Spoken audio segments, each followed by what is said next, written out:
Before the achievements, before the celebrations, there's the work. Early mornings, late nights. Every challenge faced, every extra effort made. Every victory starts with preparation. We value leadership, resilience, and innovation.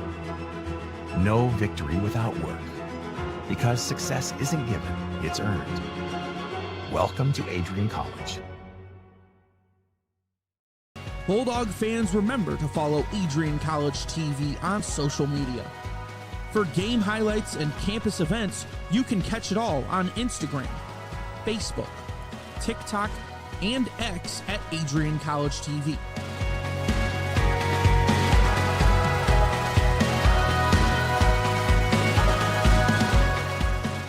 Don't forget to subscribe to our YouTube channel to catch all our future streams live and support your Bulldogs.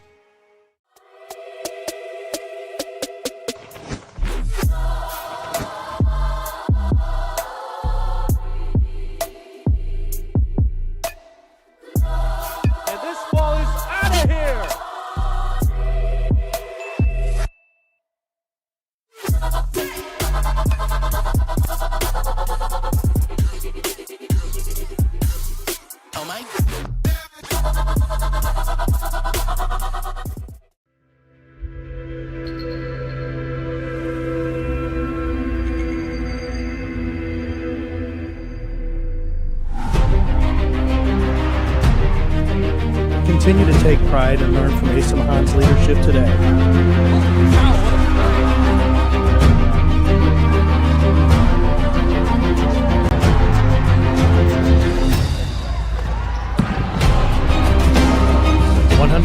Years of commitment to harnessing the power of creativity, ingenuity, community, and academic excellence. I believe that if you get your degree here, the world is going to feel like it's shrinking.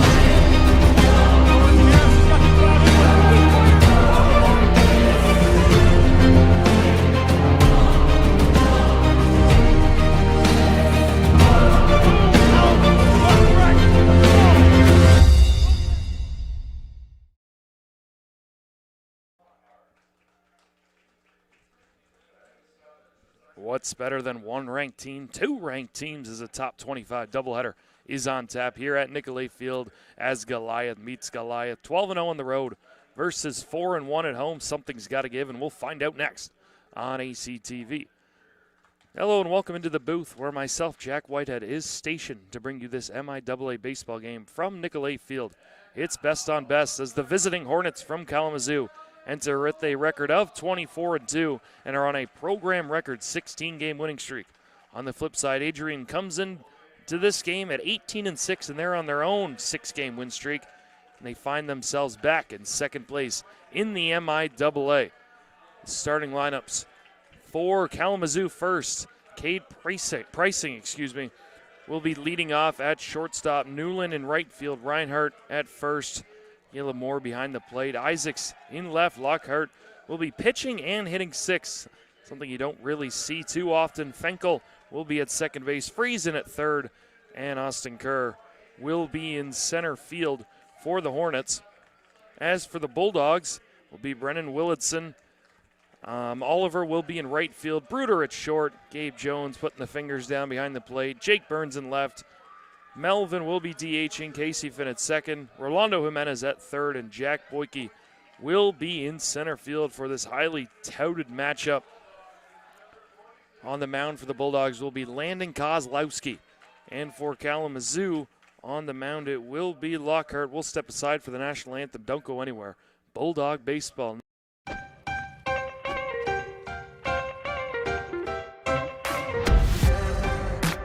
I'm a special ed social worker. And I'm a third-year public affairs major. I'm an action filmmaker. I'm a recent graduate from Michigan State University. I'm an underwater cinematographer.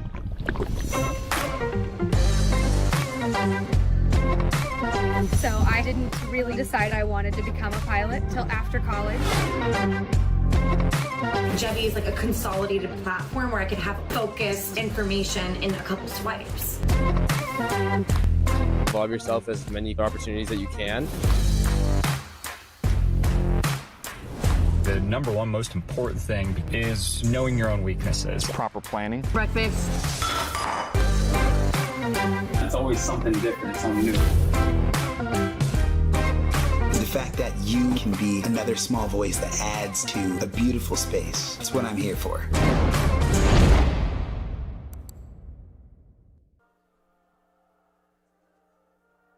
Looking to become a future Bulldog and get recruited by Adrian College? Do you display characteristics of tenacity, drive, and determination? With over 50 teams on campus, there are plenty of opportunities to further both your athletic and academic career. For all recruiting inquiries, head to www.adrianbulldogs.com and click on the Recruit Me tab at the top right of your screen. Your future with the Bulldogs is closer than ever.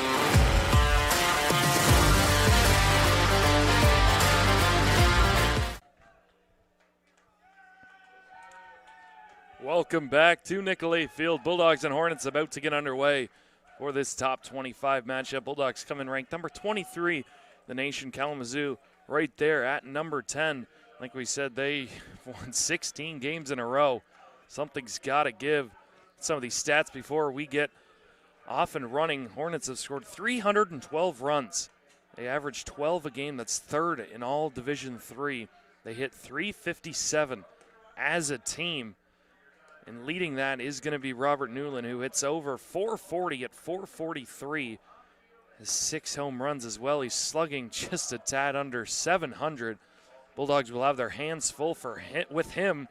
For the Bulldogs, Jake Burns, once again, he's hit 2 home runs last game. He's at 7 this year. He comes in hitting .286. He's slugging up near 700 as well. Kalamazoo runs the bases very well. 103 stolen bases and 113 attempts.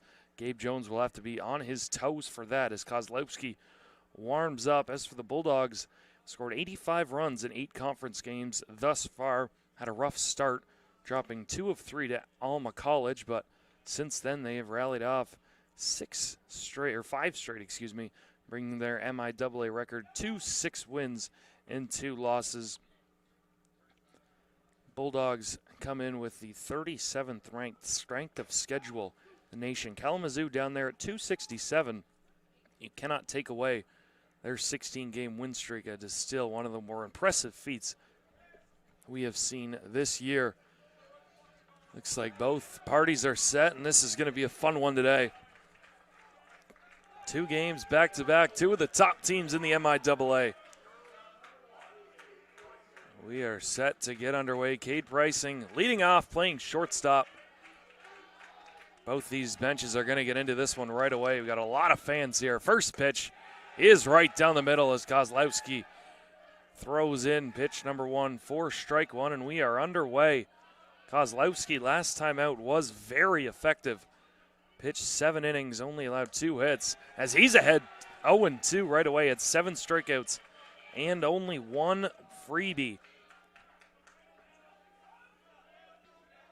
Pricing comes into this one, 343 average. The 0-2 swung on, hit in the air, shallow right field. In comes Oliver, and he's got it. 3 pitches, 1 out for the Bulldogs.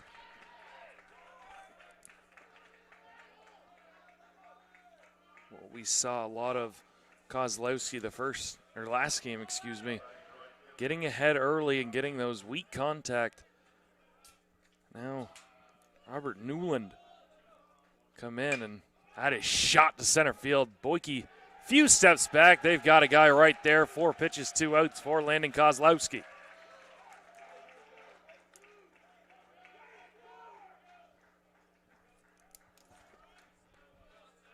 Pretty perfect start if you are the Bulldogs. Kozlowski looking good early. One of the few times Newland has got out this year. Kozlowski keeps it going. Ryer Reinhardt steps up to the plate. Reinhardt at 385 coming into this one, slugging over 800. The 0-1 is swung on and missed. Reinhardt has 10 home runs and 10 doubles.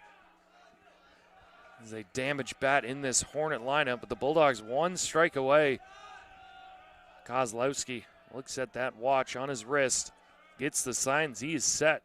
Fires the 0-2, just got a piece of it.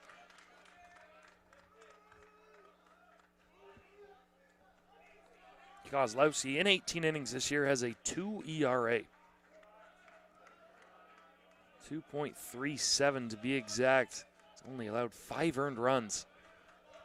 He sets with the 0-2 delivery. Just outside as Kozlowski throws his first ball of the afternoon. 1-2 the count. Reinhardt, the right-handed hitter, sets. Kozlowski fire, swung on and missed. 3 up, 3 down. Landon Kozlowski dialed up early. Bulldogs bats will come up to the plate. You're watching Bulldog Baseball on a. Before the achievements, before the celebrations, there's the work. Early mornings, late nights. Every challenge faced, every extra effort made. Every victory starts with preparation. We value leadership, resilience, and innovation. No victory without work. Because success isn't given, it's earned. Welcome to Adrian College.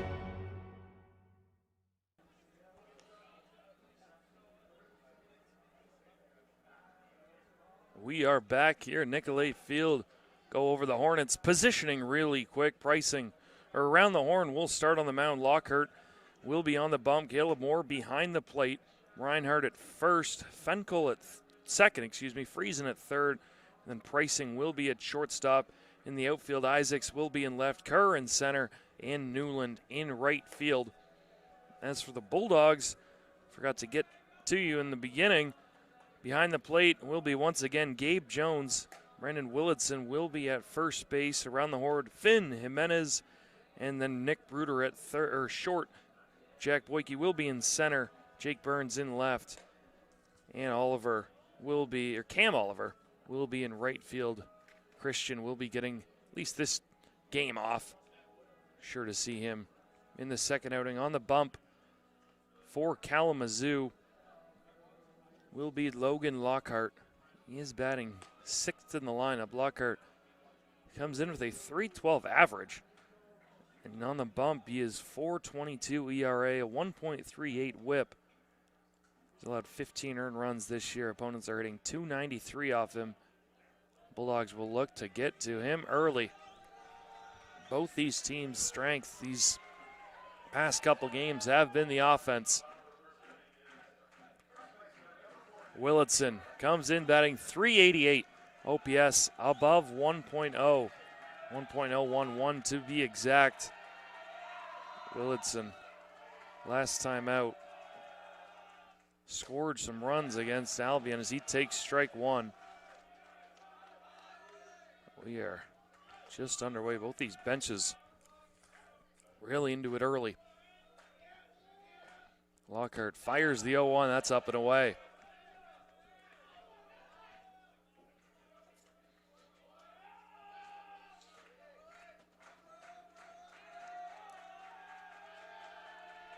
Willardson 1 for 3 last time out. Swings and misses.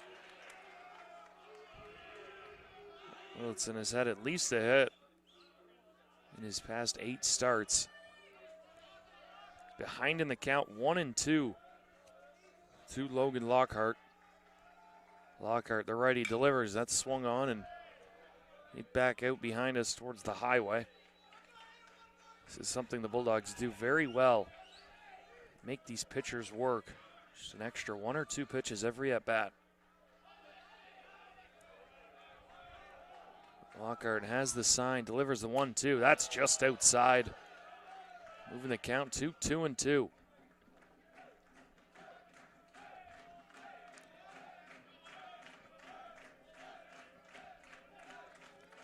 The 2-2 delivery.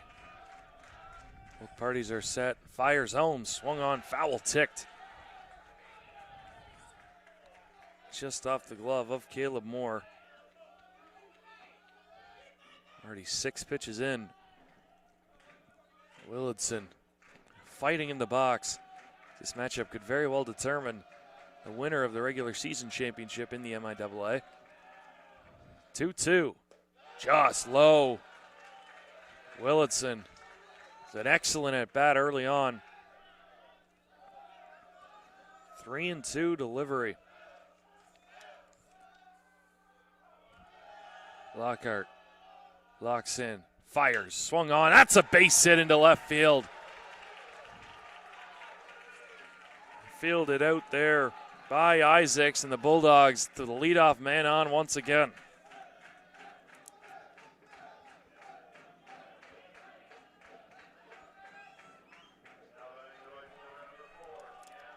Cam Oliver now up for the Bulldogs. Third baseman Friesen playing even with the bag as Lockhart fires in strike number one. Willitson not really the base stealing threat. He's 1 for 2 this year. Oliver, the 0-1, swung on, hit in the air to left field. Back on it without it. Jackson Isaacs makes the play easily. 1 down for the Hornets.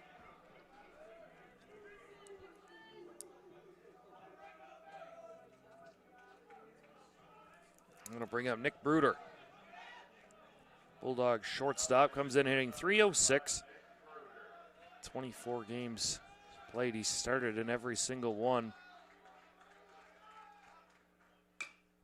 See foul tips, an off-speed pitch. Lockhart seems to be settling back in. Both these teams want to be playing with the lead.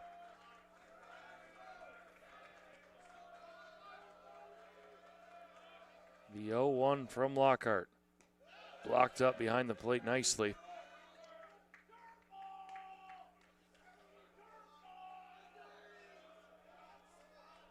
(1-1) the count. Just underway. Kozlowski went 3 up, 3 down in the first. Bulldogs let off as a pickoff play. Not in time. Willitson singled on a line drive to left field. Then Cam Oliver flew one to left field once again. Isaacs made the play. That is where we stand. 1 ball, 1 strike, 1 out. Lockhart delivers. It's fouled off the foot of Bruder. Another off-speed pitch. Lockhart is ahead of 1-2. Lockhart, the senior from Valparaiso, Indiana.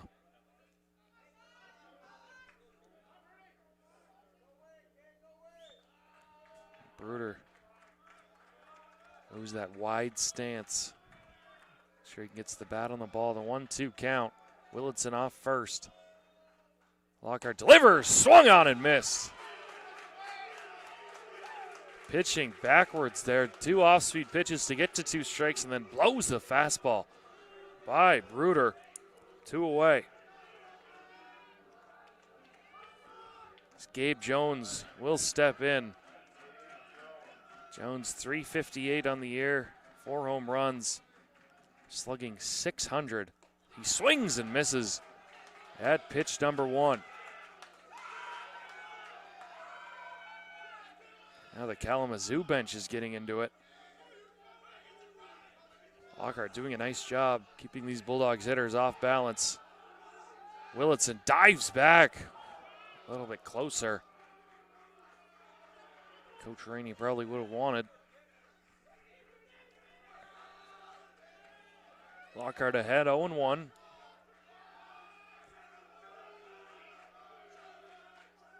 The 0-1 delivery. Swung on and missed. He has the off-speed working. And we'll see if he tries to sneak a fastball by Jones. He did Bruder. I'm going to elect he's going to keep the off-speed. Gabe Jones going to hit the fastball with the best. The 0-2 delivery. Goes off-speed off the end of the bat. Lofted into right field. Newland camps under it. He makes the play, and we go to the second inning. Both these teams locked and loaded. See the whole Hornets team out of the dugout to give high fives. We're going to head to the top of the second inning. Bulldogs 0, Hornets 0. You're watching on ACTV. Hi, I'm Aubrey Morgan, the current student government president here at Adrian College.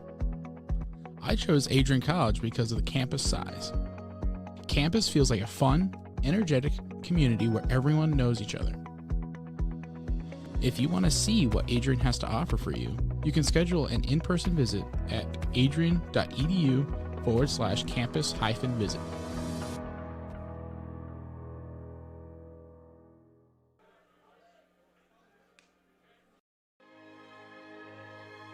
Adrian College is a private liberal arts institution known for its diverse academic programs, strong emphasis on experiential learning, vibrant campus life, and commitment to fostering a supportive community.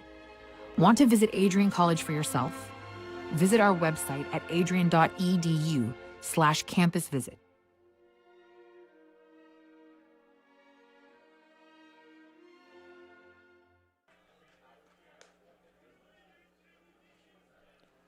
Stay connected with all the action by following at Adrian College TV on social media.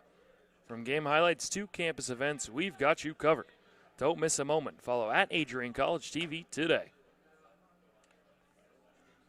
Both these pitchers escape the first inning fairly easily. Willitson, the lone base runner. Jones throws it down. Kalamazoo bench screams out they're running all day. Now it will be Jackson Isaacs step up to the plate. Another right-handed hitter. Excuse me, this is Caleb Moore. Isaacs is on deck. Caleb Moore has been a thorn in the Bulldogs' side these past couple of years. Bulldogs know a lot of him. Know this kid can hit. Gets ahead of the count for the first time for the Hornets. Want to know the count. Kozlowski fires. There's strike one.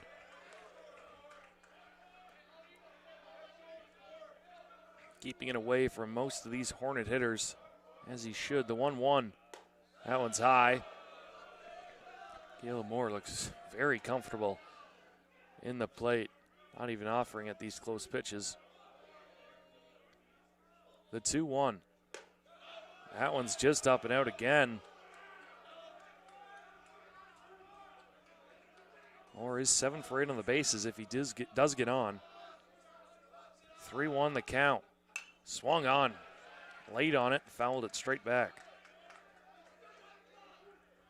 3-2 the count. This is where the game's going to be won in these full counts. See Moore choke up on the bat by about an inch. That one's up and in. Caleb Moore will take his base.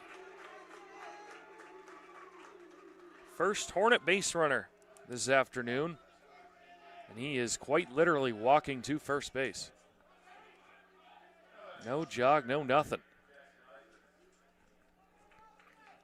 Isaacs will step in. Bulldogs play Isaacs pretty straight up. All these Hornet hitters seemingly hit above 300. That is somehow blocked by Jones behind the plate. Heck of a block to keep Moore at first base.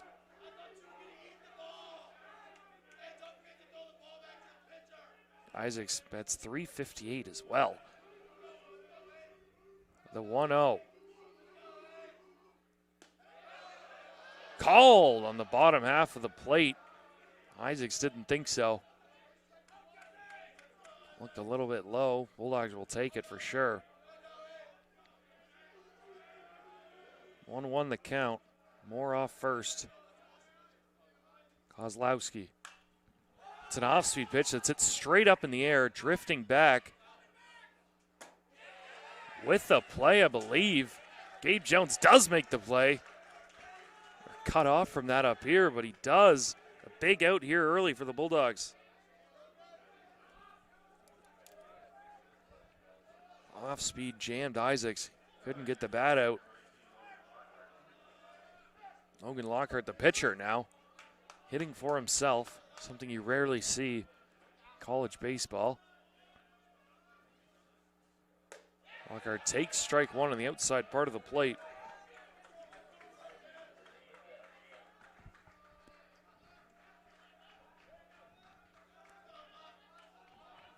Kozlowski sets on the rubber. The 0-1 delivery. Swung on, hit in the air. Back on it is Burns, ranging over his Boyke. It'll be Burns makes the play Moore heads back to first, 2 away.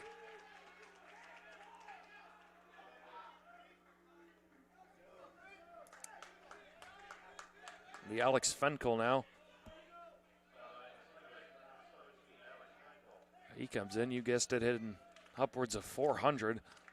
Really everybody in this lineup hitting over 300 except for Jack Friesen, who gets on base 41% of the time. So Bulldogs are going to have their hands full this 3-game set.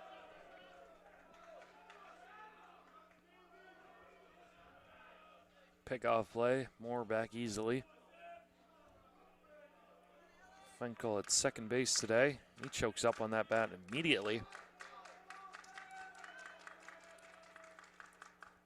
He swung on, hits a tapper to Casey Finn at second. Throws it over to first. Easy play. Kozlowski through 2 innings unscathed. Bulldogs bats will come out. Burns, Melvin, Finn. They try to get on the board first. You're watching Bulldog.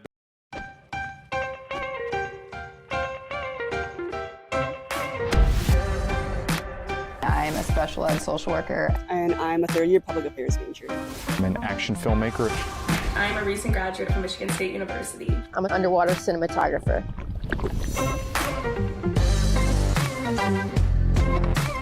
So I didn't really decide I wanted to become a pilot till after college. Jevy is like a consolidated platform where I could have focused information in a couple swipes. Involve yourself as many opportunities that you can. The number one most important thing is knowing your own weaknesses. Proper planning. Breakfast. It's always something different, something new. The fact that you can be another small voice that adds to a beautiful space. That's what I'm here for.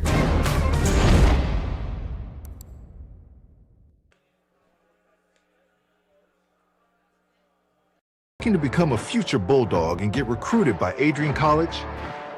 Do you display characteristics of tenacity, drive, and determination? With over 50 teams on campus, there are plenty of opportunities to further both your athletic and academic career. For all recruiting inquiries, head to www.adrianbulldogs.com and click on the Recruit Me tab at the top right of your screen. Your future with the Bulldogs is closer than ever.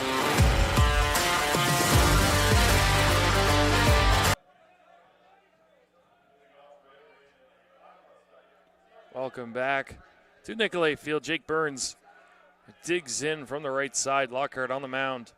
Fires home. Takes ball 1 to be a good spot. Nice frame from Moore.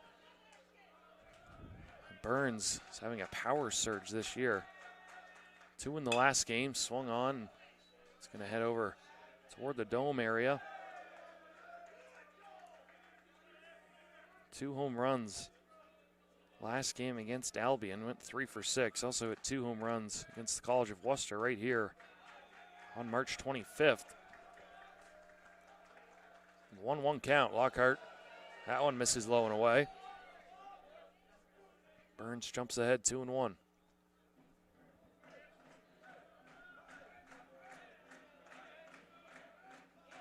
Lockhart gets the sign. Swung on, fouled off the shin of Burns once again. Lockhart off-speed pitching working very effectively early. Getting these Bulldogs ahead of most and then firing up the heat behind. 2-2 count. That one looked borderline, but off the glove of Moore, and Burns has himself in a full count.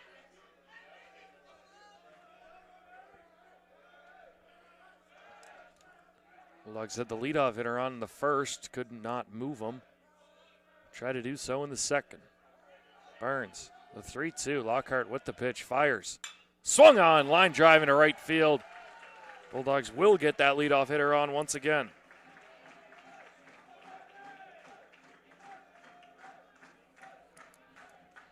I'll bring up Aiden Melvin, designated hitter for today's game.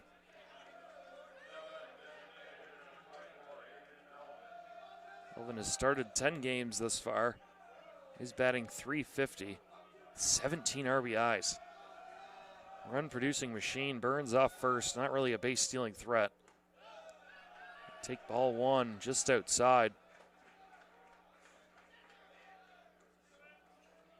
Burns on the air is 6 for 7 stolen bases.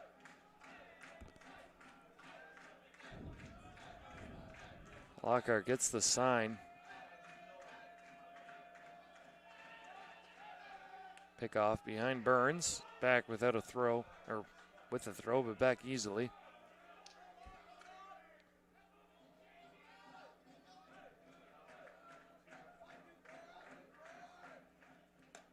Alvin takes strike one over the heart of the plate. Lockhart nearing 20 pitches as bullpens will definitely play a role in this series as both these teams can hit with the best. 1-1 is taken for a ball outside. Check swing.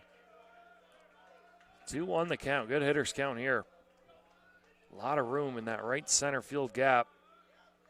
And down the right field line.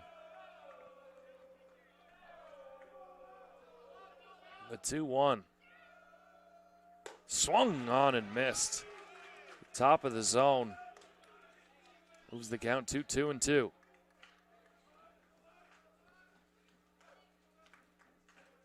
Two and two the count. Just underway. Bottom of the second inning. Hornets and Bulldogs. Lockhart fires. That's hit in the air on the infield. Ranging back is Friesen. He makes the play. One away.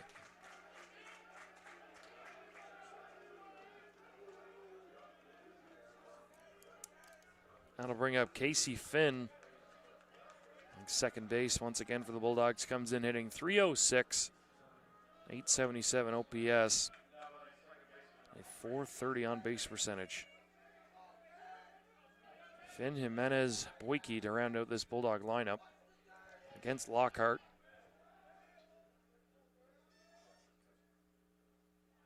Lockhart delivers the 0-0. Catches a part of the inside plate.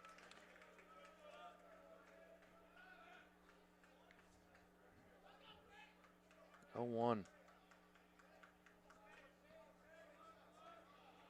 Lockhart sets. Burns off first. Finn puts a drive into one. Ranging back to left fielder Isaacs makes the play. 2 away.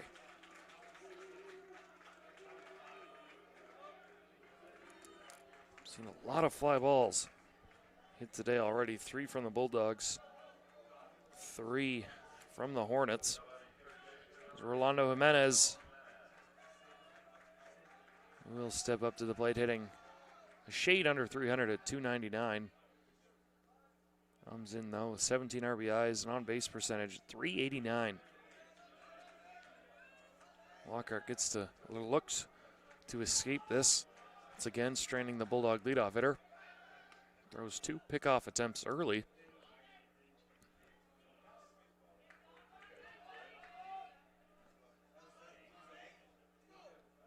See if Burns can time up Lockhart. Lockhart fires the 0-0 taken by Jimenez.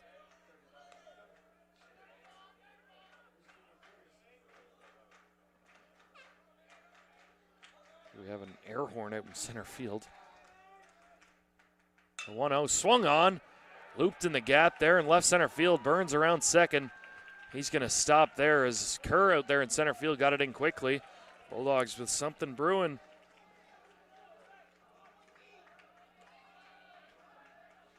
No, not your typical 9-hitter. Jack Boyke comes in leading this Bulldog team an average at .407. His OPS is .999. Driven in 21 RBIs and has an on-base percentage of .505.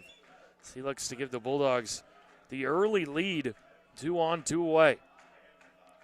Big spot early in this game. Boyke takes ball one inside.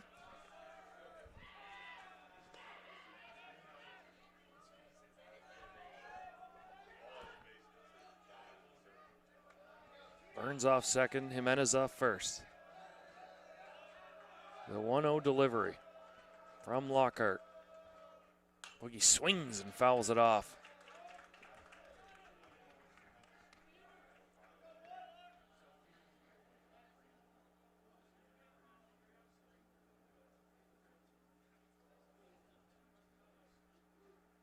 Bulldogs have won 6 of the last 7 meetings between these two teams, dating back to a few years ago. But the Hornets come in 12-0 on the road. Bulldogs at 4-1. Their lone loss was to Alma College via mercy rule. Run rule 11-1. Hornets thrive in this type of environment. 1-1 the count. Tipped foul again by Boyke. Lockhart finds himself 1 pitch away from getting out of this jam.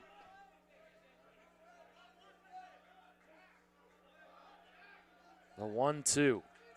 Lockhart sets, fires home, swung on and missed. 4 strike 3. Umpire says he went. The Hornets bench erupts. We are through 2 scoreless.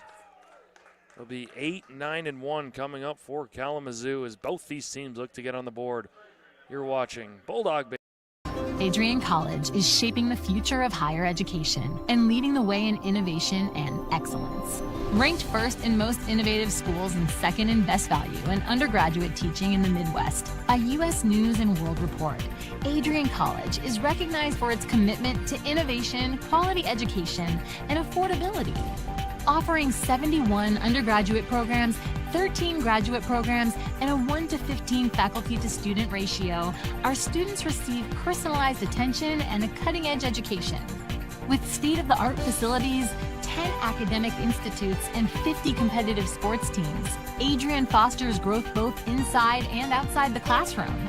From small class sizes to championship-level athletics, we provide the tools and experiences you need to succeed. Join a community that prioritizes your success. Start your journey with us, where your potential is realized. Discover Adrian College.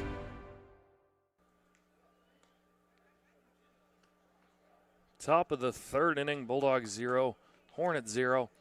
Through 2 innings, Bulldogs 3 hits on the board. Hornets without any. Both these teams have been clean with no errors, and of course, the score is 0-0. It'll be Friesen, Kerr, and Pricing up for the Hornets. They're in unfamiliar territory. Having scored 0 runs through 2 innings. Top 3 offense in Division III.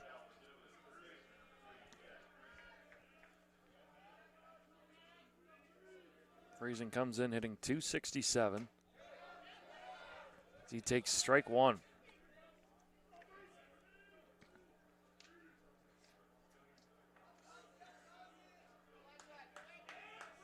Kozlowski, 21 pitches as we start inning number 3. That is ball 1 up and out of the zone.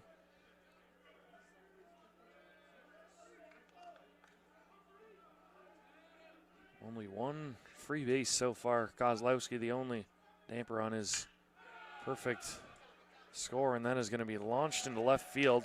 Cutting off is Jake Burns for the easy out.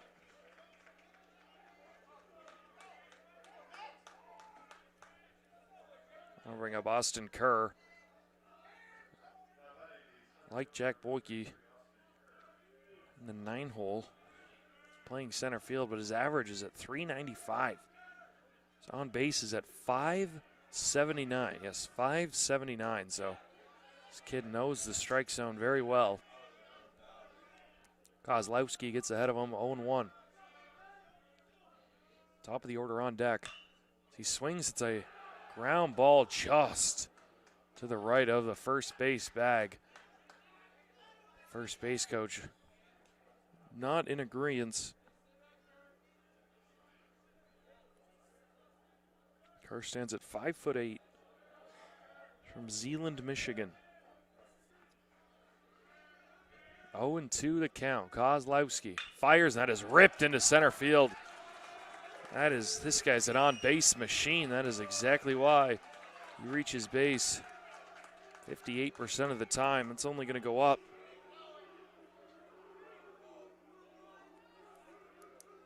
First hit of the day for the Hornets. And that'll flip it over to Cade Price.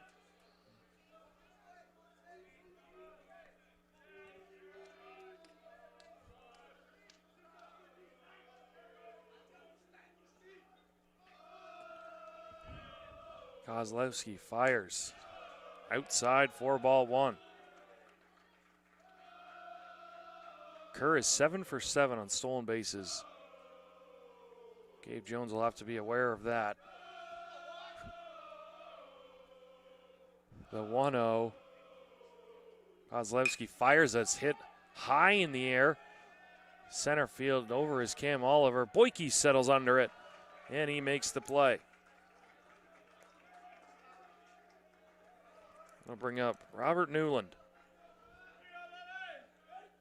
Coming in with a .443 average. He's 31 for 34 at stolen bases. Rather this guy not get on base if you're Bulldogs.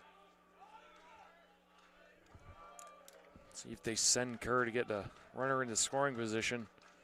Kozlowski, there goes. Faked going was Kerr. Shut it down about a third of the way to second base. Pitch was a strike. Kozlowski once again getting ahead of these Kalamazoo hitters. Checks on Kerr over there at first.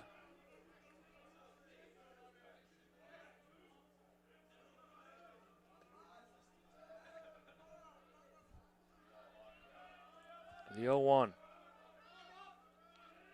Newland, a big body. Right-hander's batter's box. Takes ball 1 outside. Newland stands at 6'4". Senior from Bloomfield Hills, Michigan. Kerr off the first. 1-1 the count to Newland. Kozlowski fires. Newland lines one into left center field. Getting there quickly is Jack Boyke to cut it off. Now the Hornets have 2 men on, 2 out.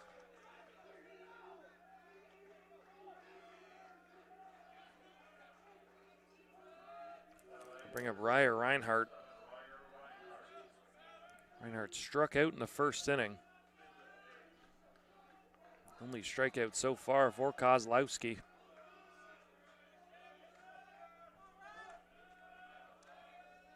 Two on, 2 out. Bulldogs just had this in the bottom half of the second. Reinhardt swings and misses. The pitch not close.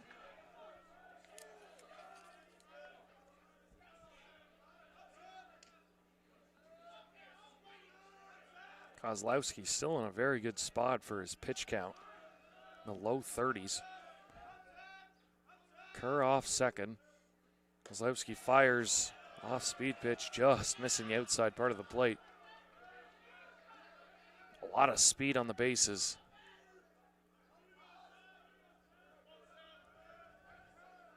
Reinhardt is set. Kozlowski's set. The 1-1 count. Kozlowski fires. Foul tipped right back behind the umpire. 1-2 the count. Kozlowski now 1 pitch away from ending this threat. Once again, these Hornet hitters choking up on the bat with 2 strikes. The 1-2 delivery. Swung on, hit on the ground sharply, right at Nick Bruder. Flips over to Finn. Bulldogs escape the jam. Head to the bottom of the third, where they're going to have 1, 2, and 3. Willitson, Oliver, Bruder. As they look to get on the board first. We're through 2.5. Kalamazoo, Bulldogs, 0-0.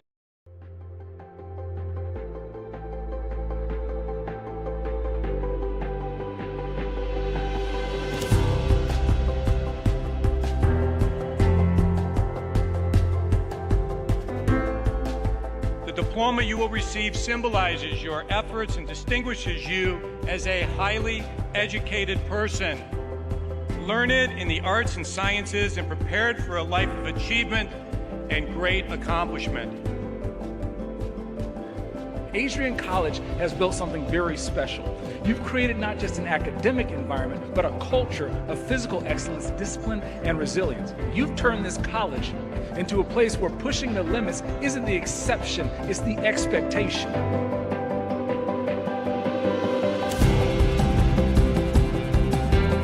We leave here with countless memories, loyal friendships, and moments that have shaped our character far beyond what we could have imagined when we stepped onto campus.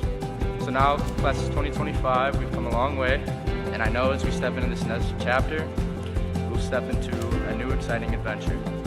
I know we will do so in faith, in confidence, and in gratitude. Thank you guys, and congratulations, Adrian College, class of 2025.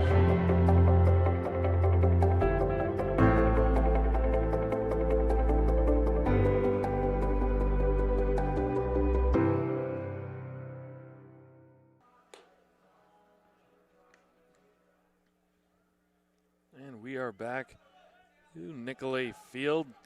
Willitson will lead it off for the Bulldogs.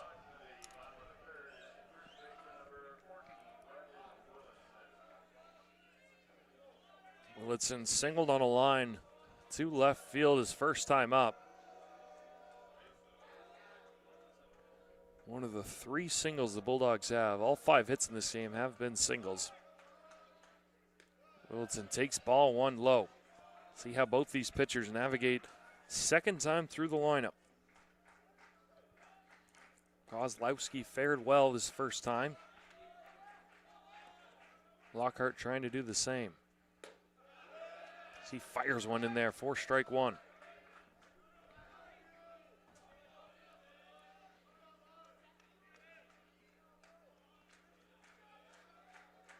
The 1-1.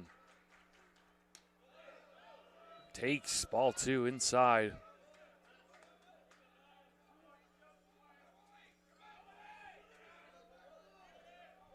Two won the count. Willitson making Lockhart work by himself. Lockhart in the high 30s. That is taken for ball 3. Not sure where that one missed. Bulldogs will take it. Hornets fans at least are not happy. 3-1 the count. Lockhart fires. That one's in there. We have another full count. Willitson hit a single on his first full count of the first at-bat. 3-2 delivery. Lockhart gets some looking on the outside part of the plate. Willitson not in agreeance.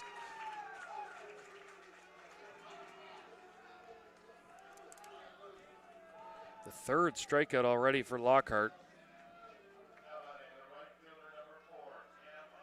Kalamazoo coach comes out of the dugout, telling Friesen to get even with the bag for the bunt. Oliver spits on ball number 1. Both these pitch counts for these pitchers are in really good shape. Both under 40. The 1-0. Taken low and outside. Kalamazoo fans now getting on the umpire. That one looked good as well. Oliver, really good eyes up at the plate. He's ahead 2-0. Taken all the way. That is going to go around the plate. 3-0 the count.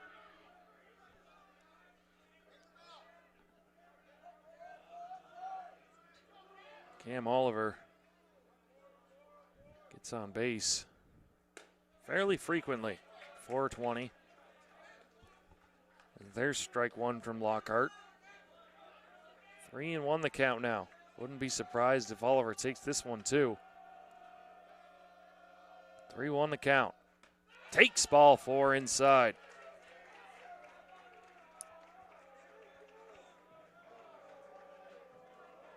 First walk issued from Lockhart today. I'm going to bring up Nick Bruder. Lockhart got him swinging in the first on 4 pitches. Sped him up with the off speed and then blew a fastball by him. See what adjustments both these guys make. Oliver 2 for 2 in stolen bases. The umpire flinches there. The Hornets have had enough. That one did look outside. Bruder ahead 1-0. Lockhart fires. Jam shot. Ranging in is Newland. makes the play, 2 away.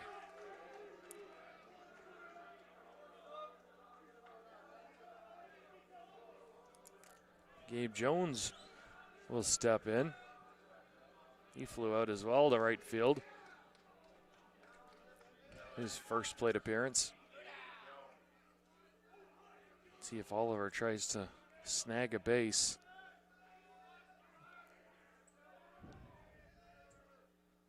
Jones swings, pops that one up. Out of play to the right side. Oliver off first. 0-1 the count, 2 away here, bottom of the 3rd inning. Bulldogs 0, Hornets 0. This highly touted matchup. Takes ball 1 low.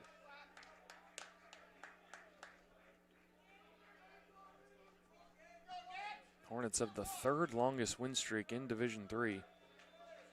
Wisconsin, Whitewater, and Denison, the only 2 above them. Oliver dives back in there with plenty of time.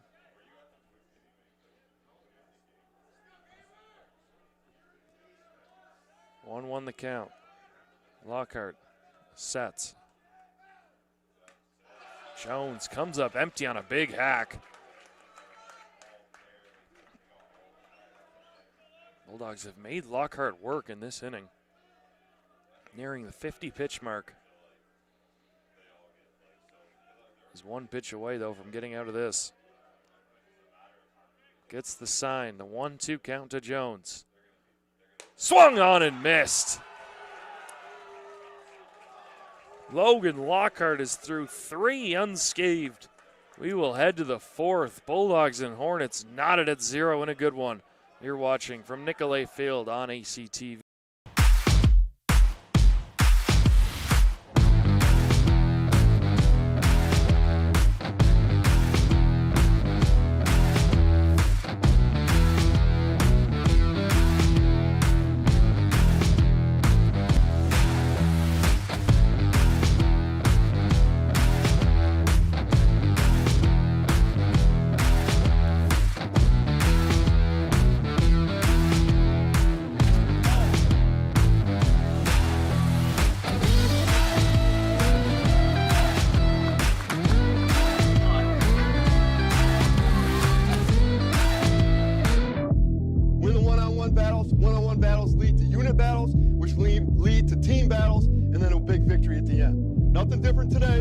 Every day, all right? Love you guys. Win on 3. Ready? 1, 2, 3. Win. Let's go.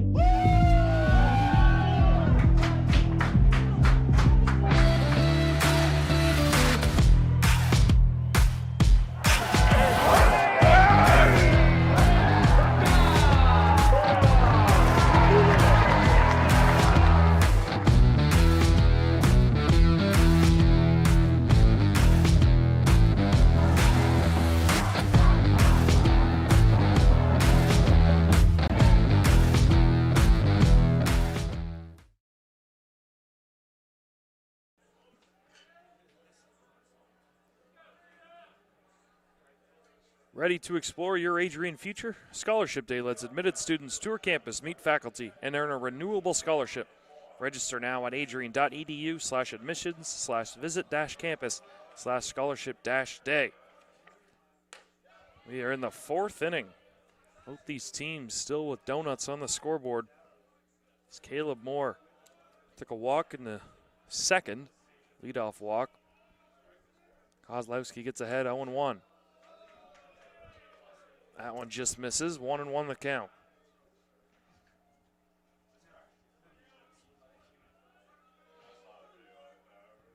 One is swung on and fouled right above the Hornet dugout. 1-2 the count.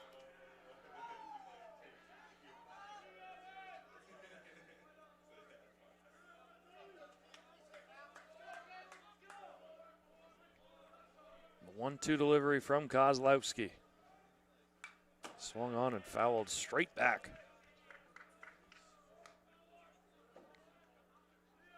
Caleb Moore has only 12 strikeouts this year total, 108 at bats. Has walked 10 times as well, so not an easy strikeout victim. He's proving that right now as he's worked another good at-bat. 2-2 the count. Kozlowski fires. Swung on and jam shot, popped it up to center field. Ranging over is Boyke. Calls off Oliver, makes the play, one away.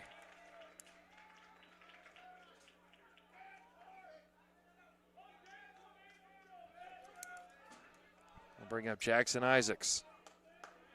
Popped out to Gabe Jones in the second.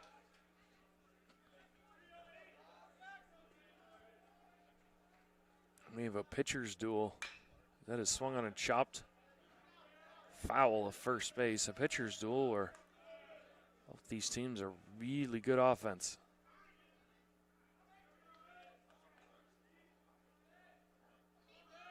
Kozlowski and Lockhart dueling it out right now. First of two today at Nicolay Field. Second game will be probably about a half an hour after the conclusion of game one. Swung on and missed. Way out of the zone as Isaacs goes fishing. 1-2 the count.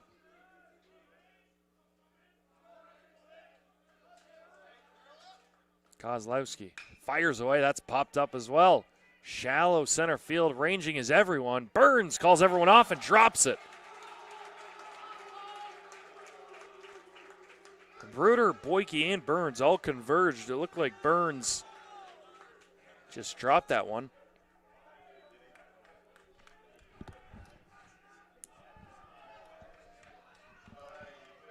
As Isaacs will reach on an E7. And we'll bring up Lockhart.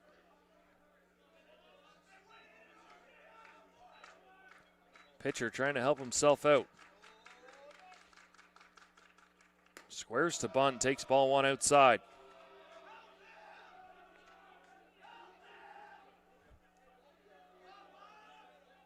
Isaacs 5 for 5. Stolen bases off first. Kozlowski looking to get back in the zone. Does successfully. Swung on and missed Lockhart.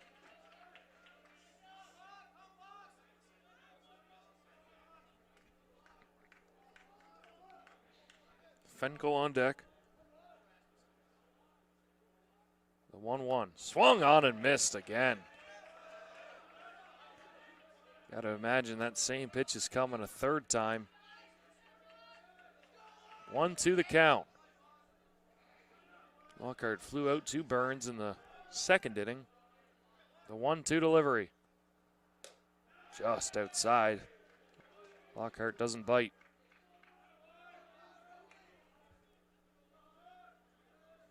Isaacs off first. Lockhart in a 2-2 count. Deadlocked at zeros. Kozlowski fires. That's swung on, lifted into shallow center once again. Boyke ranging on, can't get there. Throw into second base, got him in time as Isaacs was hardly off first base. Oliver and Boyke collide, but had no effect on the play as Isaacs. Bad base running there. Will be a fielder's choice.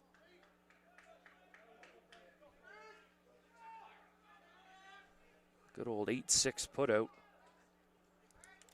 Boyke to Bruder.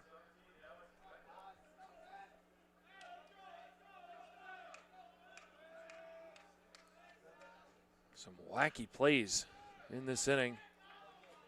A ball Burns catches 99 times out of 100. And an E7 by Burns. And then an 8-6 putout. That is where we stand. 2 away. Lockhart does reach. Essentially switches places with Isaacs.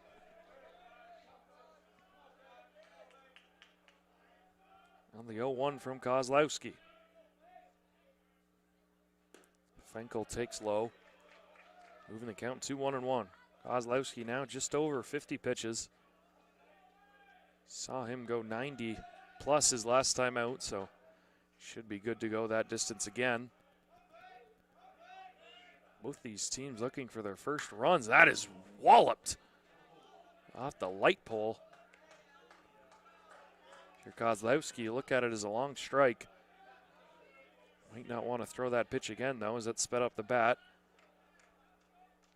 Gonna have to bury that one. 1-2 the count. Lockhart off first. Pitching today, you rarely see pitchers try and steal bases. The 1-2 delivery hits Finkel, kind of the leg area. He will head down to first base.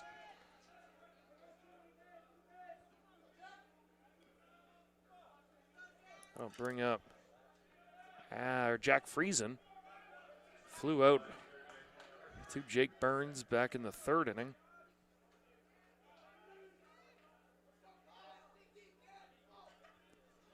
Kozlowski now, after two pretty stress-free innings, has had two men on in each of the last two innings. Just low from Friesen. He signals back, change up to the dugout. The on-base machine, Kerr on deck. Rather not get there if you're a Bulldog.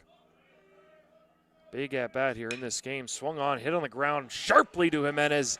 He picks it cleanly, touches third base.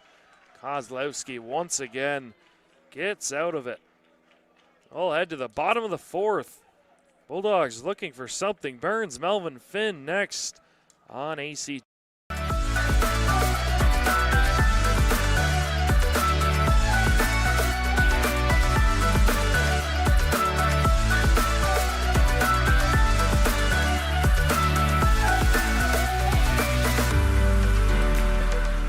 You stand today, students, on the threshold of a magical time in your life. A time of significant growth and introspection, self-awareness, challenge, and great, great opportunity.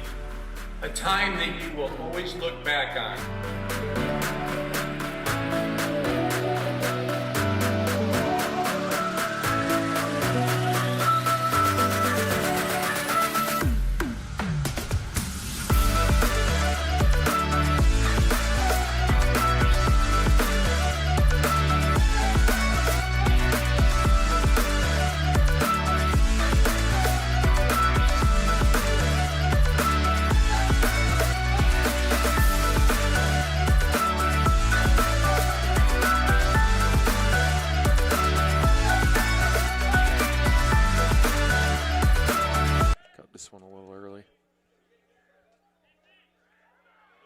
Welcome back to Nicolay Field.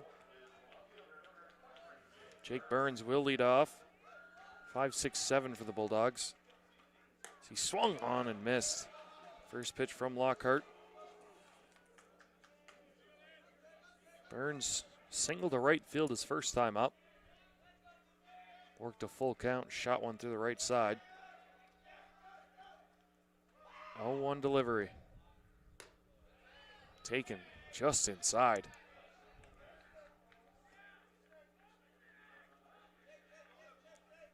So a lot of people have made their way out to the center field, just on the other side of the center field wall. That is taken on the inside part of the plate for strike two. 1-2 count. Lockhart fires, swung on and tipped foul by Burns.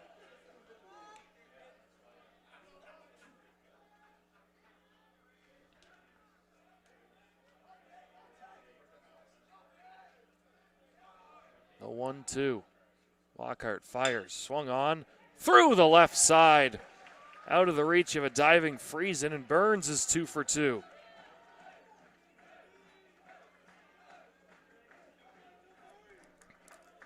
Bring up Aiden Melvin. Melvin popped up to third his last time up. Bulldogs yet again with the leadoff hitter on. Third time in 4 innings. Yet to move them past second base. That is swung on, hit in the air. Shallow right field. Newland comes on, plants his feet, makes the play.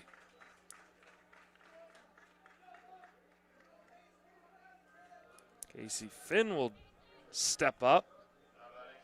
He hit one well to left field, but no problem out there for Isaacs.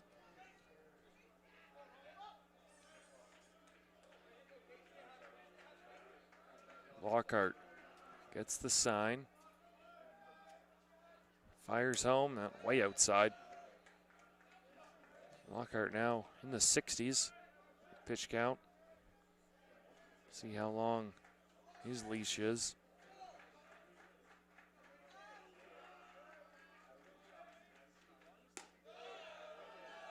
That one misses low, I believe. One looked pretty good right down the middle. 2-0 the count. Finn swings and misses at that one. Off speed on 2-0.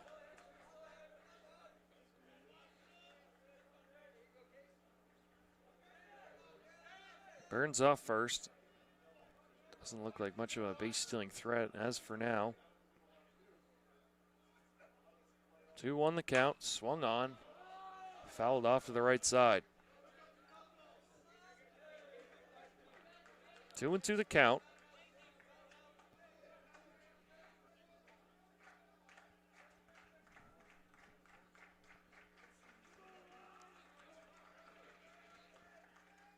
Lockhart gets the sign, throws back behind Burns. Burns dives back in there.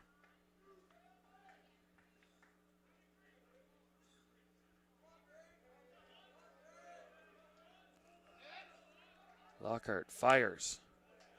Tipped foul.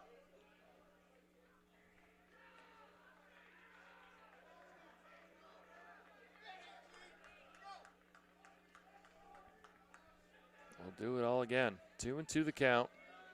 Still looking for our first run. Swung on, tipped foul once again. Still looking for our first extra base hit. Today it's been 6 singles so far, 4 of which have come from the Bulldogs side. 2 from the Hornets.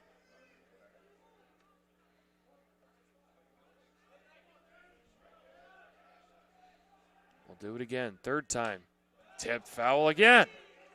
Finn working at a bat right now.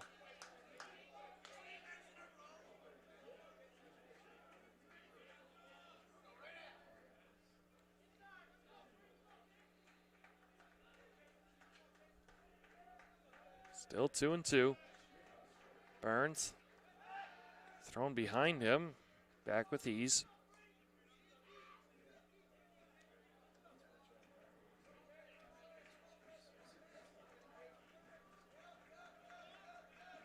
Two from Lockhart. Swung on and missed.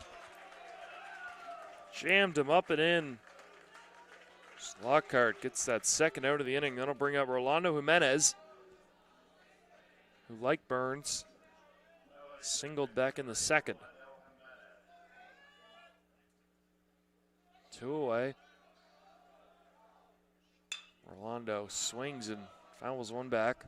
Out of play.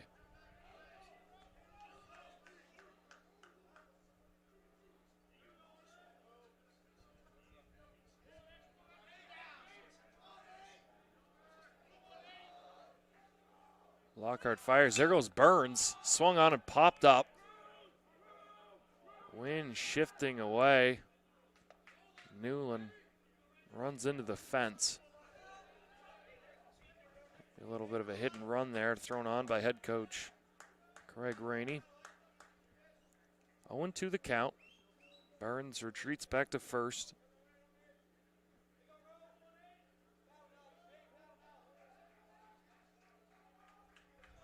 Lockhart trying to get through for Shuddy. Swings, and that is tipped foul again. A lot of foul balls in this inning from the Bulldogs lineup. Haven't resulted into anything yet. 0-2 once more. Lockhart is fouled off once again.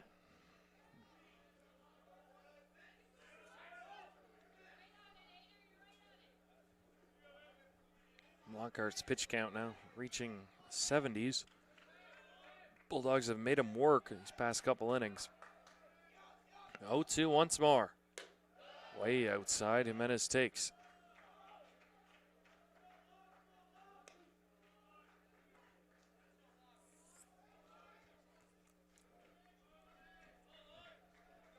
One and two the count. Burns with a healthy lead at first. Swung on, up the middle. Diving stop right there and touching the base is Pricing. Retires Jimenez. Going to head to the fifth inning. Still zeros on the scoreboard. Both these teams looking for their first runs. It'll be Kerr, Pricing.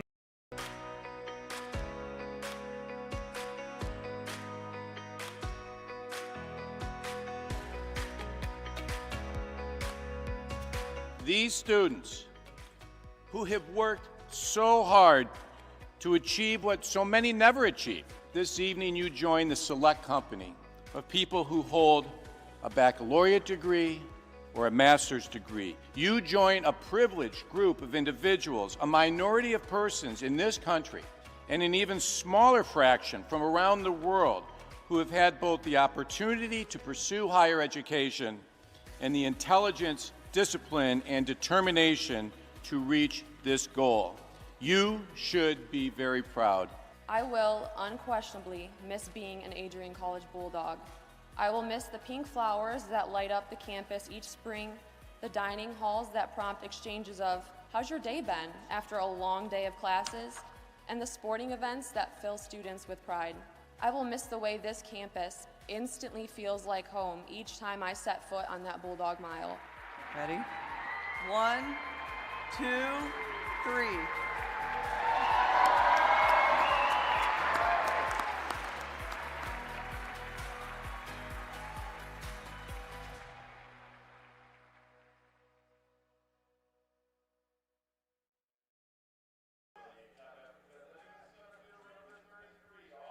Top of the fifth, Austin Kerr leading us off. He's 1 for 1 with a single up the middle on a 2-strike pitch. Back in the third, swings, lofts one to right. Oliver ranges to his left, comes in and makes the play.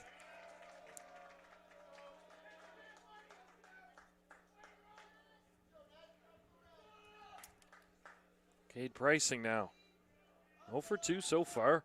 He's flown out to right field and center field.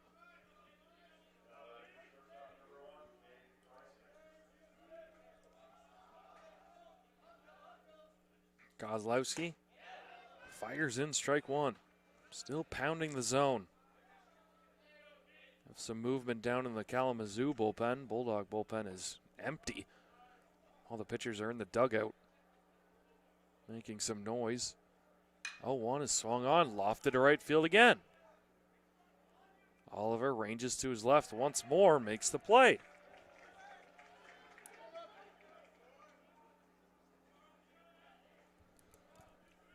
And we'll bring up Robert Newland. 1 for 2 today. Gotta think he's gonna take pitch number 1. Kozlowski only thrown 3 pitches this inning. Fourth is swung on and missed. Probably should have taken it. That was way outside. 0-1 the count.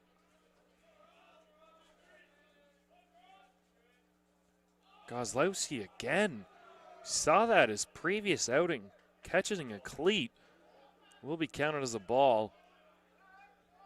I actually talked with him about this very scenario a couple days ago. Said his cleat just dug in. See it right there again. It will count as a ball. 1-1 the count. No harm done. 1-1 count. Swung on, popped up. Jones ranging over. It's just going to land up top and out of play.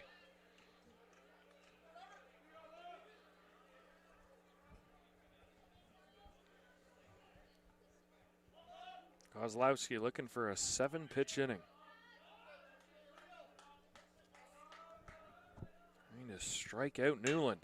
Newland doesn't get the strikeout, but he gets 3 outs on 7 pitches as Boyke puts that one away. 3 flyouts in the inning, landing Kozlowski through 5.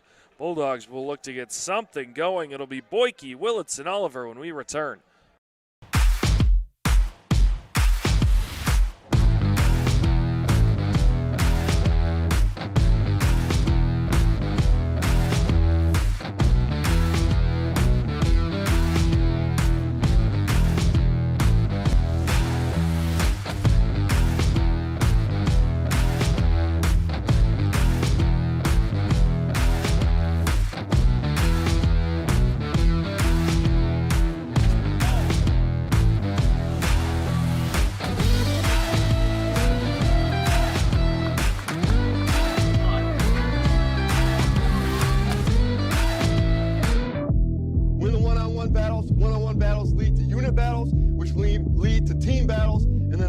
victory at the end. Nothing different today than what you do every day, all right? Love you guys. Win on 3. Ready? 1, 2, 3. Let's go.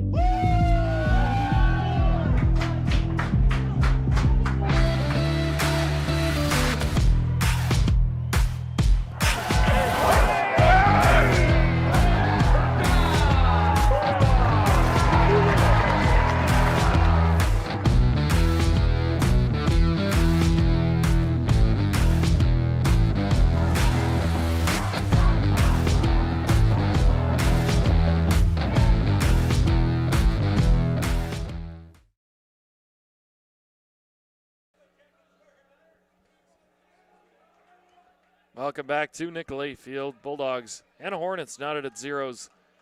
So we are halfway home. Jack Boyke will lead off. Struck out back in the second inning. 2 men on and 2 out. And then the lineup will flip over to Willitson. Only 6 singles so far. Boyke takes strike 1. Outside part of the plate.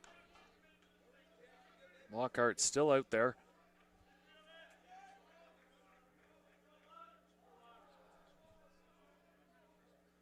Swung on and laced. Foul hits somebody out there. On a bounce. Looks like she's okay. He's going to walk it off. 0-2 the count. Looks like he got her on the wrist. 0-2 the count. Is laced into left field for a base hit. It's the Bulldogs. 4th time in 5 innings get the leadoff guy on. Have yet to do anything with it, but here's their best chance. Top of the order. Brendan Willitson. 1 for 2 himself. Boyke 8 for 9 on the bases. Willitson squares to bunt, gets it down beautifully. They're going to let it go foul as a smart play out there from the third baseman, Friesen. The Bulldogs would add 2 on, nobody out. See if head coach Rainey sticks with the bunt. Now Friesen playing in.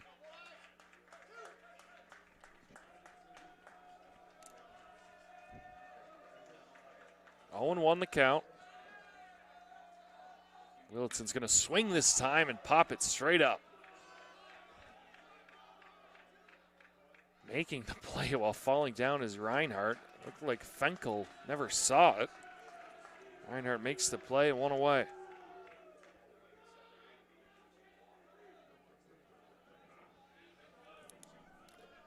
We'll bring out Cam Oliver.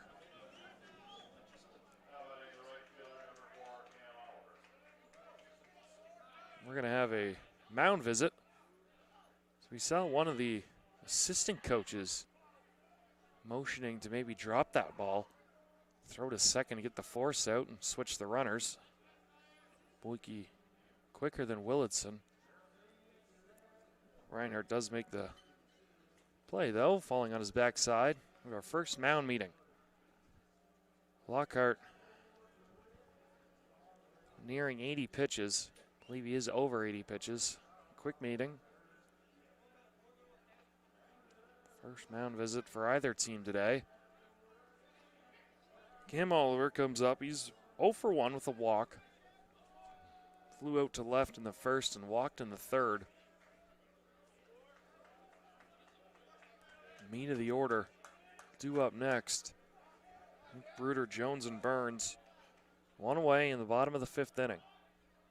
Still zeros on the scoreboard. Oliver takes strike 1. Outside part of the plate. Did not square to bunt. Third baseman Friesen still playing very far in. Boyke off first. The 0-1 taken outside.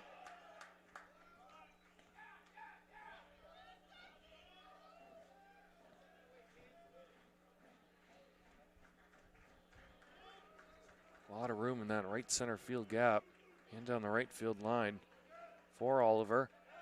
Pick play. Boyke dives back in safely.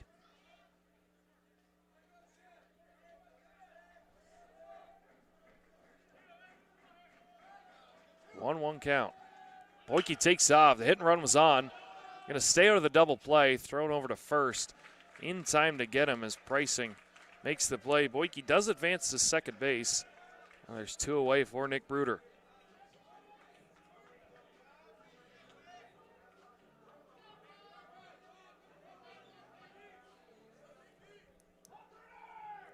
One of the few times, only the second time the Bulldogs have had a runner on second base. Nick Bruder is 0 for 2. Fly out to right. Back in the third and struck out in the first. Lockhart fires. That one's fouled off to the right side. This could be Lockhart's last inning of work. Up near 80 pitches. Might try and get one more out of him, but we will see. That 0-1 is taken high and inside for ball number 1. 1-1 the count. Seems to be these Hornet outfielders are shading away some of these Bulldog hitters. 1-1 is swung on, hit off Lockhart, finds it, underhand flips to first base to escape the jam. He is fired up. He will bat 4th in the top of the 6th. We'll head there now. Bulldogs 0, Hornets 0.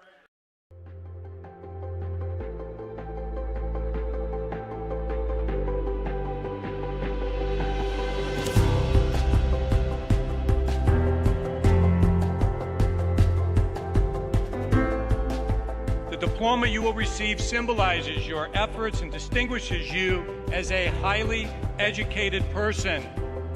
Learned in the arts and sciences and prepared for a life of achievement and great accomplishment. Adrian College has built something very special. You've created not just an academic environment, but a culture of physical excellence, discipline, and resilience. You've turned this college into a place where pushing the limits isn't the exception, it's the expectation.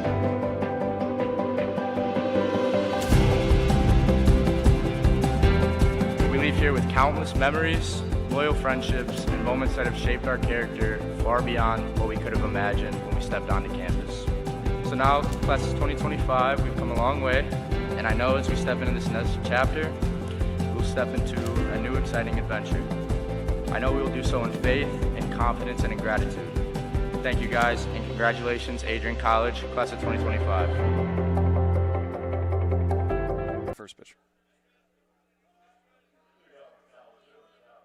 Top of the 6th inning, we are back at Nicolay Field. Ryer Reinhardt will lead off, 0 for 2 so far. Ground ball to shortstop and struck out back in the first.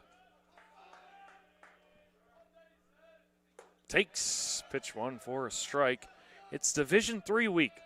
Join us in celebrating the impact of our Division III student athletes, coaches, and administrators on campus and in the community. Strike 2 at the knees. Kozlowski coming out, throwing strikes again. 0-2 delivery. Swung on and just got a piece of it. Was Reinhardt.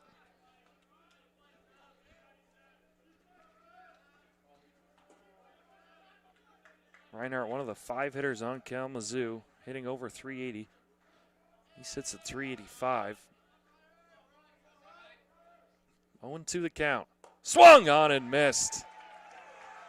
Kozlowski rears back and fires one home. Reinhardt has now struck out twice.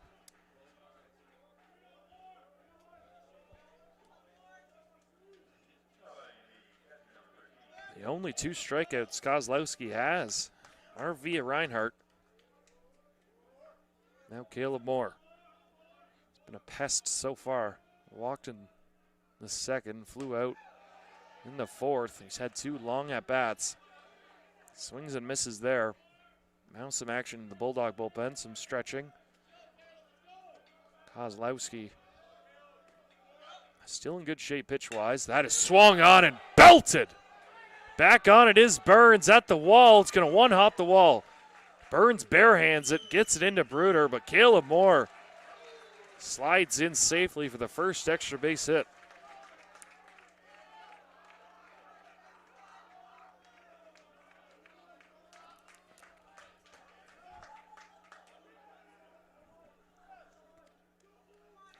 We'll bring up Jackson Isaacs, who reached on an error back in the 4th inning, and the Burns drop pop up and popped out to the catcher in the 2nd inning.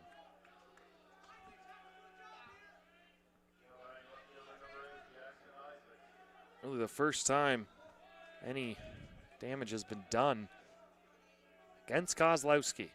First extra base hit for either team today. That is taken ball 1 outside.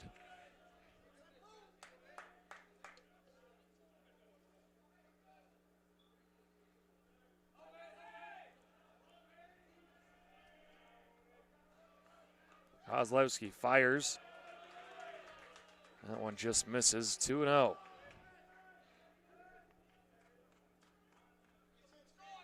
Got the pitcher on deck in Lockhart. He's 0 for 2 as well. Isaac's ahead 2-0. Swung on and popped up. Jimenez calls for it. Makes the play and a big second out. A 2-0 count. Popped up. Now Kozlowski once again 1 out away. Will be the pitcher Lockhart, who's had really an obscure day at the plate. Hit a liner to left his first time up, caught by Burns, and then reached on an 8-6 fielder's choice. A little blooper center field. 2 out. Moore off second base. Ball 1.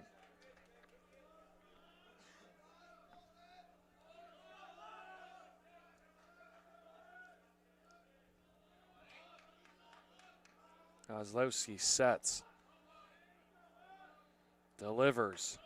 Ball 2 low. Now we're starting to see Kozlowski fall behind some of these Kalamazoo hitters. He's getting up there in pitch count. As Coach Rainey realizes that, and he's going to take a jog out to the mound. Kozlowski up near 75 pitches now. With these gold numbers and white jerseys, it's tough to see the number warming up for the Bulldogs. This is a right-handed hitter. Doesn't help very much, though. Kalamazoo, some action down in their bullpen as well. As Lockhart's at 84 pitches through 5 innings. We'll see if he comes out for his 6th inning of work. Now Kozlowski in another hole. 2-0 the count to Logan Lockhart. Big pitch in this game, big spot in this game. Runs at a premium. Kozlowski gets the sign. Caleb Moore leads off second base. Lockhart ahead 2-0. Kozlowski fires, that is swung on, lifted to center field. Jack Boyke is there, makes the play. And Landon Kozlowski once again gets out of it. We're going to head to the bottom of the 6th, still looking for our first runs. You're watching Bulldog Baseball on ACTV. Adrian College is shaping the future of higher education and leading the way in innovation and excellence. Ranked first in most innovative schools and second in best value in undergraduate teaching in the Midwest by U.S. News and World Report, Adrian College is recognized for its commitment to innovation, quality education, and affordability. Offering 71 undergraduate programs, 13 graduate programs, and a 1-to-15 faculty-to-student ratio, our students receive personalized attention and a cutting-edge education. With state-of-the-art facilities, 10 academic institutes, and 50 competitive sports teams, Adrian fosters growth both inside and outside the classroom. From small class sizes to championship-level athletics, we provide the tools and experiences you need to succeed. Join a community that prioritizes your success. Start your journey with us, where your potential is realized. Discover Adrian College.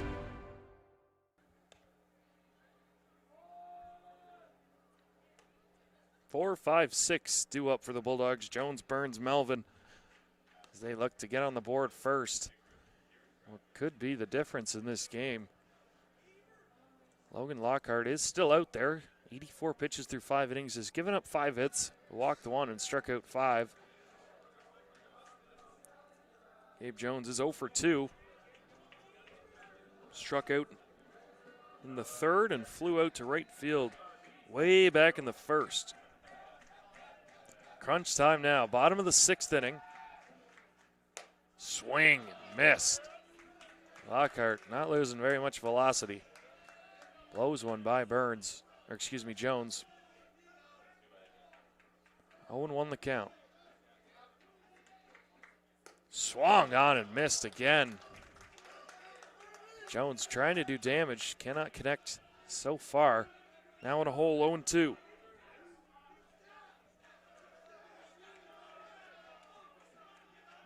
The 0-2, swung on and missed. They're going to say foul ball. Umpire was on it right away.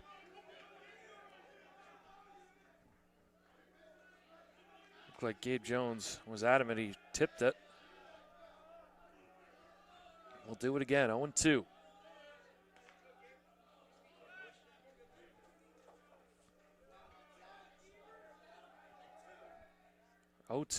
Swung on, tipped right beside me up here.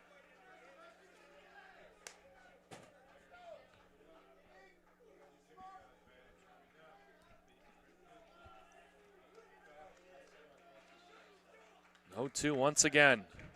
Lockhart fires away. Jones comes up empty.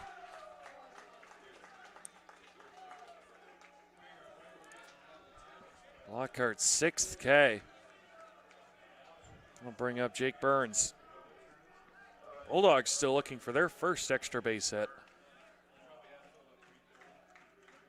Do have 5 singles. Lockhart fires away just outside.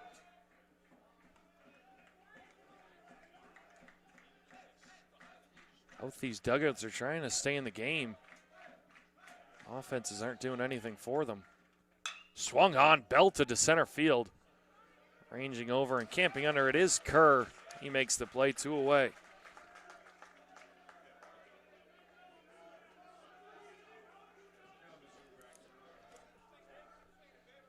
Aiden Melvin popped out to 3rd base and flew out to right field his 2 times prior. Lockhart getting up there now, around 90 pitches. Melvin makes an early hack again. Knocks that one foul, 0-1 the count.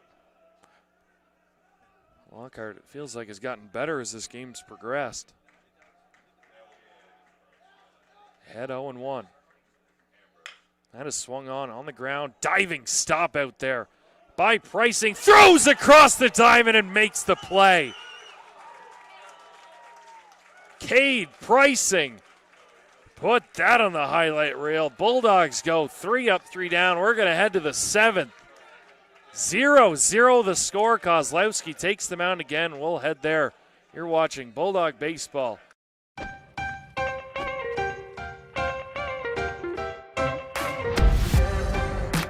I'm a special ed social worker. And I'm a 3rd-year public affairs major. I'm an action filmmaker.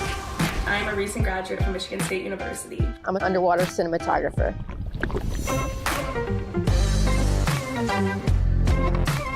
So I didn't really decide I wanted to become a pilot till after college. Jevy is like a consolidated platform where I could have focused information in a couple swipes. Involve yourself as many opportunities that you can. The number one most important thing is knowing your own weaknesses. Proper planning. Breakfast. It's always something different, something new. The fact that you can be another small voice that adds to a beautiful space. That's what I'm here for. Yep, top 7. Welcome back to Nicolay Field. We head to the top of the 7th inning. All square at zeros. Only 8 combined hits, 1 extra base hit. Hornets will have Fenkel, Friesen, Kerr. 7-8-9. Kozlowski back out there for his 7th inning of work. He's through 6 at 76 pitches. Lockhart, you'd think, is done at 93 pitches through 6, but we will see. That is swung on, blooped into left field, and that's a base hit. Fenkel reaches for his 2nd time.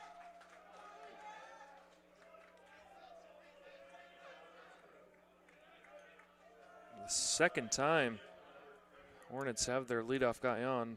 Caleb Moore was the only other time way back in the 2nd. Now Friesen. Would not be surprised to see a bunt laid down. Looks like 1 run could be the difference in this one. On base machine, Kerr on deck. Friesen does square, pulls back, takes ball 1.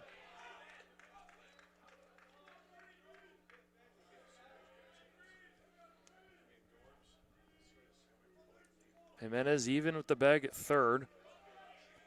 Kozlowski fires. Friesen shows early, bounces it right back to Kozlowski, throws to 2nd, in time to get him.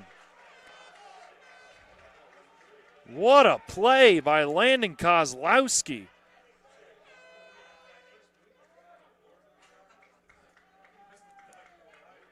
Looked like Friesen did it perfectly. Kozlowski with a risky play, but he makes it regardless.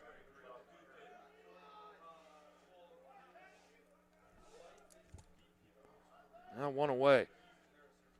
Kerr at the plate. He's 1 for 2. Takes strike 1. Takes a lot of guts to throw that one. Second base, you airmail that. You got 3rd and 2nd. Nobody out. Pickoff play. Back easily is Friesen.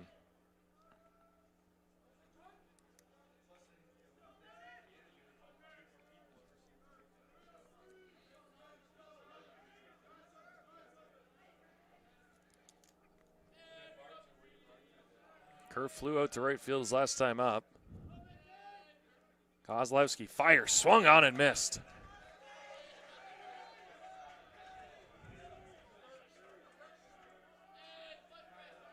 Oh, 0-2 the count. Cade Pricing on deck. He's flown out 3 times. Just came off that spectacular diving play at shortstop. The 0-2 delivery. Kerr fouls that one away.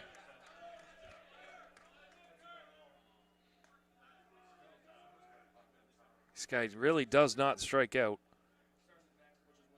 Only struck out 8 times this year to 9 walks. Kozlowski looking for a ground ball.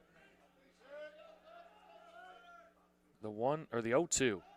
Runner goes. Ball's popped up. Out of play. Friesen got a good jump, but an 0-2 count, you have to fight. Let's see if he goes once again.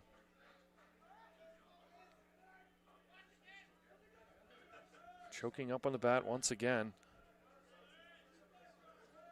Trying to slap this ball somewhere.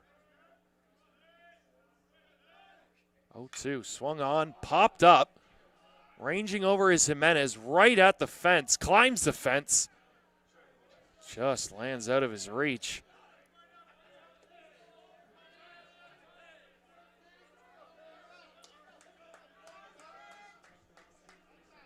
Kerr continues to battle.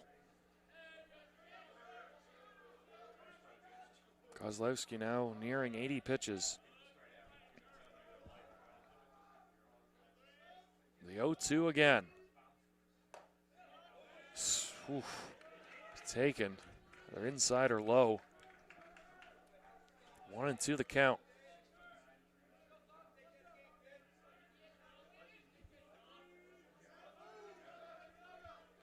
Friesen off first. Kerr in the box. Still knotted at 0. Top 7. Swung on, fouled away again. You can see why this guy doesn't strike out. Great bat to ball skills.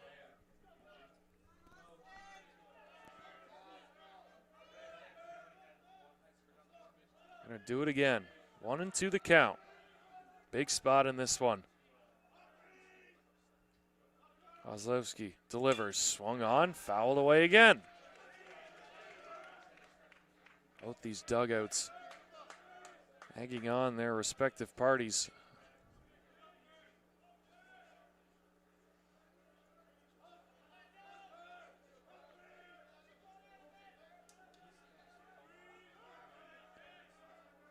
Kozlowski set. Fires on the 1-2. Friesen goes. Jones throws it down.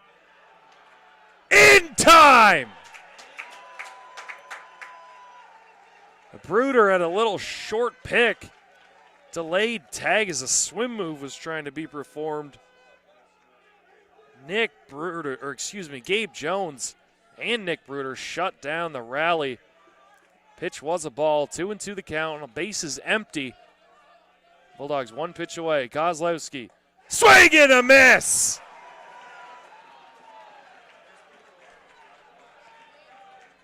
Bulldogs with all the momentum, and they're going to look to pay it off. Finn Jimenez-Boyke on the other side. You're watching. Adrian College is shaping the future of higher education and leading the way in innovation and excellence. Ranked first in most innovative schools and second in best value in undergraduate teaching in the Midwest by U.S. News and World Report, Adrian College is recognized for its commitment to innovation, quality education, and affordability. Offering 71 undergraduate programs, 13 graduate programs, and a 1-to-15 faculty-to-student ratio, our students receive personalized attention and a cutting-edge education. With state-of-the-art facilities, 10 academic institutes, and 50 competitive sports teams, Adrian fosters growth both inside and outside the classroom. From small class sizes to championship-level athletics, we provide the tools and experiences you need to succeed. Join a community that prioritizes your success. Start your journey with us, where your potential is realized. Discover Adrian College.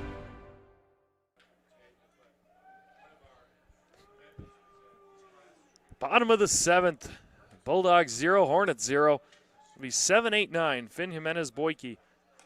Lockhart still on the mound, sitting at 93 pitches through 6 innings. Only giving up 5 singles. Struck out 6 and walked 1.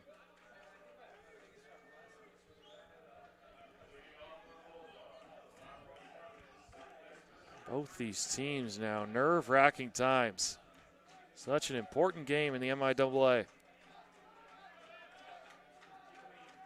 Lockhart, ball 1 low. Bulldog bench trying to get back into this.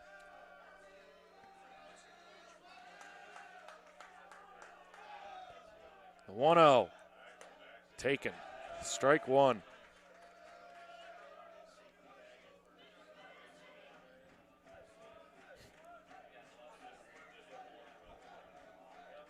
The 1-1. Finn takes outside. Base runners have been at a premium.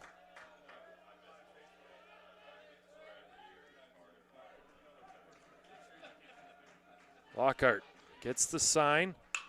Finn chops one to third. Bobbled there for a second. Friesen across the diamond. Safe! They're going to say Reinhardt came off the base, and the Bulldogs now reach on an error.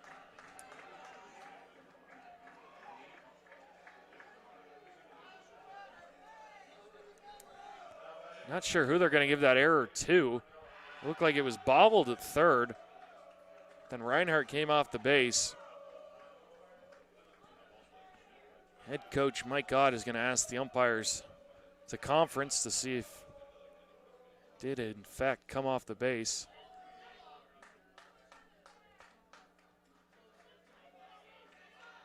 He's satisfied. Now we have Rolando Jimenez. 1 for 2 in the game. Once again, might have to expect a bunt. We are knotted at zeros. Finn reaches on an error. Error has been given to Friesen at third. Jimenez squares. Tried to push a bunt. Back pick to Finn. Safe! Jimenez whiffed on the bunt.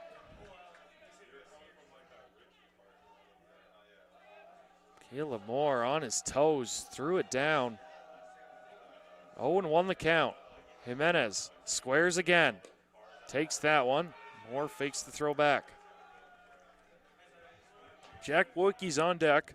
1 for 2 today with a single and a strikeout. And the top of the order. Jimenez squares the bunt early. The 1-1. Gets it down toward first, but it is going to trickle foul.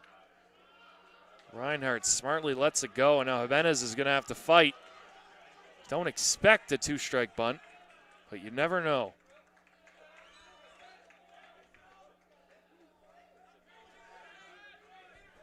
Bottom of the order has done the majority of the damage. Willitson, the only one in the top 4 with a hit. The 1-2 swung on, lofted into right field. That's not going to do it. Newland towards the wall, makes the play, and Jimenez is retired.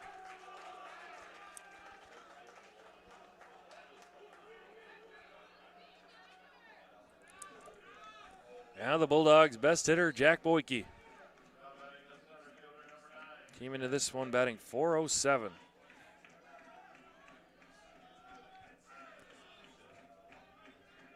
Finn off first. Boyke swings and fouls one straight back.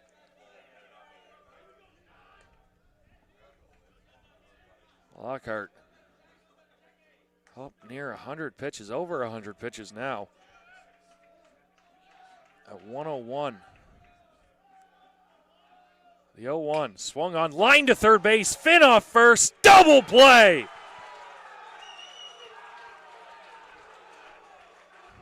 Lockhart is fired up, as he should be. We're going to head to the top of the 8th inning, still knotted at zeros. Top of the order, Pricing, Newland, Reinhardt.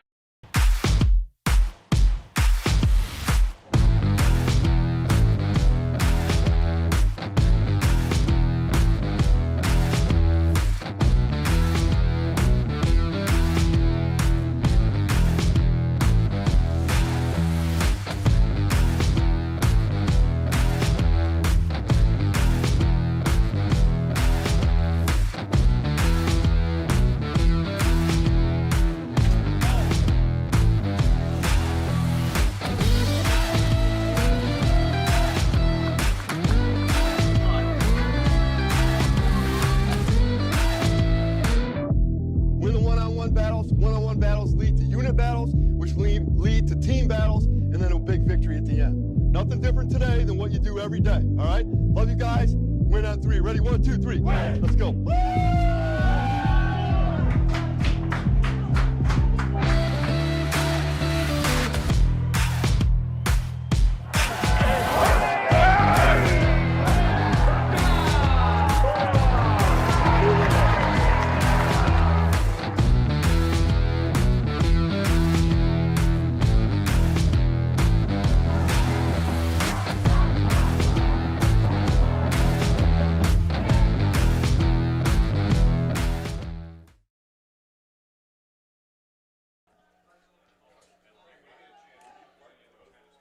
Top of the 8th inning, Landon Kozlowski back out there at 89 pitches. He's going to have to go through the meat of the order. Pricing, who's 0 for 3 so far. Newland 1 for 3. Reinhardt 0 for 3. Fourth time through the order. Kozlowski, the 1-0, swung on, tapped, foul, third base side.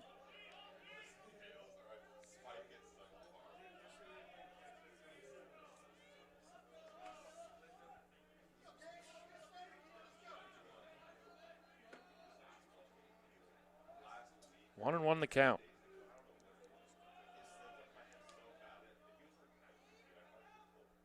Swung on, laced into left field.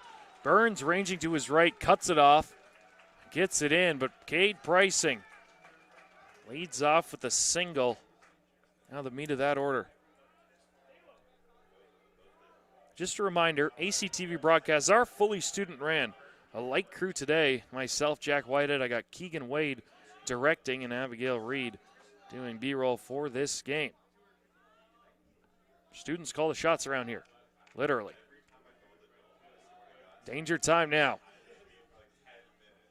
Kate Pricing, leadoff single. Now it's the big bat of Robert Newland. Newland quiet to his standards today. 1 for 3, he's hitting .443.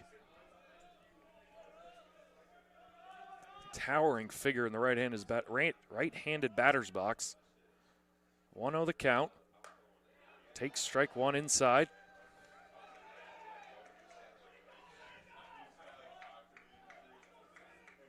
Pricing 11 for 12 stolen bases. Gabe Jones has already cut down one runner. Newland swings and misses in the dirt. I believe the Bulldogs have Parker Ferris warming up.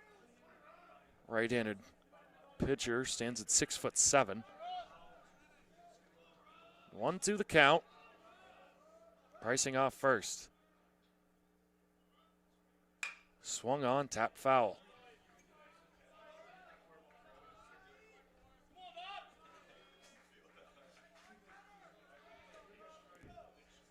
Kozlowski gathers himself. Reinhardt is on deck. He has the 2 strikeouts. Kozlowski has 3 strikeouts in the game. Reinhardt has accounted for 2 of them.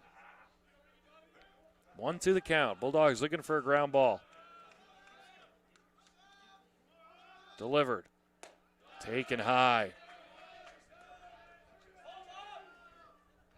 See if that is a setup pitch or something low and away.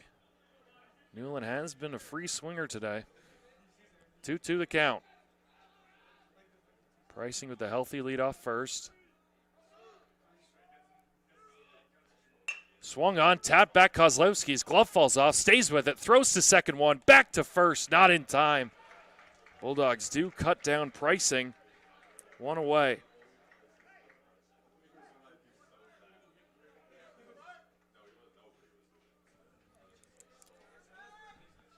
That'll be Ryer Reinhardt.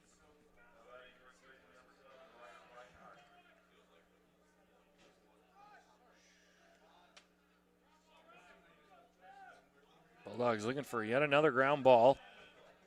Hornets looking for something in the gap.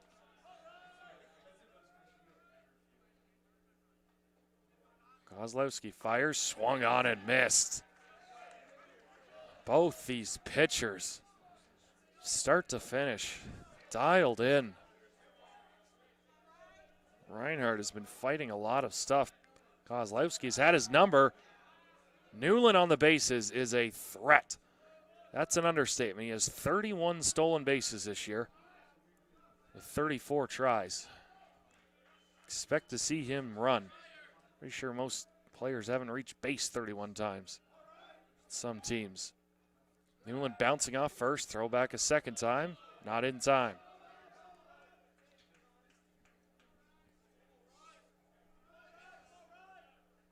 Oh, 1 the count.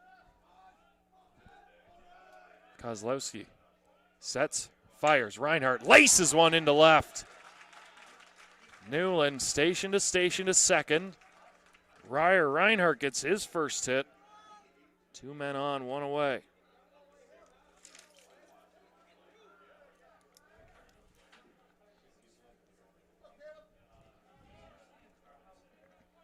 It's going to be Caleb Moore, Bulldog killer for the last couple of years. He is 1 for 2 at the walk. Coach Rainey knows Caleb Moore is a danger, and he's going to head out to the mound. Parker Ferris is throwing.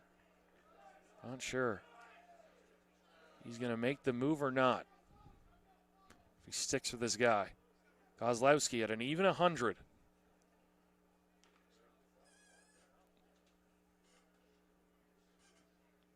Looks like he's having a conversation with Kozlowski. He is going to make the move. Landon Kozlowski, nothing short of brilliant today. He's going to exit 7 1/3 innings, 6 hits allowed, 1 walk, 3 strikeouts, and importantly, 0 runs. We are going to take a short break.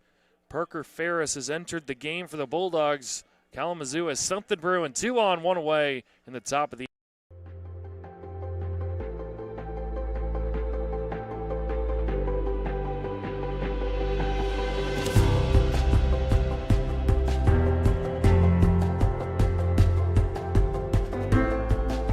The diploma you will receive symbolizes your efforts and distinguishes you as a highly educated person, learned in the arts and sciences and prepared for a life of achievement and great accomplishment.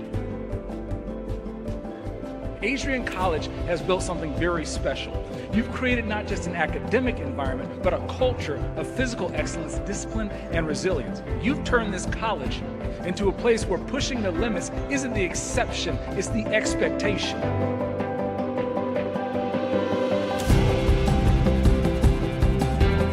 We leave here with countless memories, loyal friendships, and moments that have shaped our character far beyond what we could have imagined when we stepped onto campus. So now, class of 2025, we've come a long way, and I know as we step into this next chapter, we'll step into a new exciting adventure. I know we will do so in faith, in confidence, and in gratitude. Thank you guys, and congratulations, Adrian College, class of 2025.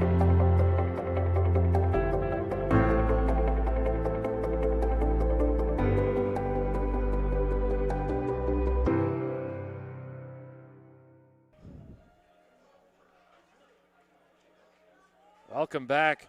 Nicolay Field. This is where you want to be. Bulldogs and Hornets knotted at 0. Top of the 8th inning. Caleb Moore, the junior, facing off against Parker Ferris. Ferris comes in 3-1 record. Delivers. That one's outside. 3.54 ERA. He's been more of a 1 or 2 inning guy. Has only allowed 1 hit in his last 5 innings. 2 against Albion and 1 against Calvin. The 1-0 in there right behind my ear. Good grief. Got out of the way of that one. 1-1 the count. One of these benches is going to erupt. 1-1 the count. Newland, the speedster, off second. Taken just up. You got to think any ball to the outfield on the ground is going to score Newland. Bulldogs hoping it doesn't get to the outfield. He'll take a fly ball, but nothing on the ground. Runners go. Jones throws to second. Finn tags. Got him!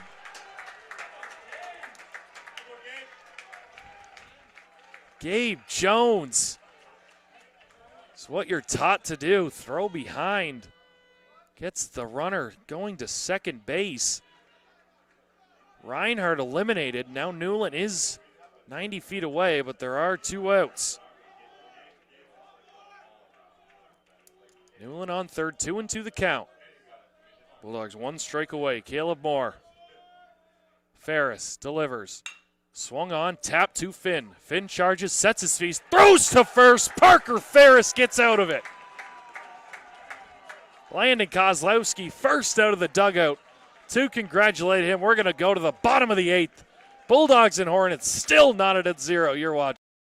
Adrian College is shaping the future of higher education and leading the way in innovation and excellence. Ranked first in most innovative schools and second in best value in undergraduate teaching in the Midwest by U.S. News and World Report, Adrian College is recognized for its commitment to innovation, quality education, and affordability. Offering 71 undergraduate programs, 13 graduate programs, and a 1-to-15 faculty-to-student ratio, our students receive personalized attention and a cutting-edge education. With state-of-the-art facilities, 10 academic institutes, and 50 competitive sports teams, Adrian fosters growth both inside and outside the classroom. From small class sizes to championship-level athletics, we provide the tools and experiences you need to succeed. Join a community that prioritizes your success.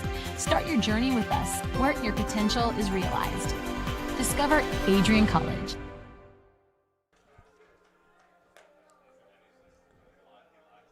Bottom of the 8th, Bulldogs are going to have 1, 2, and 3 due up. The new pitcher is into the game, Owen Schill. 6 feet tall, 205 pounds. Looks like one of their better relievers statistically.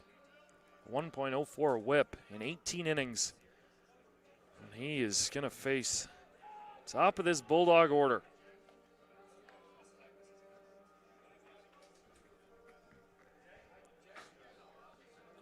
Lockhart leaves this game throwing 7 innings, only allowing 5 hits, no runs obviously, 1 walk, and 6 strikeouts. 103 total pitches. Kozlowski leads this game 7 1/3. He threw 105 pitches, allowed 6 hits, 1 walk, 3 strikeouts. Tucker Ferris entered, got 2 quick outs. The help from Gabe Jones. See if he comes back out, but tension turns now to the Bulldogs lineup. Brendan Willardson, new pitcher Schill. Fires in, ball 1 low.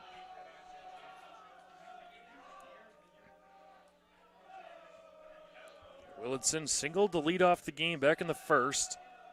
Struck out looking in the 3rd and popped up to first base in the 5th. Takes strike 1. Reminder, there's a whole other game coming up next after the conclusion of this one. Not sure we're going to see a better one. Pitchers duel from start to finish. Hit on the ground fairly hard, 2-hopped. Thrown to first by Finkel. Makes the play, 1 away.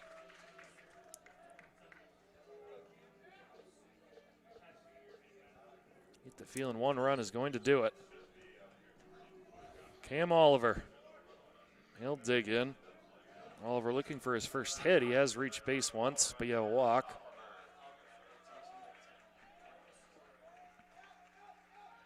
Schill sets, delivers. Oliver late. Fouls it out of play.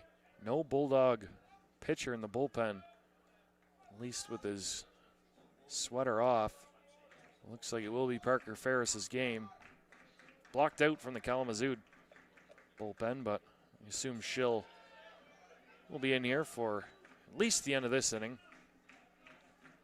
Oliver takes ball 1 low. Kalamazoo is now taking the lead in hits in this game. Bulldogs have 5 hits.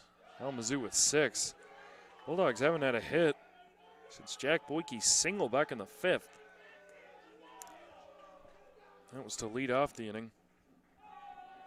Nothing since. Only 1 base runner since. It was a double play that eliminated that. Oliver swings, lines one, fair ball. They say foul. That ball looked like it landed clearly in fair territory. Wow, umpire was adamant though. It's going to be a strike. Ball, 2 balls and 2 strikes. The count now. Man, oh man, Oliver so close to a double. Schill from the windup. Delivers. Swung on, lined up the middle. Like an easy play. Pricing, stretching though. Can't make the play. Oliver goes to second. The Bulldogs take advantage of an error. Looked like Reinhardt stretched a little bit too early. Pricing's throw was off the mark.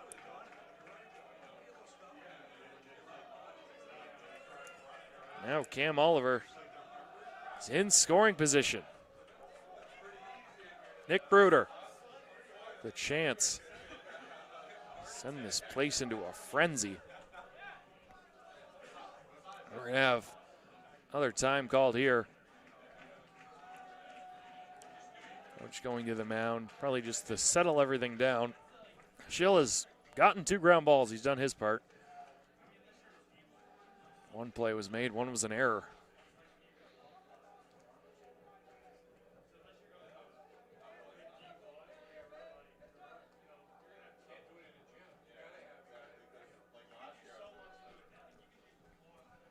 umpire taking the slow walk out there. Nick Bruder getting some words of wisdom from his coach, Craig Rainey. Bruder is 0 for 3. Still looking for this middle of the order. Oliver, Bruder, and Jones yet to get a hit. Oliver has reached base twice. Bruder and Jones are both 0 for. Coach is satisfied. Second mound visit for the Hornets. Bruder takes a deep breath. He's going to dig into the big spot.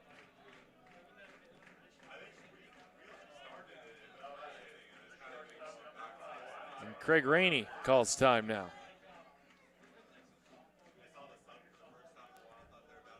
They're going to get a pinch runner here. Jackson McGuigan is going to pinch run for Cam Oliver. Just a straight substitution.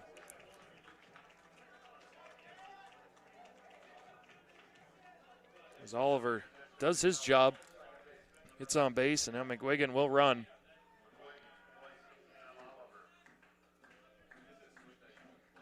Now Nick Bruder. Really, you got to think any hit to the outfield. Coach Klotz, third base, is going to send McGuigan. The 0-0. Bruder takes ball one inside.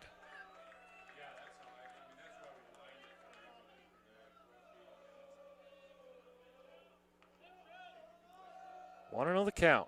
Nick Bruder. Biggest spot of the game to this point.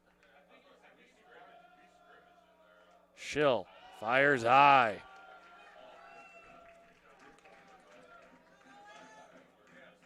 Gabe Jones is on deck. He is 0 for 3, but he's been one of the Bulldogs' best hitters this year. Schill fires home. That one's high. At this point, looking like Nick Bruder take his own base, and they're going to just put him on. Nick Bruder intentionally giving a free base there. That will set up the double play, but Gabe Jones, he's looking to do some damage here. Bulldogs' first base runners in a while. Gabe Jones has struck out his last 2 times, but that was against Lockhart. Now he's got Schill.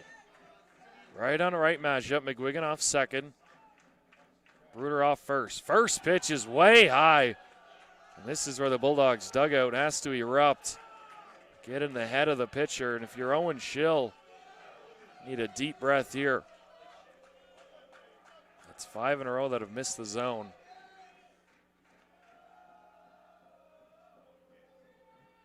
Schill delivers. Not close. 2 balls and no strikes. Jake Burns is on deck.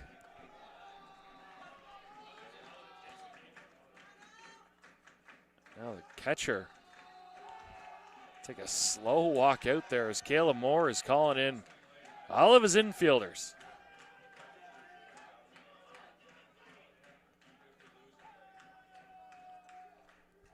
Caleb Moore, the junior, is going to take control of this. Probably, you got to think it's just a meeting. Everybody relax. Take a deep breath. Owen Schill had 2 ground balls, 1 error there.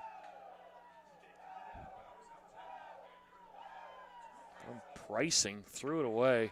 Seen him make a few really nice plays, so not like him to throw that one away. And then 3 straight balls, not close, and coach for Kalamazoo put him on. Now he's falling behind 2-0 to Gabe Jones. 2-0 count. See if Jones is hunting one pitch. McGuigan off second. A 2-0 in there. Oh, and it hits the foot. Third base coach, Klotz.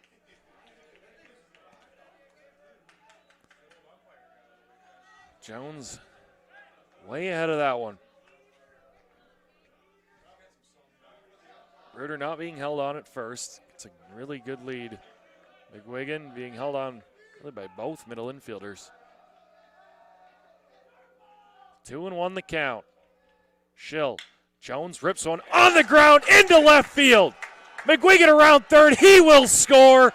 Gabe Jones gets the Bulldogs on the board first.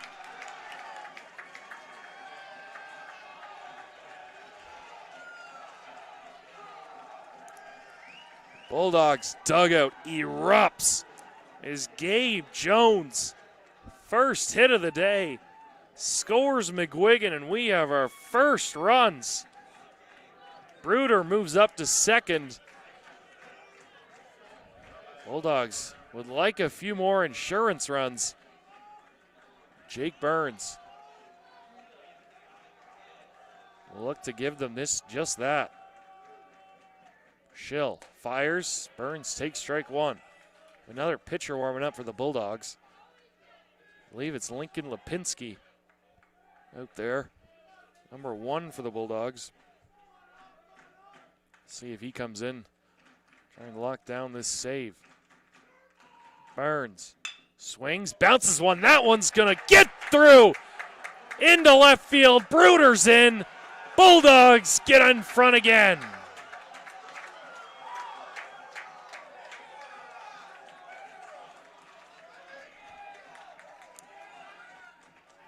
Four straight Bulldogs reach. Bruder scores easily, 2-0. Jones moves up to second. Aiden Melvin now. In the ninth, it will be Isaacs, Loghart, and Fenkel. As Melvin's going to get pinch hit for.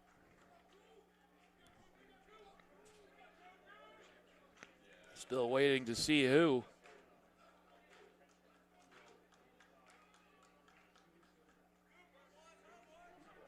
Will be Cooper Tracy.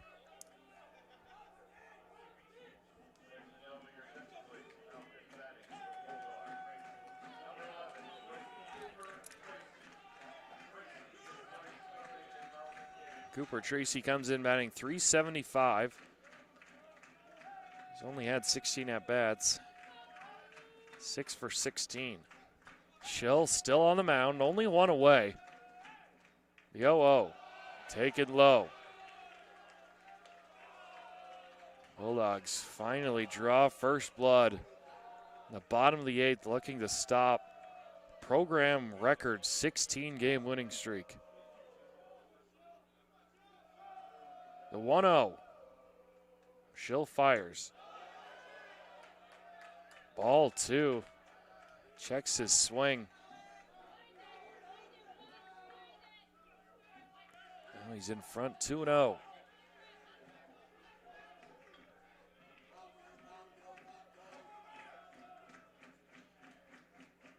Tracy the lefty. Takes ball 3 high.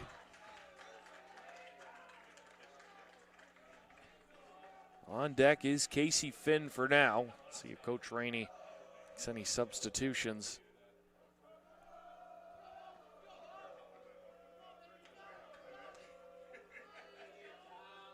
The 3-0, the 3-0 delivery. Tracy takes strike one.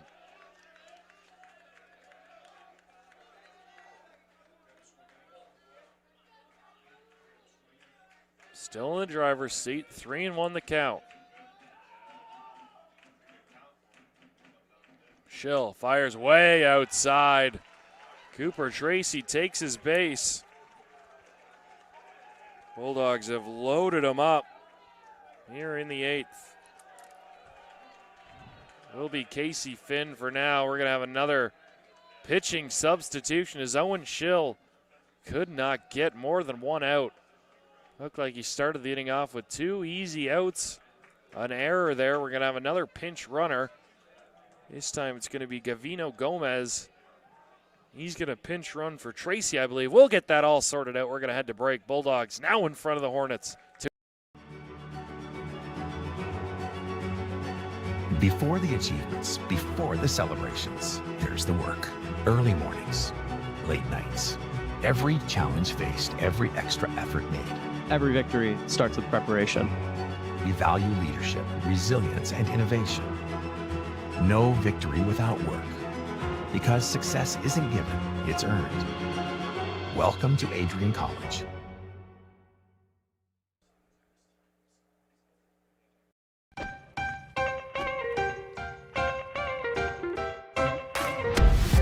I'm a special ed social worker. And I'm a third-year public affairs major. I'm an action filmmaker.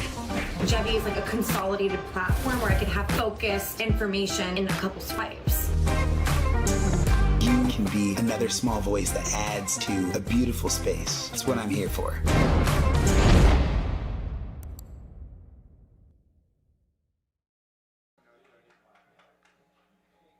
Looking to become a future Bulldog and get recruited by Adrian College? Do you display characteristics of tenacity, drive, and determination? With over 50 teams on campus, there are plenty of opportunities to further both your athletic and academic career. For all recruiting inquiries, head to www.adrianbulldogs.com and click on the Recruit Me tab at the top right of your screen. Your future with the Bulldogs is closer than ever.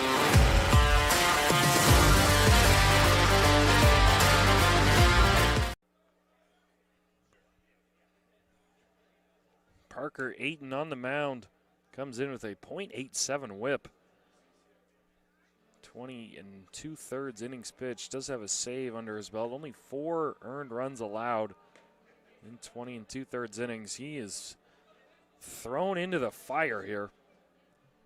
As Gavino Gomez did pinch run for Cooper Tracy. Cooper Tracy's day is done with taking 5 pitches and walking down for a walk. Casey Finn will hit. Finn reached his last time up in the 7th on an error. Now the infield corners are in. Middle infield is back to try and turn a double play. As Finn looks to blow this one open. Ayton throws it over the plate for strike one. For the Bulldogs, you'd like probably at least one more. Gabe Jones leads off third. Not the speediest guy, but he can run. Finn takes a big hack.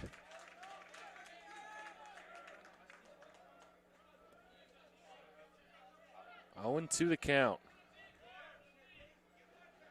Gomez off first. Burns off second. Jones off third. Finn down 0-2. Ayton, the pitch. Swung on, lined right at shortstop. Bulldogs do a nice job. Nobody flinched. Everybody ran back to their base. 2 away.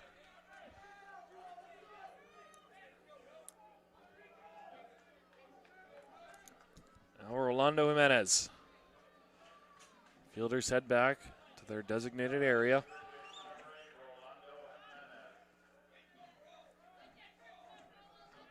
Jimenez 1 for 3. Singled all the way back in the second. Trying to gives the Bulldogs some insurance. Takes ball 1 high.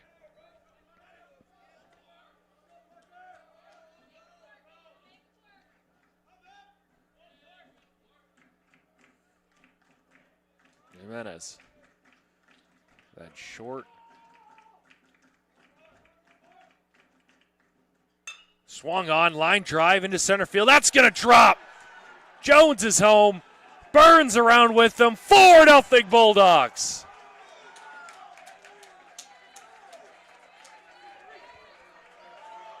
Rolando Jimenez comes up clutch. 2 for 4 day. Now Jack Boyke try to keep this going. Willardson led this off. He is on deck. A massive 8th inning for Adrian. Ayton trying to limit the damage there. Boyke takes one low.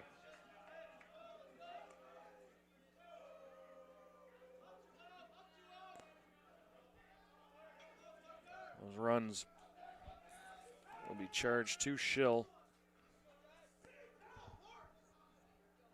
1-0 count. Boyke Tops one over to first base. Reinhardt picks it up, flips to Ayton. Steps on the base in time, but the Bulldogs do the damage they need. They take a 4-0 lead into the 9th inning. Parker Ferris jogs back to the mound. We'll have that 9th inning for you next on ACTV.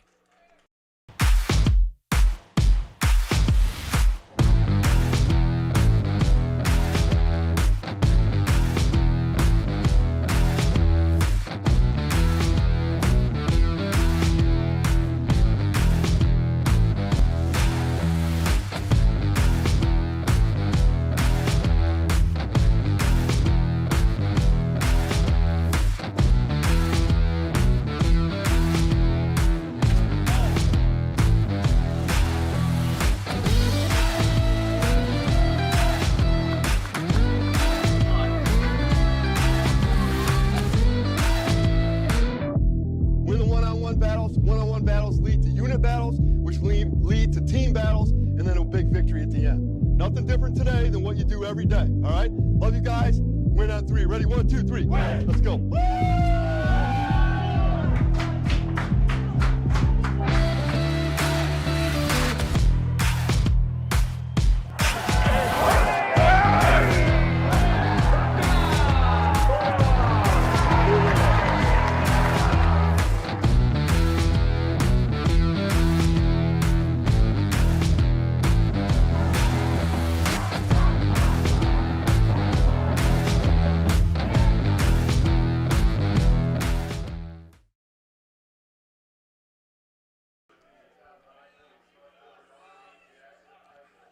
Three outs to get. We head to the top of the 9th inning.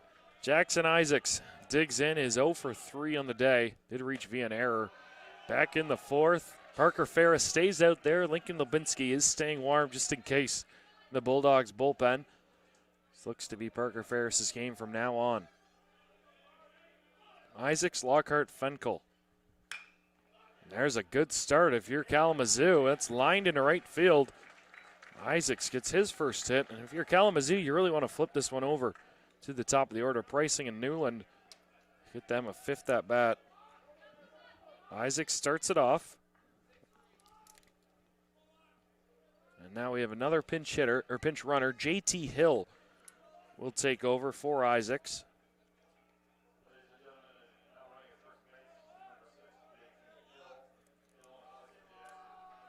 Jackson Isaacs is now done. Lockhart stays in the game to DH. And restarted this game and threw as best as you could really do. Best we've seen is through 7 shutout innings. Best we've seen against the Bulldogs, at least.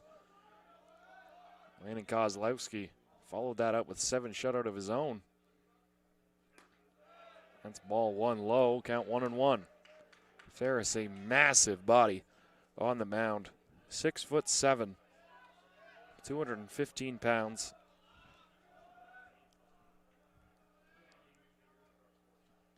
JT Hill off first. That's ball 2 away.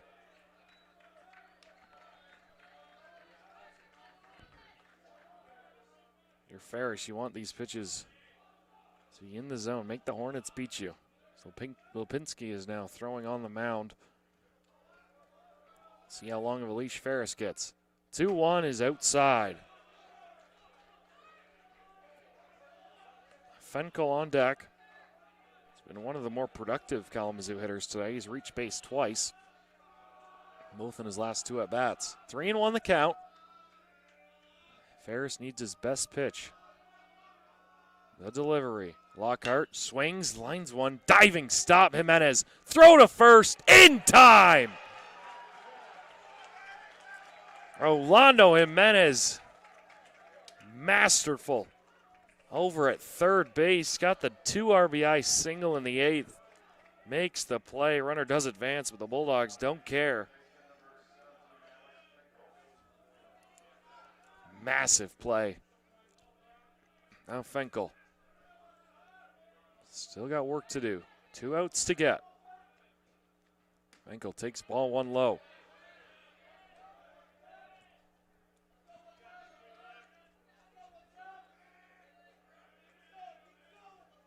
Alex Fenkel choking up on that bat.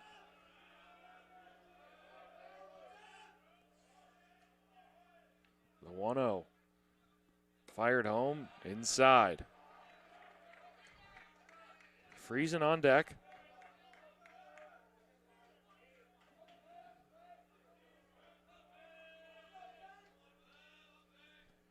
Friesen 0 for 3 did reach. A bunt back to the pitcher where Kozlowski threw out the runner at second. 2-0 is just inside. 3-0 the count. Last thing you want is Pricing or Newland to get back up here. 4K Zoo.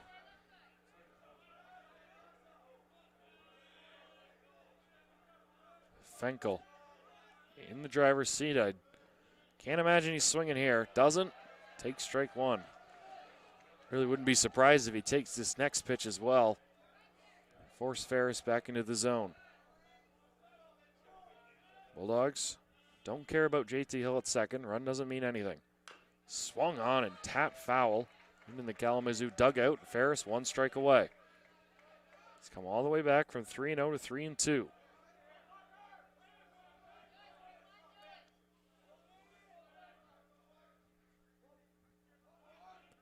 Ferris gets the sign, fires home.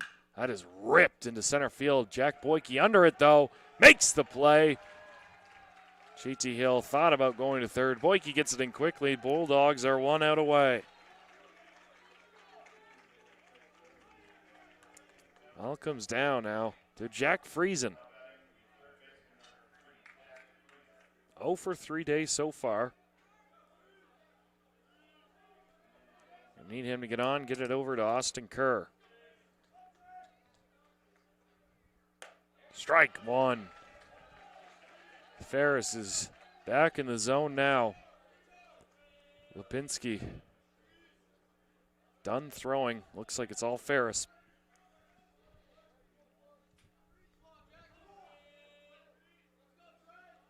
The 0-1. Strike two.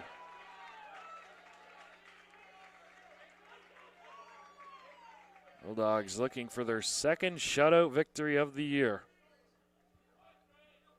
Moved to within a game of Kalamazoo in the MIAA. Ferris, the 0-2 to Friesen. Big block from Jones. Hill goes to third. Jones smartly just eats the ball. Good base running from Hill. That's the first time we've seen a Kalamazoo runner get to, second time we've seen a Kalamazoo runner get to third base. 1-2 the count. Ferris to Friesen. Line drive into right field. That's going to get down. A good piece of hitting from Friesen. Scores Hill, and it's 4-1. I think I regret my statement from saying the Bulldogs are looking for their second shutout. Now head coach Rainey is going to walk out. Another pinch runner, it appears, will be Clay Cook. Will run for Friesen.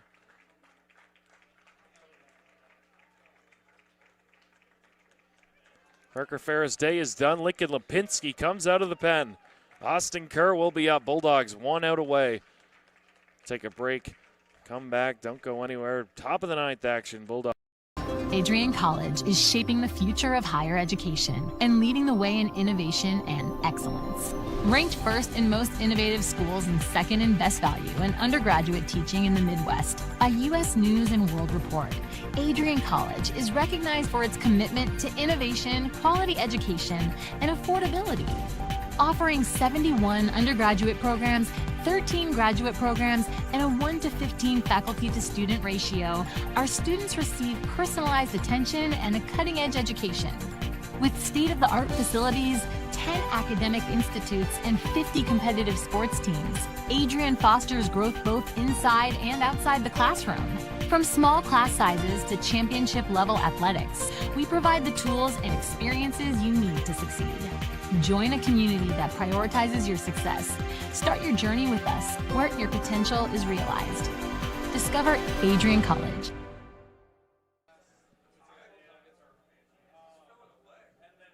Top of the 9th inning. Lincoln Lipinski is on for the Bulldogs as he looks to get one out. Lipinski sort of taking over this closer type role. He's got one save this year. He has struck out 19 batters in 15 innings. He's got a 1.76 whip, 8 walks.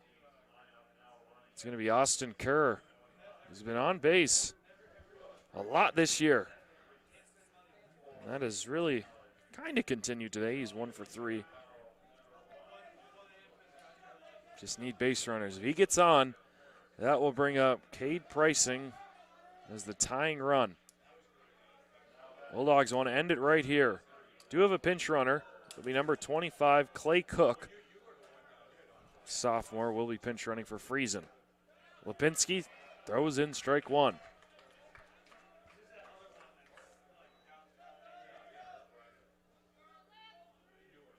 Cook off first. He doesn't matter if you're Lipinski. Kerr does. Kerr late on a fastball. Bulldogs 1 strike away yet again.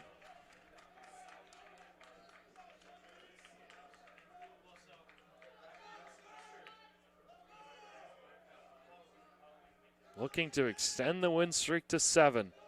Move within a game of Kalamazoo.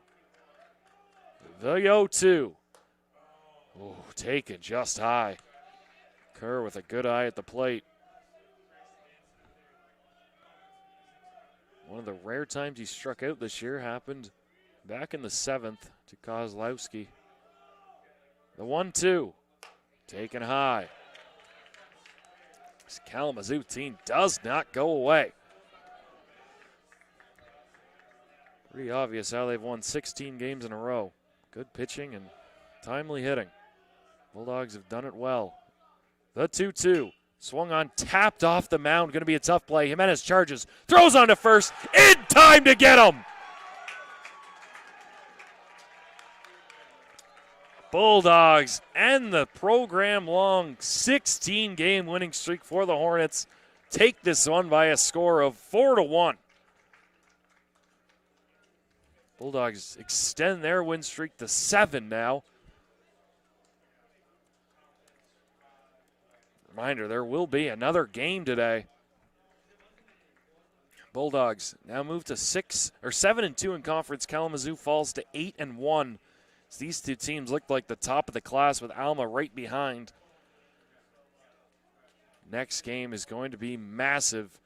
And then, of course, the third game tomorrow will be just as big. Both these teams will regroup. Nobody on either team except for Jake Burns and Rolando Jimenez got extra or more than one hit. Pricing, Newland, Reinhardt, Isaacs, Moore, Fenkel, Friesen, and Kerr all with one hit.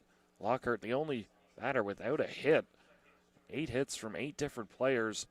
The Bulldogs, Rolando Jimenez, 2 for 4 with 2 RBIs and 2 incredible defensive plays to really put this one to bed. And Jake Burns, 3 for 4 on the day with an RBI. He was massive. And then Gabe Jones, his one hit, really gave this Bulldog team the lift they needed. Got their first run home. And then pitching, shut it down there. Landon Kozlowski ends his day 7 1/3, 105 pitches, 6 hits allowed, 1 walk, 3 strikeouts. Logan Lockhart, though, kept pace with him. Only 5 hits allowed, 1 walk, and 6 strikeouts in 7 innings. 103 pitches. Owen Schill will take the loss, allowing 2 hits, 4 runs, only 1 earned in that 8th inning. Parker Ferris will get the win, allowing 1 run. Lincoln Lipinski will get the save. That's going to do it. We will have game 2 in about 15, 20, maybe 30 minutes. We'll see. We'll have it for you. We'll have it first pitch. It'll be myself and Remington Gilniak back on the call with you. Bulldogs victorious, get their 7th win in the row, ending Kalamazoo's 16-game win streak. Do not go anywhere. We got game 2 on deck. Thank you for tuning in. For my director, myself, Jack Whitehead, Keegan Wade, I want to thank you for tuning in to Bulldog Baseball on AC.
Welcome into the Nicolay Field here on the campus of Adrian College on a brisk but sunny Saturday afternoon for Game 2 of this MIAA clash between the 10th-ranked Hornets of Kalamazoo College and your 23rd-ranked Adrian College Bulldogs.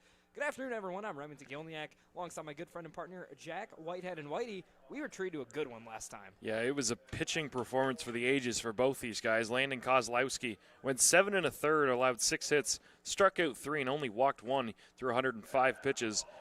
And for Kalamazoo, it was Lockhart, 7 innings, 5 hits, 1 walk, 6 strikeouts, 103 pitches. He's going to be in right field, so that arm could be a factor in this one. But, yeah, it was a pitcher's duel. From the start, I'm expecting to see a little bit more offense in this one. Yeah, in a bit of a broader sense, this matchup is just so pivotal for both teams. You know, they're the top 2 teams in the conference, both ranked in the top 25, and last game was just an example of just that high level of baseball within, you know, at the Division III level within the MIAA. And I don't know about you, partner, but you can just feel the intensity. Well, I would say between the lines, but really between the fences. You hear the dugouts very active both games. It's clear that, you know, this really means something to the guys. Yeah, it was – both benches were up the entire game, essentially. The Bulldogs bullpen, usually a bunch of guys out near the bullpen, they were in the dugout from start to finish. Same with Kalamazoo. And for the Bulldogs, I mean, they fed off that energy. It took a little bit of time here. We didn't get first runs until the bottom of the 8th inning due to these pitchers. But, yeah, I mean, both dugouts were a factor throughout the game, and eventually the Bulldogs did break through. Yeah, speaking of breakthrough, you know, Bulldogs did it in the 8th, but even in the 9th, you saw Kazoo put up a run there. So, you know, I'm not expecting to see 7 scoreless innings in this one. However, these Hornets certainly have their hands full with Ambrose Horworth. Whitey, what do you got on him? Yeah, Horworth, he is a stud for this Bulldog pitching staff. He comes in with a 1.83 ERA. His whip is sitting at 1.05. He's 6-0 in only 8 appearances. He's thrown 34 1/3 innings, has 21 strikeouts to 5 walks. So this Kalamazoo team's got to be ready to hit. Oh, Kalamazoo, they were, well, came into play today, 10th ranked, the Division III level for a reason. The last game, not necessarily the best indicator of, you know, the capabilities of this lineup. So we'll see it started, and we'll see it right away. That's Cade Prissing lining one into left field. It'll get down for a base hit, takes a wide turn. He'll be content with 1 to lead off our game. Yeah, the game before flew out his first 3 times and then singled in that 8th inning. So now he's 2 for his last 2, and he's a pest on the base path as well. He really does everything right. He plays a shortstop. He did make one of the pivotal errors in that last game, but he's starting off well in this game. So that'll bring up Robert Newland, that big frame in the right-handed batter's box. Decent lead at first from Prissing. First pitch, breaking ball, leaks just out. Yeah, Newland, they got to get him going.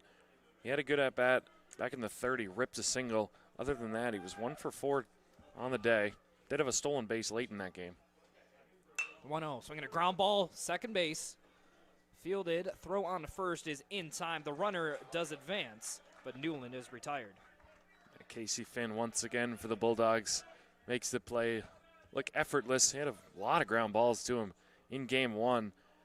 Good job to secure an out. Don't force it trying to go to second base. But now the Hornets, they didn't really have guys in scoring position throughout the whole game earlier, so now they finally have one right away for the meat of the order. It'll be an early chance for Ryer Reinhardt, the 3-hitter today, the first baseman for this Hornet ball club. See a first pitch breaking ball lining to left over the head of Jimenez. It'll get down for a base hit and left, burns up with it, but Prissing will score without a throw. Just 3 batters in, Hornets lead it 1-0. He said they're going to have to be aggressive. Horwath does not walk people. He's thrown 4 pitches and 3 batters have come to the plate. Really done a nice job. Horwath strikes a lot of people out. Sort of a crafty lefty, but can't strike people out if they're swinging early in the count, and Reinhardt does just that. Yeah, the 2 pitches into left. One was a fastball to Prissing. The second to Reinhardt was a breaking ball that just caught a lot of plate. You can kind of hear the energy coming from the Kazoo side. It's the first pitch to Caleb Moore, misses in. Just feels like it doesn't feel like a completely new game. You know, maybe, obviously it is a completely new game, but the same energy that we saw in game 1 still very much there in game 2. So Horworth checks on the runner a few times, goes into the motion, the 1-0. Changeup misses down. Kalamazoo really not used to not putting up cricket numbers. They only had 1 run. You got that with 2 outs in the 9th. This is one of the better scoring offenses in the nation, so they're getting back to their roots. Here's a 2-0 from Horworth. Fastball, called strike at the knees, outer third.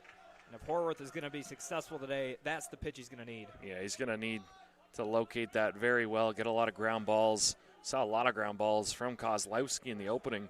See if Horwath can do the same. Horworth holds the set for a while, finally goes into motion, leaks arm side. He'll fall behind 3 balls, 1 strike. So Reinhardt on first, doesn't have a ton of speed. Don't expect him to take off, not on the 3-1. Maybe we see a 3-2. But for now, it's a fastball count for Moore. And he gets one, but it misses down. It'll be the 3rd base runner of the inning and another runner in scoring position for Kalamazoo. It's going to bring up Fenkel. Fenkel in the first game was one of the better hitters for KZoo. He got on base twice at 4 trips. Did fly out late in that game on a line to Boyke in center field. He reached via hit by pitch and a single in the 7th. Yeah, Fenkel entered play today. Prior to game 1, 395 on the batting average. Has that quick left-handed stroke. First pitch breaking ball misses out. Definitely a dangerous at bat here, but also a double play candidate. Yeah, left on left as well. First time we've got to see that. It's a tough at bat for Fenkel. Horworth checks the runner a few times. Holds it set for a while. This one line into center field. It's going to get down for a base hit. Boyke up with it, runner rounding third. The throw home is let through, but it will not be a close play. It'll be another run for the Kalamazoo College Hornets as Alex Fenkel drives one in. A lot of loud contact early on. Head coach Craig Rainey notices that he's going to take a trip out to the mound, but something we really did not see in the opening game.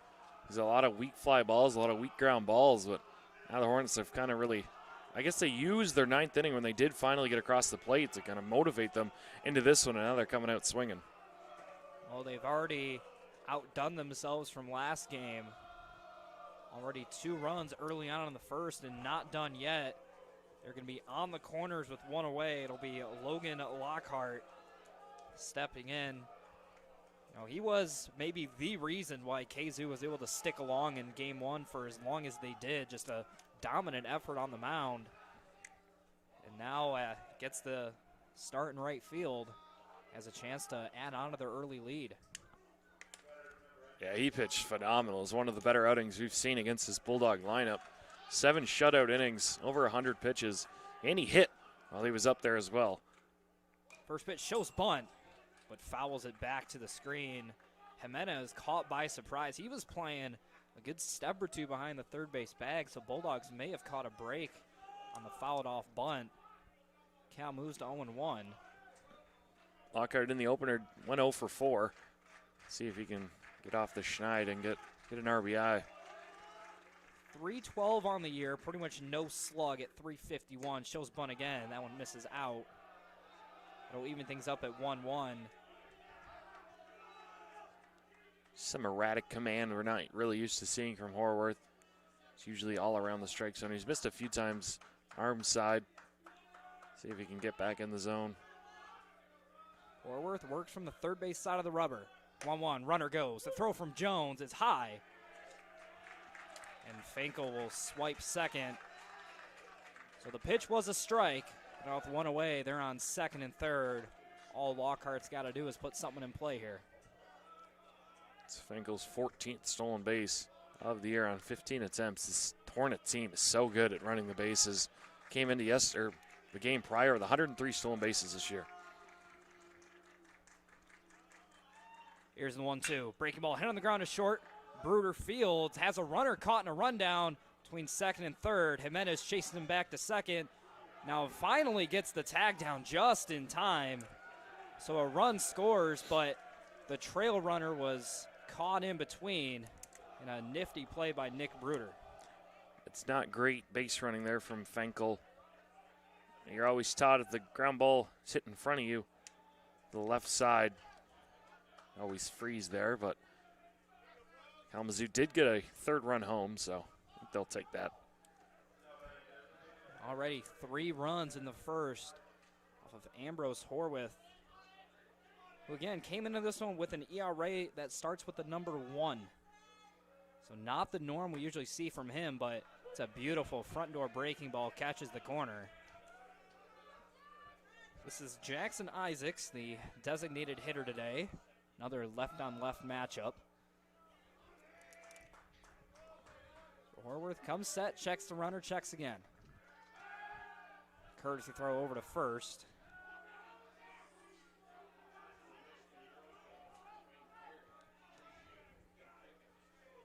Isaac gets the DH today, or in this game. He played left field in the first. Here's the 0-1. Runner goes, pitches in the dirt, throw down to second is high once again, and an easy stolen base for Logan Lockhart, their second of the inning already. Yeah, Lockhart moves his total 12 for 12 on the year. His team's only been caught 10 times, 11 now after Gabe Jones threw 1 out previous game. So another runner in scoring position, another scoring chance. Half-hearted attempt. Pitch is called a strike. I believe it was on. I hope pitch, it's on the not swing. The swing. Oh, goodness, that was low. Well, the home plate umpire never pointed as if to say yes, he did. So we'll just have to assume it was on the pitch. So count moves to 1-2. Another breaking ball. This one misses well out. It's getting things up. 2 balls, 2 strikes. It's been a long first inning for Ambrose Horwath, looking to get out of it here, limiting the damage to just 3. The 2-2, swinging a line drive, caught by Horwath, throws up the glove in self-defense, and it finds the back of the leather. So that'll do it for the top of the first, but in the inning, Kalamazoo puts up 3 to take an early lead. We head to the bottom of the first.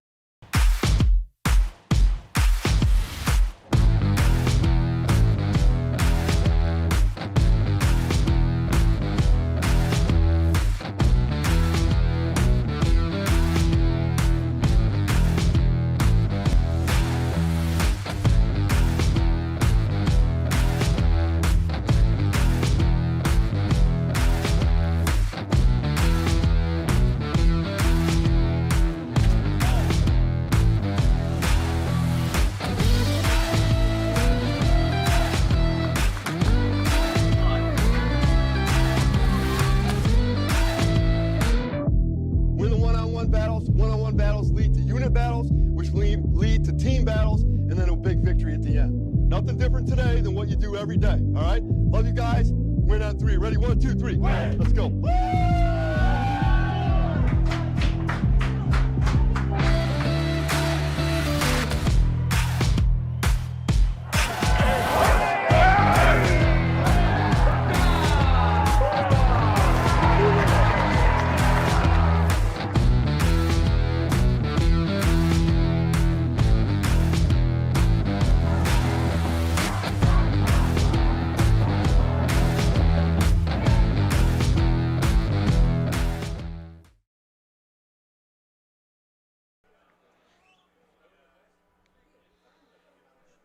Welcome back. Bottom of the first being set to be played. Bulldogs will try to respond to the 3-run inning put up by the Hornets.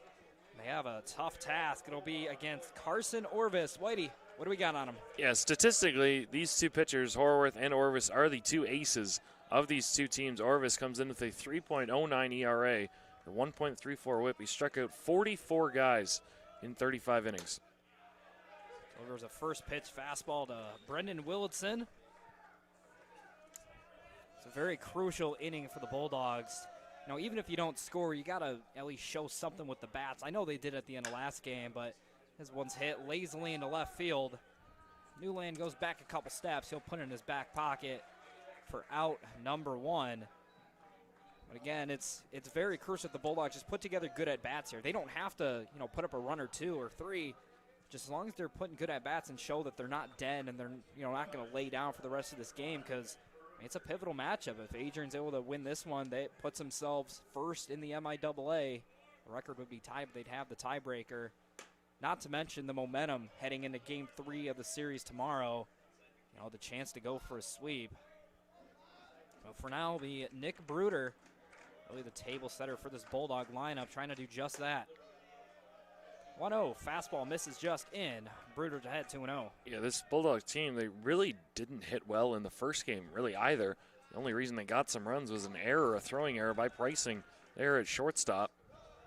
They were held without an extra base hit, a lot of singles, a lot of reach on errors, and a lot of walks. They have to get a big hit at some point in this game, you'd think. Oh, it's a good start here for Nick Bruder. He's ahead in the count, 3 balls, no strikes. Got to imagine here in the first, red light is coming up. 3-0, fastball, center cut, called strike 1. And Orvis does have 16 base on balls in 35 innings, so could be prone to walking a few guys, one every couple innings. Well, Bruder, a guy who knows how to take a walk on base, approaching 500 on the season as he fouls that one away. Now has to protect it with 2 strikes. Nick Bruder's really been a starter since he came to this Bulldog team. It's been so good for them for the last couple of years.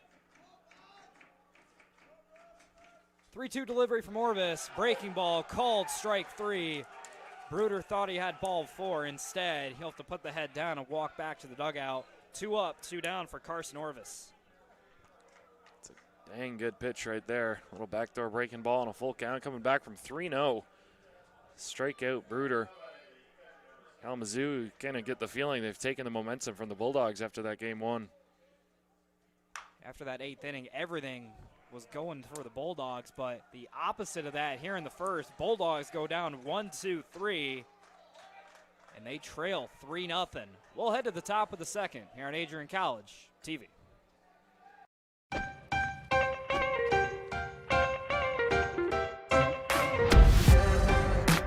I'm a special ed social worker. And I'm a third-year public affairs major. I'm an action filmmaker. I'm a recent graduate from Michigan State University. I'm an underwater cinematographer.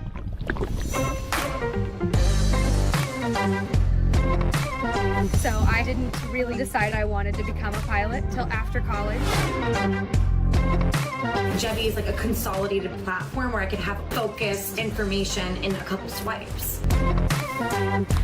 Involve yourself as many opportunities that you can. The number one most important thing is knowing your own weaknesses. Proper planning. Breakfast. It's always something different, something new. The fact that you can be another small voice that adds to a beautiful space. That's what I'm here for.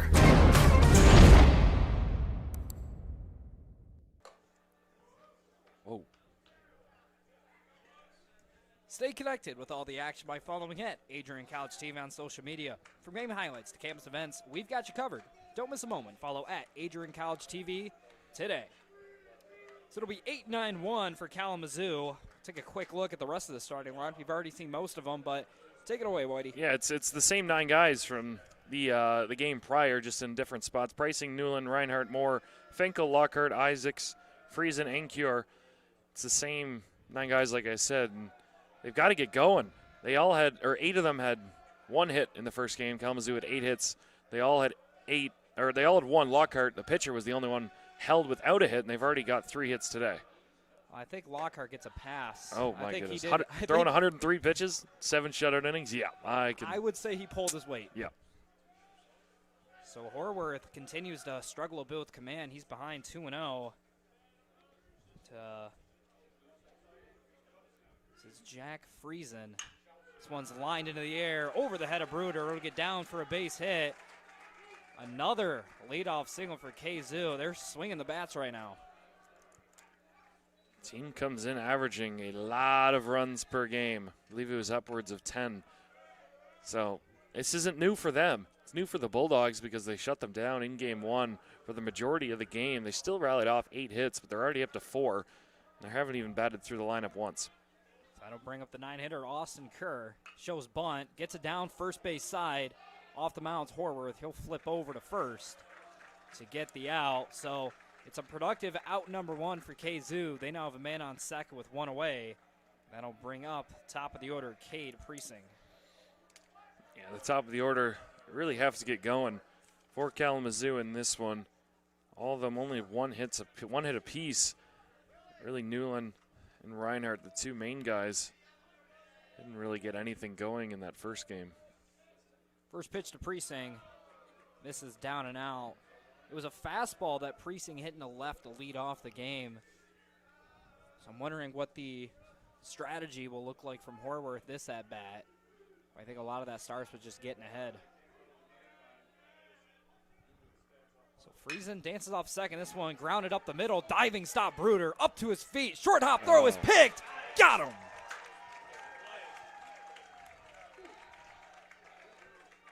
It's too good for Nick Bruder. Shortstop. That looked like a clear base hit and another run-scoring single, but diving play, one hop. Nice pick over there by Willitson. Now, if you're Horworth, you gotta get out of this one with your defense playing like that behind you. He's got a tough task with Newland, but he's got to get out of it. Yeah, not the first time we've seen the Bulldogs make a big defensive play. Even though in the early innings, I always say a run in the second inning is worth the same amount as a run in the ninth inning. Now, maybe the leverage may be different, but a run is a run, so any way that you can prevent them, even early on, certainly makes a humongous difference. As credit Horworth, he's now ahead of Newland, no balls, 2 strikes, and has all options at his disposal right now. And Newland, he's been in this count a lot. It feels like he's been more of a free swinger today than what he's been accustomed to swinging at. He's only struck out 17 times this year. 0-2, fastball, painted the outside corner, called strike 3.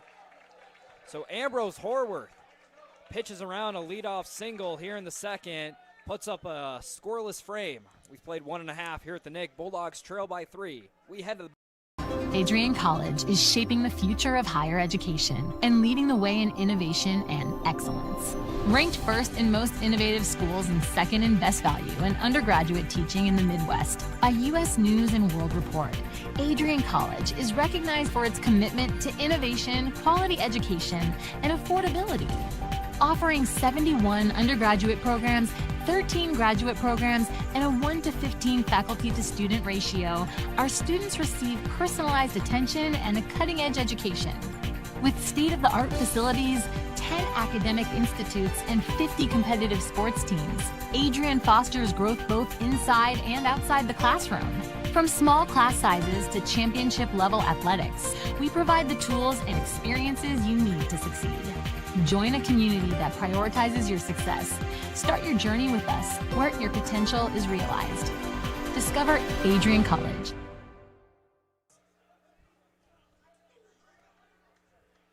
Bottom of the second inning being set to be played. Bulldogs will try to get the bats going. They went down 1-2-3 in the first. We've already seen the first 3. Tell us about the rest of them, Whitey. Yeah, Willitson, Bruder, Jones, Oliver, Burns, McGuigan, Finn, Jimenez, Boyke. Kind of the same lineup as well. It's going to be Christian Oliver this time instead of Cam Oliver. And Jackson McGuigan will be in right field. Oliver's in for Melvin from the last game. Oliver, on paper, a good matchup here with the righty on left, and he's got a lot of power. But this Bulldog lineup, they've got to get going. They've only accumulated 8 hits in the past 10 innings. And all of them have been singles, so they have to get some sort of extra base hit to get the ball rolling.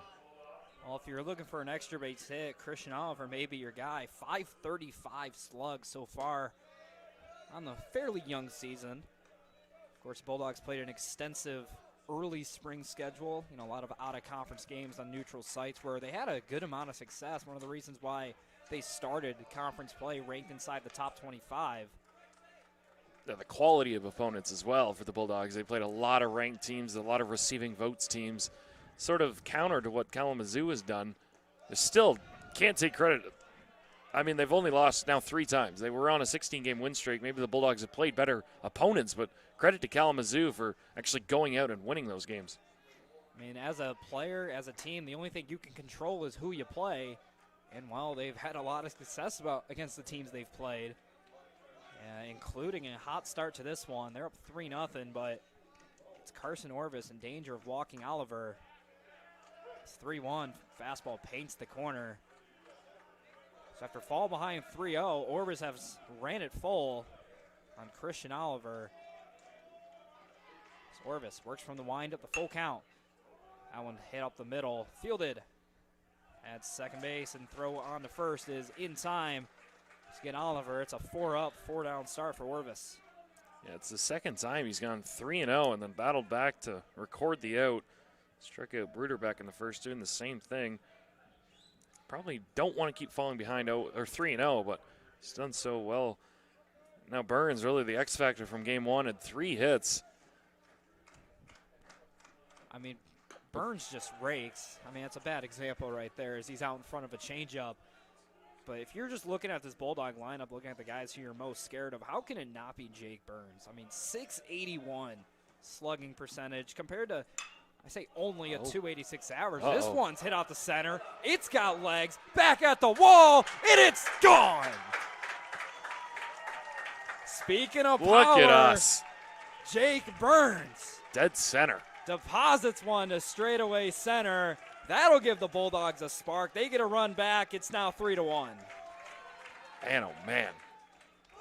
It looked like a fly ball. It just kept carrying. I thought at one point Kira was going to settle underneath it, but it just kept going. And all the fans out there, they get a souvenir, and Bulldogs now back within 2. It is a nice sight to see. Fans back on the hill at the Nick. You know, I feel like it was quiet last year. Most of the games you went to, there would be people on the hill, but today we got a solid, I'd say we got probably around 100 students out there in center field. So it'll be Jackson McGugan.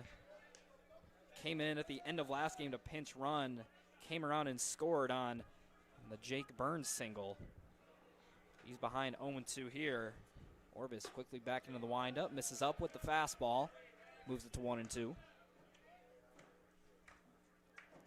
Yeah, McGuigan, one of the pure hitters for the Bulldogs again. Go to every part of the field.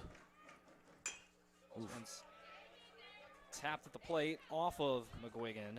He'll have to gingerly walk around, try to walk it off a bit. And McGuigan, like you said, didn't start game one. He's in right field today, taking over for Cam Oliver. 1-2 from Orvis. That one spiked into the dirt. It is stopped by Caleb Moore, who's back behind the plate again here in game 2. Both these catchers catching both games. You got to start to feel for the legs. I will say in this weather, it's a little bit more manageable than, you know, a midsummer game where it's 90 degrees. But, you know, since today we're in the, you know, high 40s, low 50s. You know, if you're in the sun, it's a lot warmer, but in the shade, it's a little bit chilly. So you can't imagine the legs are going to be feeling great after this one, especially if he's going to block another one. Yeah, both these catchers, I don't think there's been a pass ball or wild pitch today. So that's going to run the count full. It's Casey Finn waiting on deck. McGuigan trying to give him a base runner. 3-2, misses down and in. It's going to actually hit the foot of McGuigan, so what would have been ball 4 anyways is a hit by pitch. He'll take the jog down to first. Bulldogs getting back in business here in the bottom of the second. That brings up Casey Finn, who went 0 for 4 in game 1. He did reach on an error. In the 7th inning, he hit a few balls hard, lining out to left field and lining out to shortstop, but he needs something going from the bottom of the order. So he has a big hole right side. First pitch. Flared in the air down the right field line. Going to get well out of play. Almost hits the pavilion down the right field line here. Now the crowd from game 1 has mostly stuck around. We already mentioned the ones in center field, but down both baselines, plenty of long chairs and lounging around, especially by that pavilion over there. You get you get the best of both worlds, and you get to be outside, but still, you're kind of in a building, but not really, if that makes any sense at all. I know it doesn't, but hopefully you understand what I'm trying to say. So here's the 1-1. Another one tap fouled on the third base line. So Finn now down 1-2. Finn's made a lot of contact today. It's been a lot of foul balls. Him and Jimenez have really worked these pitchers. Haven't really been rewarded. Jimenez was finally rewarded in that 8th inning, but Finn is yet to be. We'll see if it happens here. Orvis has a ton of pitches at his disposal. Accidentally went out of the windup. So the pitch was down low. The runner, McGuigan, steals second. He had a massive jump. He was already halfway before Orvis even threw it. Well, Orvis accidentally started in the windup, threw a breaking ball in the dirt that Casey Finn pretty clearly went around on, but Bulldogs catch a break as the first base umpire sees it differently. So he's still in there, 2-2. Fastball just misses in. Another good at bat. Both these teams making these pitchers work, which could come into a factor. Adrian only used 2 pitchers, or 3 pitchers. Each team used 3 pitchers. Only 2 really that threw a lot. The relievers threw around 20 pitches each. 3-2, swinging a ground ball. That'll get through for a base hit through the left side. Runner McGuigan will be held at third. The throw is cut off, and they'll split the runners, but the Bulldogs have them on the corners with 1 away. Does get rewarded for all that contact. Bounces one through the left side, and now Jimenez with a chance to get Adrian College right back in it. That'll bring up Rolando Jimenez. Pair of hits in game 1, including a pivotal one in the 8th inning. And all prior to the first pitch, we'll have a tea party at the mound. We'll use this opportunity. I just want to talk about kind of the style of a Craig Rainey batting lineup. Obviously, you have the mashers up top. You guys like Willitson, Jones, Oliver, and Burns, who can all take you yard, at a pretty high clip. But then this bottom of the lineup, you have guys like Finn, Jimenez, and Boyke, who are just, I like to use the word grinders. They grind out at bats. They're not home run threats.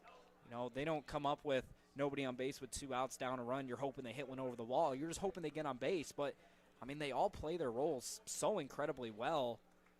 We saw the last at bat in the 8th inning where Jimenez just kept fouling away pitches, and even the single he did get wasn't necessarily a barrel, but he got just enough of it. That's his game. Just catch something out in front, bloop it into the outfield, find gaps. Bulldogs could sure use a gapper right now. First pitch to him, swinging a line drive, base hit into left field. McGuigan in to score. Finn will be held at second. And that is now 4 straight base runners for the Bulldogs. They're still in business, now just down 1. Bottom of the lineup doing it once again. Both these left-handed pitchers are really not doing very well. A lot of barrels right now, a lot of hits through holes. Now it doesn't get any easier. Jack Boyke leading this Bulldog team in average. Yeah, it's first and second, 1 away. Bulldogs looking to tie it up. First pitch, breaking ball. Swing was held by Boyke. He'll be ahead 1-0. Boyke went 1 for 4 in game 1. Not like most of these Bulldog hitters with 1 hit. Did line out a few times and struck out all the way back the second inning of game 1. So Orvis checks the runner a few times. The 1-0. Fastball down. Good cut by Boyke. Just pulled off of it a little bit and a little tardy. Count's going to move to 1-1. Yeah, from the bottom of the order, you're going to get good at-bats. Essentially, every time they're up there, Finn, Jimenez, you just saw both of those guys working an at-bat, and Boyke, really the same thing as he's down 1-2. It's a beautifully placed, I believe it was the fastball, down and away. Pretty much an identical pitch to the one that Boyke took a pass at. And now with 2 strikes, he's going to have to battle that off if he sees it again. So here's the 1-2. Swinging a ground ball right side. Fielded by Reinhardt. Throws it to second for 1. On to first, not in time. That is a nice defensive play by Ryer Reinhardt. Yeah, he made sure to get 1. He threw that one well. That was a well-tried-to-turn double play. The pitcher covering first base as well. Boyke just too fast. And now Willitson, it's up with runners on again as he tries to tie this one up. Willitson was aggressive in his first at-bat, flew out to left early in the at-bat. See if he has what it takes to tie this thing up. Tying run 90 feet away. Just the bottom of the second inning here from the Nick. Willitson takes the first pitch, breaking ball in the outer third. Boyke with good speed, leads off of first. We'll see if he can get a decent jump against the left-hander Orvis. Shall he decide to run here? Before that, pickoff throw to first had Boyke leaning. But fortunately, not a very strong move over there. Boyke's back easily. Yeah, Boyke tied for second in this in this season for stolen bases for this Bulldog team, with Jimenez with 8. He's 8 for 9, so definitely a threat. 0-1 to Wilson, fastball, center cut at the knees. It's going to move it to no balls, 2 strikes. Outfield plays him to pull. See if Wilson can find a gap somewhere. The 0-2, breaking ball misses down and away. Try to get Wilson to chase. Wasn't able to budge. This is kind of more of the game I was expecting in game 1. Both these teams long, grinding at bats, making these pitchers throw a lot of extra pitches. Here's the 1-2. Fastball misses just out. It's a big take there by Wilson. Count now even at 2-2. And with every pitch that comes off the left-handed arm of Orvis, really you think the bigger chance the Bulldogs have of really breaking through here. For the 2-2, courtesy throw over to first. This time Boyke reads it well. Bulldog bench is definitely into this one now. They were down 3-0. They were quiet, but second inning rally has really jump-started them. See if Wilson can get that dugout even louder here. Count is 2-2. Orvis, the pitch. Runner goes. Fastball misses out, and Boyke will steal second without a throw. Like that stolen base there from Boyke. Really, if you're Kalamazoo, you really don't expect that on 2-2 count. He throws a ball, then the next pitch he gets a head start, but now he's at second base and scoring a single. 3-2, tapped foul at the plate. So another just good grinded out at bat from a Bulldog hitter. Now Wilton, all he's got to do is dump something in the outfield and give his team the lead. And even though it's just the second inning, it just feels crucial that when you have opportunities like this, you have to capitalize on them. Orvis works from the stretch, third base side of the rubber. Full count offering, chopped on the ground, right side. Fielded it at second by Finkel. Flip over to first is in time. Willitson made it a close play, but in the end, he is retired, and so are the Bulldogs in the second. But then in the inning, they score 2 runs on 3 hits. We've played 2. Hornets lead it 3-2. We head to the top.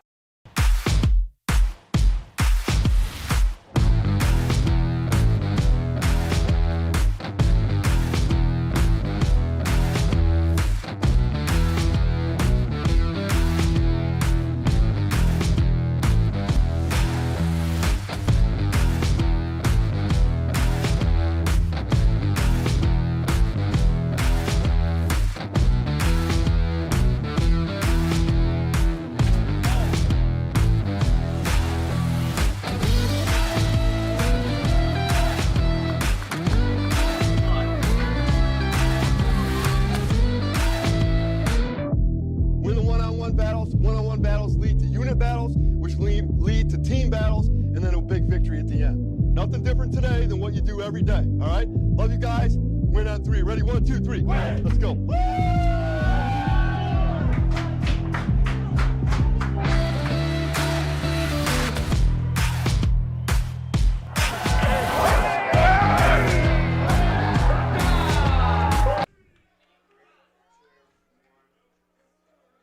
Welcome back, top of the third inning. Ambrose Horworth goes back to work after, well, not a perfect, but a better second inning where he put up a scoreless frame.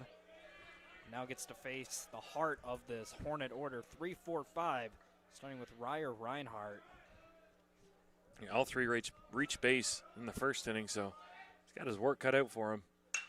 This one line in the air, center field. Boyke back a step now over, puts it in his back pocket. For the first time today, Horworth retires a leadoff hitter. 1 up, 1 down here in the third. Oh, scorched off the bat. Thankfully, right at a Bulldog. Boyke hardly had to move. Reinhardt's starting to hit the ball a lot better than what he was early in game 1. Well, he's seeing it pretty well from Horworth. Well, as is a lot of this Hornet lineup. Even the outs that these Hornets have been loud, hard outs. First pitch, tried to throw a backdoor breaking ball, leaked out. So Horworth falls behind another Hornet, 1-0. 1-0. This time it's a fastball. Misses just out. Another advantage count for a Kalamazoo College Hornet.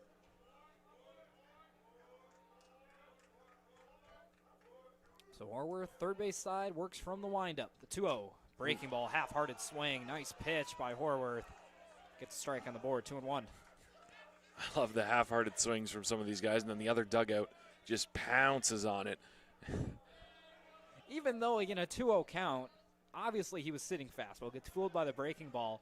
It's better to do something like that than it is to, take a full swing and potentially just roll it over. At least that way you're still in the at-bat and able to get yourself into a 3-1 count like Moore's done here. Horworth looking to avoid the free pass. Yeah, Moore's already had 2 walks today in 5 plate appearances. 3-1. It's been a ground ball fouled on the third base line. Third base coach didn't move. Didn't flinch. No, nothing. That ball was, it wasn't super close to hitting him, but it was within 5 feet. I want to contrast that to you, partner. I got to call you out last game. There was a couple foul balls sent back to the screen. That I was flinching. You flinched. Yep, hard. It's a bad look. It really is. So the elbow guard He's of Moore. just gonna throw it. I guess he's been doing too many bicep curls. He's getting too big for him. So he's going to say, screw this. I don't need it. Counts 3-2. See what Horworth decides to go with here. Turns, kicks, fires the 3-2. Another one spoiled away down the right field line. It was the fastball that time. Moore was on it. Just dipped a little bit underneath it. Now we're set for another pitch in this battle. Horworth into the motion. The pitch. Breaking ball misses down. Deflects around the backstop a bit, but fortunately for Jones and the rest of the Bulldogs, not much room behind home plate here. So that one bounced up here. I didn't flinch. I took your advice. I didn't move. It was a little bit slower to get up here, hit the plate, bounce right in front of us, but stone cold look right here. It's a building block. There we go. Yeah. One day when there is a hard foul tip back here, you're not going to flinch. Nope, That's not at all. So with one away, Hornets going to run around first. It'll be Alex Fankel, who singled in a run back in the first. Before that, courtesy throw checks on Moore at first.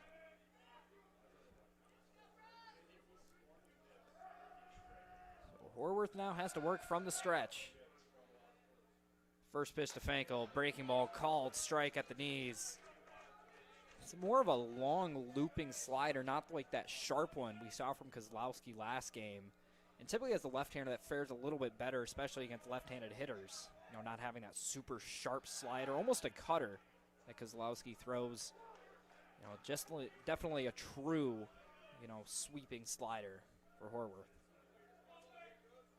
Horworth looking for a double play. Just changing the speed of some of these pitches just slightly and get somebody just out in front. Just like that, rolls it over to second. Fielded by Finn. Throw back to first is not in time. It'll be a 4-6 fielder's choice. So now 2 away. It'll be a runner on first. It'll be Logan Lockhart coming up. Now, unfortunately for Horworth, he kind of did his job too effectively.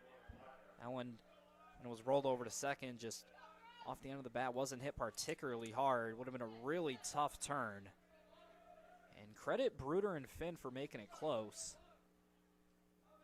But close wasn't good enough in this instance as the first pitch to Lockhart misses just out.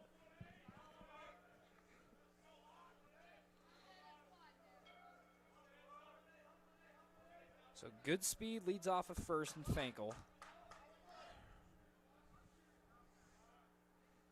Lockhart chops this one, first base side, fielded by Willardson. He'll take it himself to the bag, and that'll do it for the top of the third. No runs, no hits. Nice inning by Horworth. We'll head to the bottom of the third here on Adrian.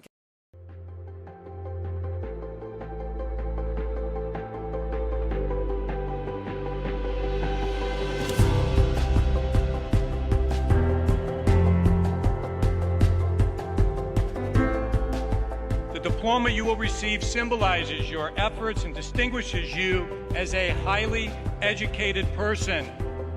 Learned in the arts and sciences and prepared for a life of achievement and great accomplishment. Adrian College has built something very special. You've created not just an academic environment, but a culture of physical excellence, discipline, and resilience. You've turned this college into a place where pushing the limits isn't the exception, it's the expectation.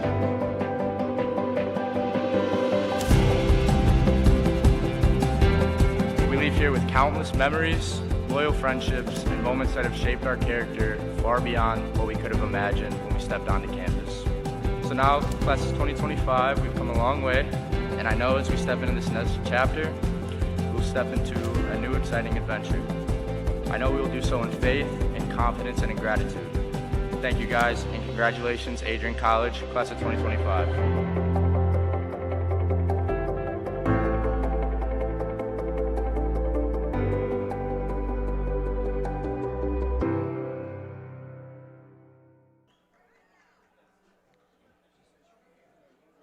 It'll be 2-3-4 do it for the Bulldogs here in the bottom of the third. That's Bruder, Jones, and Oliver.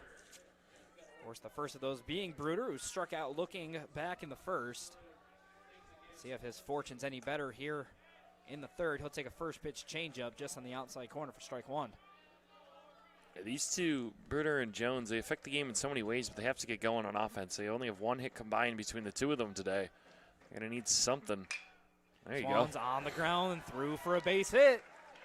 Speaking into existence, partner. There we go. Nick Bruder, leadoff knock here in the bottom of the third. Such a good piece of hitting.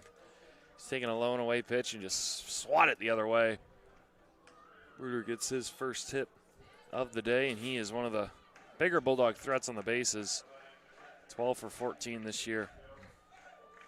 Well, that'll bring up Gabe Jones, who had delivered the big hit, the go-ahead single in the eighth in game one. He's out in front of the first one he sees, chops it foul. Now, we talked about double plays last inning, but out of all the guys in the Bulldog lineup, I'd say Gabe Jones the biggest double play threat. Unfortunately, he fits the catcher stereotype. Not the most nimble on the bases, not slow, but just, especially when you compare to a lot of these guys, just, not the most nimble out there. Nope, not at all. Pair that up with, he just hits the ball extremely hard, so anything on the ground hit at someone is pretty much a surefire double play, unless they decide to put Bruder in motion. So Orvis set, the 0-1. Changeup misses up. Just haven't seen Orvis have that good changeup command. He's either leaking it arm side or leaving it up. Haven't really seen those good ones that, start at the knees, finish about a ball or two below. He's running out of time. He's almost at 50 pitches now, so. Another flip over to first, Bruder back easily. Feels like this is the time where you got to challenge Jones in on the hands. Haven't seen a lot of pitchers do it today, but when you got a power hitter like this, typically those fastballs down and in, it's a good way to induce double plays. That's what Orvis decides to go with. Holds the set for a while. Here's the 1-1. Got a hittable fastball, but sends it back over the screen. He'll be behind the count, 1 ball, 2 strikes. If he is going to try to come in, he's got to get it in. Like you saw right there, a very hittable fastball. Jones is going to want that one back. So you leave that center cut, especially Gabe Jones. He's not going to miss it twice. Gotta imagine we see a slider on the back foot here on the 1-2. Orvis looks in. Here's the pitch. Left the slider up. That one caught a lot of play. It was down, but not exactly where Orvis wanted it. I'm sure Jones knows he missed a good one. He'll have to collect himself, step back in, and battle some more. He's down 1-2. Bulldogs looking to have a repeat of their second inning where they put up 2. They trail by 1. At that time, he got the fastball on the hands, but Jones was ready for it. Maybe too ready as he chops it fouled on the third base line. Count remains 1-2. And Orvis has kind of struggled in MIAA play coming into this one. He's thrown 9 1/3 innings against Trine and Albion. He's given up 8 runs, 12 hits. He's walked 5, only struck out 9. So Bulldogs are going to have to jump on him. 1-2, wave and a miss. The changeup on a different zip code, but he got the chase from Gabe Jones. That is the first out here in the bottom of the third. I think he got Jones in swing mode there, and even though, like you said, the ball's in a different zip code, he got him to offer at it, but Christian Oliver is really another one of those double play candidates. Now Oliver rarely hits the ball on the ground. There's a lot of it in the air. Let's see. First pitch to him. That time another changeup catches the outside corner. Well, credit Orvis. That's really what he's been trying to do throughout this one. That those first pitch breaking balls, he's trying to backdoor him. You know, you see ball out of the hand, so you just want to take it. He's trying to buy himself free strikes, and for the most part, it has been working for him. And he's got Bruder picked off. Throw to second base is off the glove of the shortstop. It'll trickle into center field, and Bruder will make it into third on a play where he was picked off. It looked like a perfect play from the first baseman, Reinhardt. He threw it exactly where you want, just like a foot off the ground. Just took the glove off. Middle infielders could not corral it, and Bruder smartly got up right away and got himself to third. Now with one out, if you're Oliver, got to get this run home some way. Well, we went from talking about avoiding the ground ball to maybe asking for one here. Count is 0-1. Time changeup leaks just a bit, too much arm side. It's going to even things up at 1-1. So the defensive alignment for the Hornets right now. First baseman Reinhardt's in the infield grass. The third baseman Friesen is about even with the bag, maybe a step in front. But anything up the middle is going to be a hit, especially that one. It'll dump into center field. Christian Oliver comes through. Bulldogs have tied things up at 3 apiece. It's a really good piece of hitting right there. Taking that fastball away, sending it right back to where it came from. Touches the center field grass, and just like that, we are knotted back up. Well, that'll bring up Jake Burns. He was the one that provided the Bulldogs with the spark. He homered his last time up. Back in the second. See what he has in store for plate appearance number 2. Wave and a miss. Fastball was blown by Burns. It was a very hittable location, but Burns sitting off speed. He's now behind 0-1. Next pitch. Fastball misses out. Count moves to 1 ball, 1 strike. That last homer by Burns, his 8th of the season. That leads the whole team. Actually, he's pretty much lapping the team at this point. Gabe Jones is in second with 4, and Burns has doubled that up as he swings through a 1-1 changeup. And Burns has 3 home runs in his last 3 games now. MIAA play, so he is heating up at the right time. He's in a hole right now, 1-2, but never count him out. Orbit set. Motion, the 1-2. Oh, boy. Between a fly ball. This one not as deep into the right center field gap. Over to his right. His Lockhart, he'll put it away for the second out. Ball hung up just long enough. A little bit too high. Burns taking it the other way. And you got McWiggin back up. McWiggin got down 0-2 early. Worked a hit by pitch on a full count. Really good first at bat. Came around to score as well. See if he can replicate that. This one chopped on the ground to third. Fielded by Friesen. He'll throw to second. He'll go the short way. And that'll do it for the Bulldog half of the third. But in the inning, Christian Oliver ties things up for the Dogs. It's 3-3 after 3. We head to the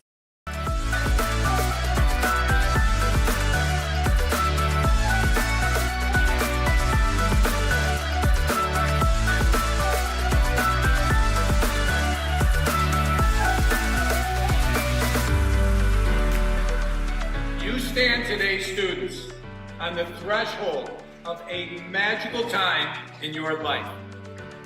A time of significant growth and introspection, self-awareness, challenge, and great, great opportunity. A time that you will always look back on.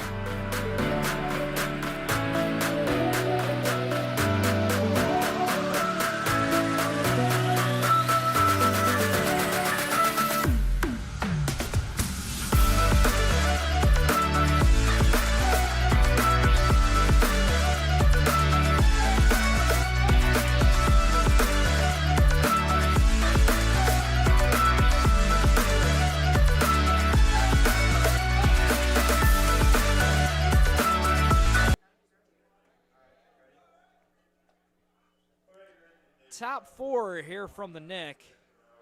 It'll be 7, 8, 9 due up. That is Isaacs, Friesen, and Kerr. As Ambrose Horworth goes back to work. Since the rocky first inning, he's come back a bit. May have spoke too soon. It'll be a leadoff hit into right field off the back of Jackson Isaacs. And for the third time today, Ambrose Horworth has allowed a leadoff base runner. Yeah, nice piece of hitting there. Shot it through the right side. Another base hit. A lot of hits already. 10 combined hits. These teams are almost even in the first game. I believe the hits were 8 to 7, so we're well on our way to surpassing that. It'll be Jack Friesen in the box. Oh. Lifts the first one down the right field line. This one may be trouble. Going back and making the grab is Jackson McGuigan. Nice play, ranging to his left. Caught it a couple steps in front of the warning track as that ball, kind of like the ones that Burns hit, just kept on carrying out there. That was a good piece to the other opposite side. Really nice for McGuigan to get behind that, get it in, not allowing Isaacs to tag from first, too. So that'll bring up the center fielder, Austin Kerr, laid down a sac bunt his first time up. I kind of doubt we see that again here in a game where the Hornets already have 5 hits. It's not like they're dying for a single run at this point early on. Yeah, I don't think 4 is going to do it. I think it's going to have to be a crooked number to win this game. So he takes a first pitch strike. Now Horworth for the 0-1. Swing and a miss.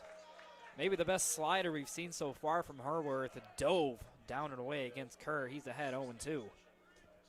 He's ahead, but he's not. Well, he's in the driver's seat, but this guy fights like the best of them we saw last game.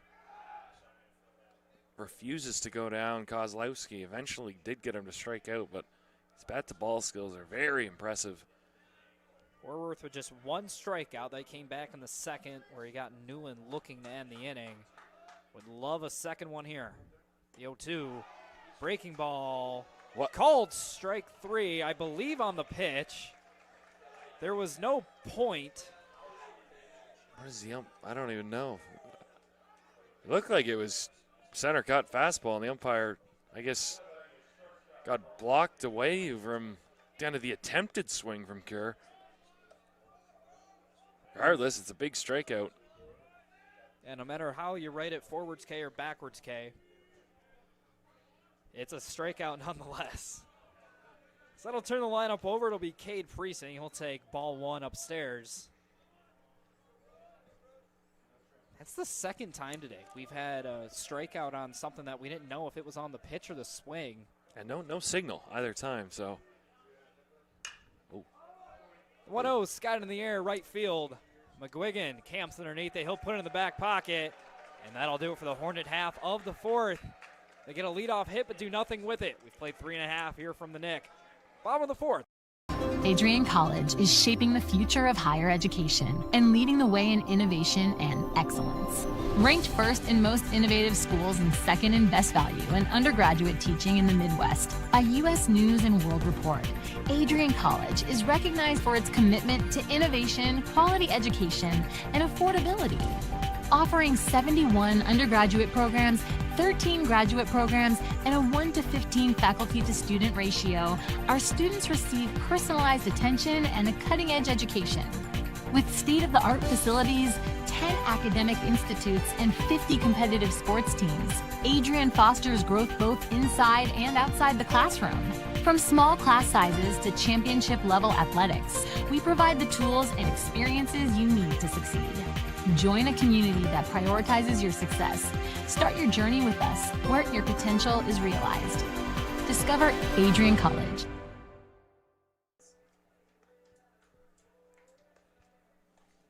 Ready to explore your Adrian future? Scholarship Day lets admitted students tour campus, meet faculty, and earn a renewable scholarship. Register now at adrian.edu/admissions/visit-campus/scholarship-day. And that is a hard ad read. The dashes and slashes, they get me every time. I got to give myself some credit. I'm not that great of a reader. I mean, I did pass the 3rd grade. I currently attend a college. But I'm I'm surprising myself here. It's a mouthful. It is a mouthful, but Orvis has got to lock in here. He's thrown 59 pitches in 3 innings. So he's going to have to at least get through 5 here, you'd think. Give this Hornet bullpen something, because that's kind of when everything fell apart when their bullpen came in. Well, if he's going to settle in, now's the time to do it. It'll be 7, 8, 9. First of those being Casey Finn, who waves and misses at a changeup down. You know, I wish at the NCAA Division III level we had the same pitch tracking, you know, the upper levels do, because I would love to see the numbers on the first pitch off-speed pitches from Orvis. I mean, how often have we seen him throw a first pitch changeup on the outer third? You know, regardless of strike or ball, it feels like it's been so rare that we've seen a first pitch fastball thrown at any Bulldog today. 1-1, foul tip into the glove of Moore. I was talking about that in the opening game. Lockhart was kind of throwing backwards. He would get ahead with the off-speed pitch, and then with 2 strikes, he'd try and gas it up, and did a wonder on the Bulldogs lineup. 1-2, swing and a miss. Throw over to Reinhardt at first will complete the play. It's another strikeout for Carson Orvis, his 3rd. And that'll bring up Rolando Jimenez. First strikeout swinging today, and that was a really good sequence there. Got ahead off speed, blew a fastball by him, and then went back to the off speed. And the Bulldogs have something going in the bullpen now. If you guys heading out that way, something to keep an eye on. I assume Kalamazoo has done the same. We've kind of blocked off from their bullpen, but it's always confused me a bit why the visitors' bullpen is like you can't see it from here. Yeah. Someone's fouled back to the screen, and partner, I'm going to call you out. Yeah, I hope you didn't see it. I was looking over at the Kalamazoo bullpen, went back, and then saw the ball come, and I was like, let me just try and make it act like I was looking down there. We were making progress on your flinches, but that one was even worse. This one chopped on the ground, fielded by Orvis. Take a few steps, flip it over to Reinhardt at first. It'll be 2 up, 2 down here in the bottom half of the 4th. He's now retired 4 guys in a row, 5 of the last 6 as well, so maybe he is starting to settle in. It's been a fairly quick inning. See if Jack Boyke could make him work a little bit more than he has. Boyke reached on a fielder's choice his last time up. Looking to kickstart this Bulldog offense with 2 away. There's a beautiful first pitch breaking ball in the outside corner for called strike 1. Man, if Boyke's able to turn around one of these fastballs on the right center field gap, there is nothing but, I would say green grass, but green turf. There's a giant that's a free gap. triple, really. If it, and the closest guy is Newland in right field, and center fielder playing way over. The 0-2. This one spiked down and away. It'll get away, but nothing doing from the bat of Boyke. Count will move to 1-2. So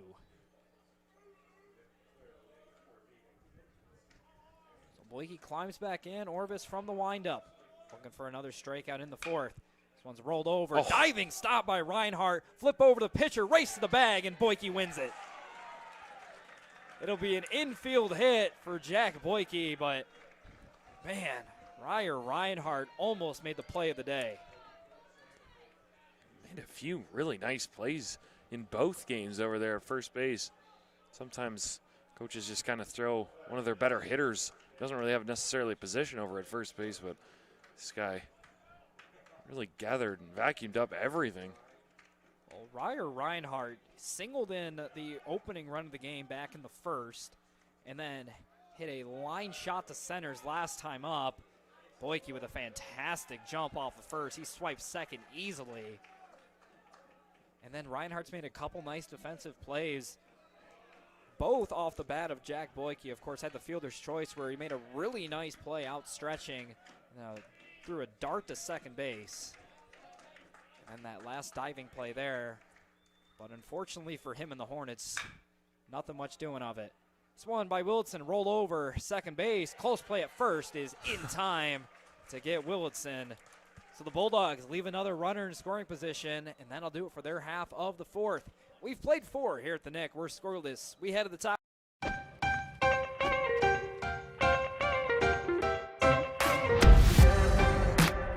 I'm a special ed social worker. And I'm a third-year public affairs major. I'm an action filmmaker.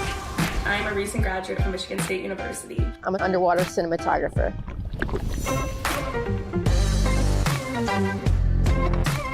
So I didn't really decide I wanted to become a pilot till after college. Jevy is like a consolidated platform where I could have focused information in a couple swipes. Involve yourself as many opportunities that you can. The number one most important thing is knowing your own weaknesses. Proper planning. Breakfast. It's always something different, something new. The fact that you can be another small voice that adds to a beautiful space. That's what I'm here for.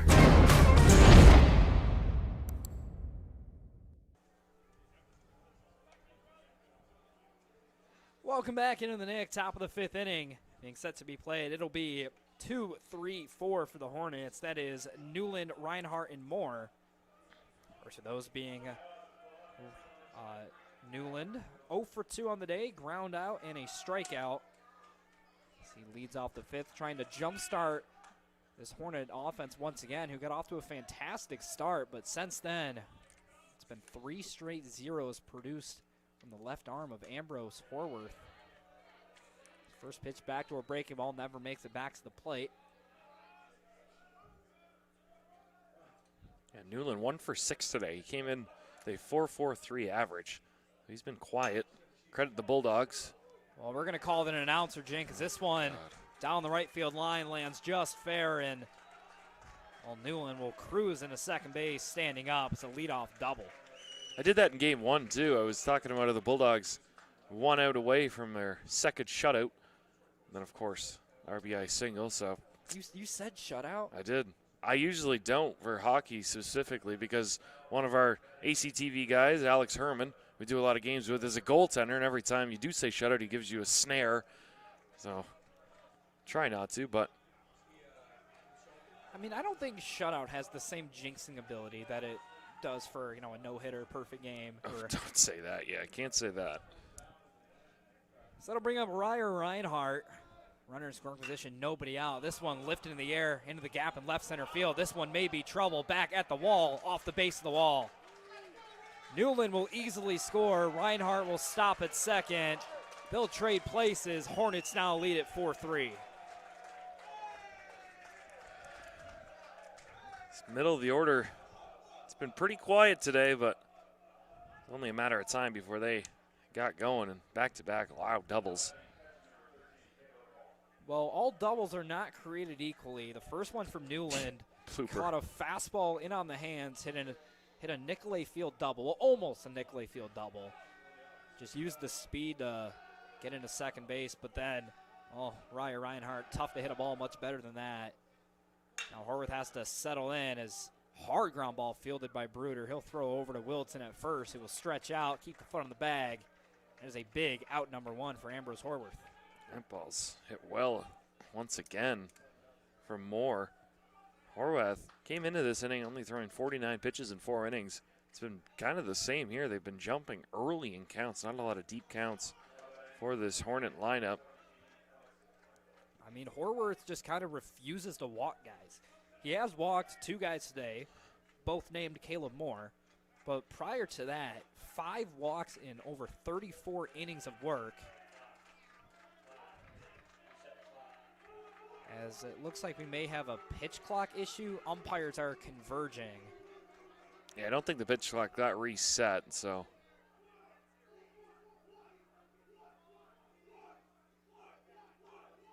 I'm not sure if they are calling a ball or not. Umpire really did not give an explanation. Looks like the count is going to be 1-0, though. Still no signal. Scoreboard still reads no balls, no strikes. Well, the pitch clock's at 5 again. There we go. Looks like we got everything figured out, so it'll be a runner on second, 1 away for Alex Fankel. First pitch at him, nubbed. Looper over the head of Finn. It'll trickle into the outfield, but the runner will be held at third after a nice throw by Boyke. Another rough stroke of luck from Horworth as the second blue pit of the inning for Kalamazoo, and well, they are absolutely in business. They're in the corners with one away. Yeah, this is a big at-bat in this game. Lockhart is 0 for 6 today. Has not reached one time in fielder's choice, so big out here for the Bulldogs. And if you're the Hornets, you're just wanting Lockhart to break through, and Coach Rainey going to take a stroll out. There is a Bulldog warming up. Can't really see the number. Well, it's a slow walk from Rainey, which usually indicates that he's trying to buy some time for that arm. Bullpen he's coming out, so that will do it for Horworth. He hasn't given over the baseball yet. As he finally gives up the baseball, so as you said, partner, that'll be the end of the day for Ambrose Horworth, who has gone 4 1/3 innings, is responsible for both of the runners on first and third. Well, to his standards, not his greatest start, but he'll have to rely. It's going to be the other Kozlowski, Corbin Kozlowski, now will come into pitch. So while he warms up, we anticipate another big matchup here in the top of the 5th. Hornets lead at 4-3. You're watching.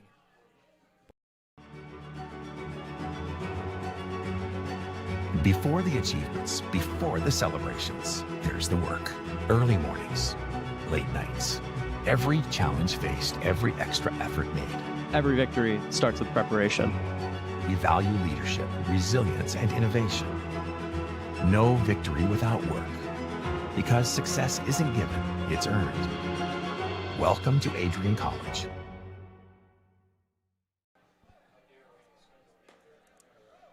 Looking to become a future Bulldog and get recruited by Adrian College? Do you display characteristics of tenacity, drive, and determination? With over 50 teams on campus, there are plenty of opportunities to further both your athletic and academic career. For all recruiting inquiries, head to www.adrianbulldogs.com and click on the Recruit Me tab at the top right of your screen. Your future with the Bulldogs is closer than ever.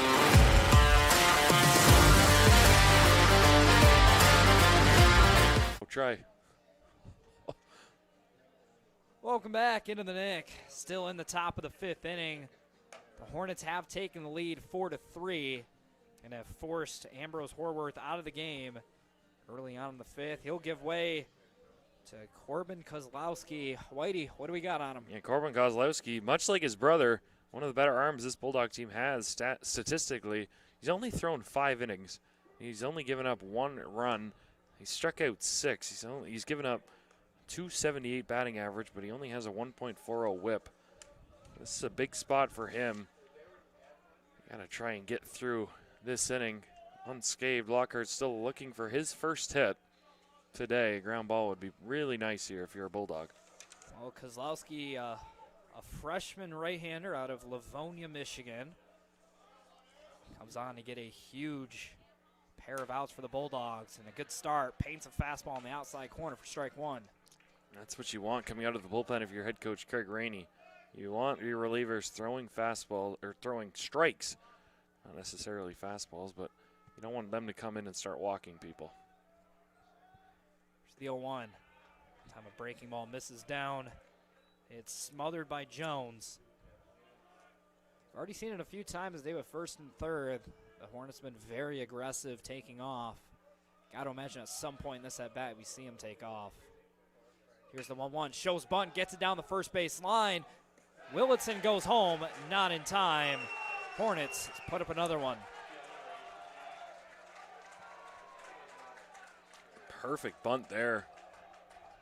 The safety squeeze with the speed of Reinhardt coming down. Really no chance for Willitson. I think if he had that happen again, he'd probably just take the out at first base, but yeah, I was kind of surprised that Willitson came forward. I was ready to say a run scores and he throws to first, but he opted to risk it. Did not work out for him, and the Hornets still very much in business. First and second, 1 away. As Isaacs chases the fastball up. He's behind 0-1. Yeah, he's hit 2 balls hard today as well. He lined out in the first inning to Horworth and then Ripped a single his second time up. Breaking ball lined up the middle, fielded, but oh no, off of Bruder. It'll end up in center. Fanko will score. Lockhart into third, and the throw gets away. Lockhart coming home. Jimenez by the dugout will throw home. Plate. The plate is in time. They get Lockhart home, and he is banged up on the play. Well, that was an odd way to get an out. So on the play, a run does score. That was Fankel. But then Lockhart, who was able to make it into third base on a fairly, well, would have been a close play, had the throw been on target, but credit Rolando Jimenez. As the ball trickled away from him, he tracked it down quickly and made an on-the-run throw home that Gabe Jones initially missed the tag, but Lockhart didn't miss the plate, so he was able to walk by and tag him. But it is now 6-3 in favor of the Hornets. Still a runner in scoring position with 2 away. It'll be Jack Friesen as that one gets away off the glove of Jones. He's now 90 feet away. Sort of a scramble inning ever since Kozlowski came out here. Not really his fault. There's been a few jam shots. And that one off Bruder.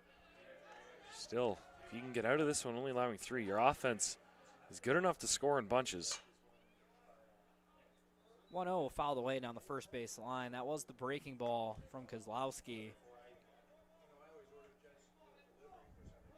So the count is 1 ball, 1 strike. Bulldog defense playing straight up on the Hornet third baseman, who singled back in the second, flew out his last time up as he cuts and misses on that one. Count moves to 1-2. Be a big strikeout, not only just to get the out, but to get some type of momentum back on your side. As whatever momentum the Bulldogs have, the Hornets have swallowed it up. 1-2, misses just off the plate. It'll push it to 2-2. Yeah, still a lot of time in this game. It's only the top of the 5th inning. So if you're the Bulldogs trailing by 3, you obviously don't want to be trailing, but if it's only 3. 2-2, spoiled back and over the screen into the parking lot. Hopefully that one didn't find any windshields. I'm always amazed every time I come here, just the amount of cars that are parked directly behind home plate. What I like to call the danger zone. Yeah. So count remains 2 balls, 2 strikes. Kozlowski works from the stretch, first base side, the 2-2. Yanks the fastball outside. That'll run the count full, 3 balls, 2 strikes. Austin Kerr waiting on deck. Kozlowski climbs back onto the mound. Gets the one he wants, comes set, glove at the chest. Checks the runner, goes into the motion. Here's the 3-2. Another one spoiled away down the first base line. It's a good at bat here from Friesen. Not giving an inch to Kozlowski. Battling for every pitch he sees, trying to add on another. Well, it's already been a 3-run inning for the Hornets, their second of the game. 3-2 once more. Swinging a ground ball, third base. Rolando Fields on the run. Throw to first base. Picked, but no, off the glove of Willitson. It was a tough play for Jimenez. Willitson couldn't pick it on the back end. That'll be the 4th run of the inning for the Hornets. They now extend their lead to 7-3. Yeah, those are some tough plays right there for the third baseman. Charging in, you have to throw it on the run, get rid of it. Made a pretty good throw. Willitson looked like it was in his glove for a second, but could not stay there. And the Hornets now with 7. So I'm bringing Austin Kerr, who shows bunt, pulls back. This pitch misses it down and out. Kerr with great speed. We saw him lay one down back in the second. Struck out his last time up in the 4th. Kozlowski just trying to put an end to what has been a nightmare 5th inning. Already a 4-spot put up by the Hornets. Time, sharp slider, catches the inside corner for a called strike 1. Move it to 1-1. Runner Friesen, decent speed, leads up at first. Fairly sizable lead over there. The 1-1 misses down in the dirt, picked by Jones. They do not want to let Kerrigan on and top of the order come up once again. Let's stay away from that part of the order. It's a crucial out for Kozlowski to get. Checks the runner, now the 2-1. That one high and tight on Kerr. Move to count to 3-1. And as you alluded to, partner, it's Cade Priesting waiting on deck. The leadoff man for Kalamazoo. Got to do what you can to avoid the top of the lineup here and kill all the momentum. 3-1, fastball misses out. It'll be a walk for Austin Kerr, and that will, in fact, turn the lineup over. It'll be Cade Priesting. This will be his 4th at-bat in the 5th inning. So something you really do not want if you're a Bulldog pitching staff, but Newland on deck led off this inning, so Hornets have kind of batted through in this inning. It shows on the scoreboard a 4 spot. They still have 2 guys on. First pitch to Priesting, breaking ball misses down and out. Kozlowski just doesn't have a ton of command right now. Haven't seen him put the ball exactly where he wants. Kind of a contrast to, you know, I hate continuously bringing up game 1, but just a clear contrast between these 2 games, just in the quality of pitches we're seeing from both guys. As the 1-0 catches the top of the zone, it'll even it up 1-1. Good job to get back in the zone, but got to string together a few of these competitive pitches. Here's the 1-1. Fastball misses down. Kozlowski got to find a way to corral himself and get a big out for the Bulldogs. And, you know, not that 4 runs is out of reach or 5 runs is out of reach, but with every run they score, the Bulldogs' odds get worse. It's not going to help. Dumps into left field for a base hit. Burns up with it. Throw home is cut off. They have him caught between, but Jimenez threw it away. Here comes Friesen. Plate. The plate is in time. This is a wacky inning. I'm not exactly sure how to write that in my scorebook. About 4 Bulldogs touch the ball, but in the end, they get an out at home, and it'll do it for a nightmare top of the 5th for the Bulldogs. They now trail 7-3. We head to Adrian College is shaping the future of higher education and leading the way in innovation and excellence. Ranked first in most innovative schools and second in best value in undergraduate teaching in the Midwest by U.S. News and World Report, Adrian College is recognized for its commitment to innovation, quality education, and affordability. Offering 71 undergraduate programs, 13 graduate programs, and a 1-to-15 faculty-to-student ratio, our students receive personalized attention and a cutting-edge education. With state-of-the-art facilities, 10 academic institutes, and 50 competitive sports teams, Adrian fosters growth both inside and outside the classroom.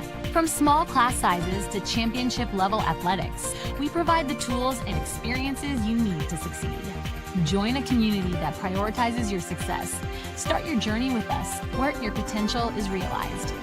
Discover Adrian College.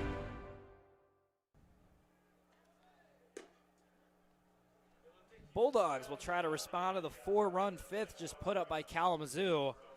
Well, they got the right part of the lineup for it. It'll be 2-3-4. That's Bruder, Jones, and Oliver. The combination that's worked for the Bulldogs many of time. We'll see if they have one more in store for us here. It'll be Carson Orvis still on the bump for Kalamazoo after he had a very nice bottom of the 4th inning. Included a strikeout and a pair of groundouts. Even the one hit in the inning was a ground ball that found a hole. So it appears as he's settled into this one, as he's going on autopilot, getting through this Bulldog lineup. Yeah, he's pitched well these last couple of innings. He's had 72 pitches through 4 innings. Hasn't walked anyone, given up 3 runs on 6 hits. Has struck out 3 as well, but this Bulldog lineup has to get going. They just got to get back to having good at-bats. You saw it in the first couple innings. Even the outs they were making, they were still 7-8 pitch at-bats where they were spoiling away the tough pitches and taking pitches like that. It was a changeup, a left and arm side. Yeah, you really got to get into this Kalamazoo bullpen, preferably in the next 2 innings or so. So we've seen they could score runs against the bullpen. They scored, I believe, 4 in the 8th inning of Game 1 right after Lockhart, the start of pitcher for Kalamazoo. Left the game, so they've proven they can score runs. They're going to need to. Bruder lifts That's one a into start. the air, center field. This one may be trouble. Kerr on the run, sliding and making the catch in center. It's a nice grab by Austin Kerr. One up, one down here in the bottom of the fifth. That's an insane play from being in the right center field gap to go all the way across the field. Wow. And they were shading Bruder in right center. And, well, give credit to Kerr. Off the bat, just a fantastic read. Put it into the highest gear right away. And maybe you didn't have to slide for it, but add some style points, why not? You're up 4 runs. Throw some flair in there. Out number 1. It was smooth, too. Smooth slide. The lefty making it look really easy out there. So that'll bring up Gabe Jones. He'll take strike 1. Deal 1, rolled over, but foul down the third base line. He's quickly behind. No balls, 2 strikes. Seen a lot of that from Jones today. Just getting ahead of some of these pitches, rolling them over. Foul in the third base line. He's going to have to make an adjustment. 0-2, breaking ball, catches the corner. It'll be a called strike 3. 2 up, 2 down here in the bottom of the 5th. Well, it's the second time we've seen Orvis strike out Jones. Got him swinging back in the 3rd, this time looking in the 5th. It's only his 4th on the game so far. Now he has to deal the Bulldog cleanup hitter, Christian Oliver. First pitch to him, fastball misses just down. One of the few times we've seen Carson Orvis start a Bulldog off with a fastball. Now he's quickly back into the windup for the 1-0. Another fastball beats Oliver to the spot. He fouls it off just over the screen. You hear a lot of people talk about shutdown innings, like right after a team scores. This is the prime example of one. Your team puts up 4, you try to get back into the dugout as quick as possible. And he's doing everything he can right now, pounding the zone, 1 strike away from doing just that. Pump that last one in. 3 straight fastballs. Has all the options in the world. Goes in the motion, the 1-2. Backdoor breaking ball misses down and out. And a move to 2-2. These are the situations that the Bulldogs have been so good in. Falling behind early in counts, but working their way back. And buying yourself a good pitch to hit. Here's Oliver, may have done just that. 2-2, swing and a miss. Blew the fastball by him. And talk about a shutdown inning. Carson Orvis shuts down the Bulldogs 1-2-3 in the 5th. We played 5 here at the Nick. Bulldogs trail 7-3. We'll head to the top of the 6th here on Adrian College.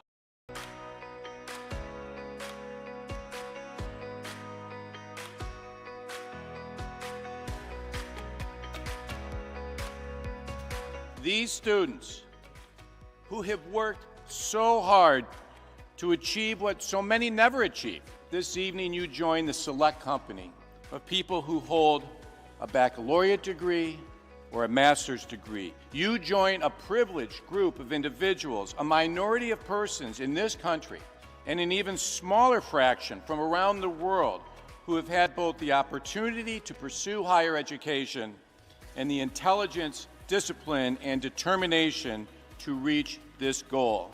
You should be very proud. I will unquestionably miss being an Adrian College Bulldog.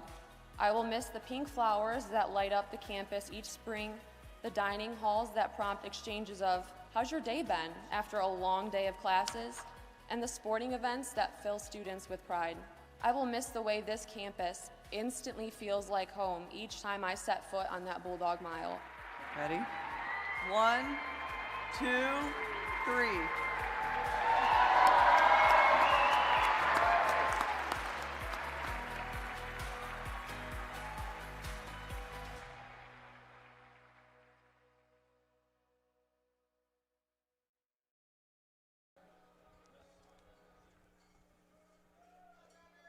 It's Division III week. Join us in celebrating the impact of our D3 student athletes, coaches, and administrators on campus and in the community.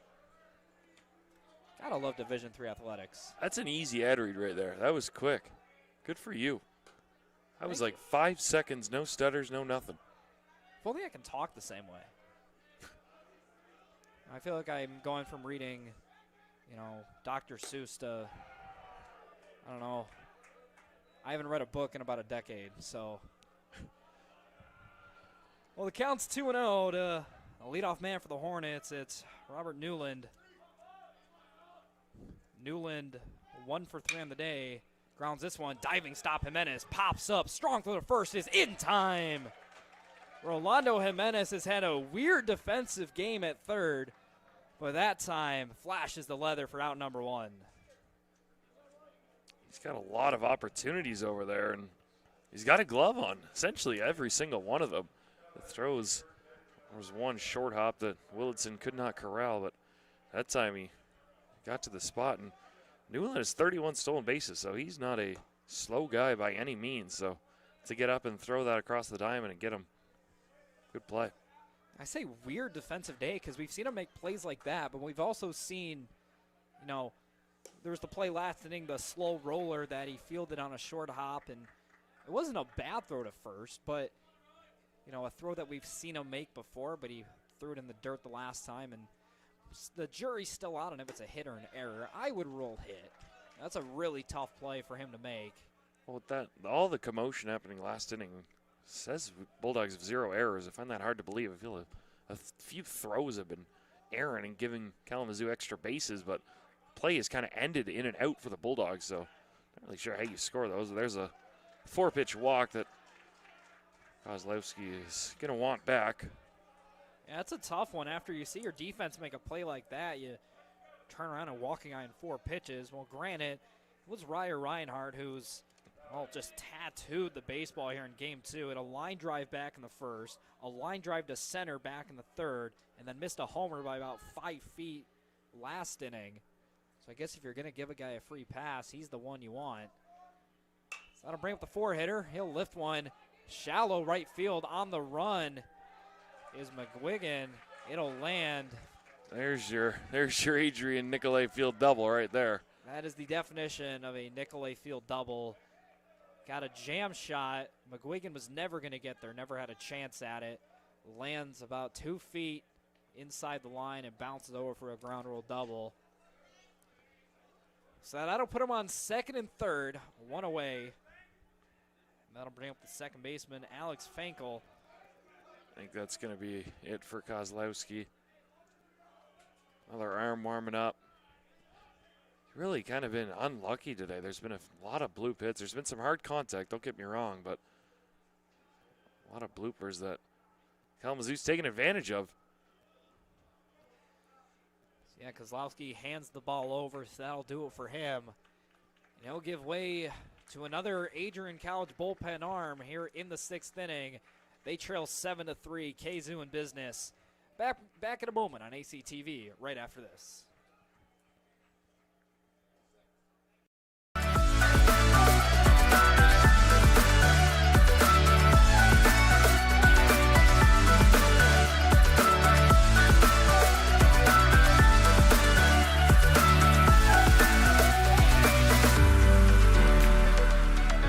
Stand today, students, on the threshold of a magical time in your life. A time of significant growth and introspection, self-awareness, challenge, and great opportunity. A time that you will always look back on.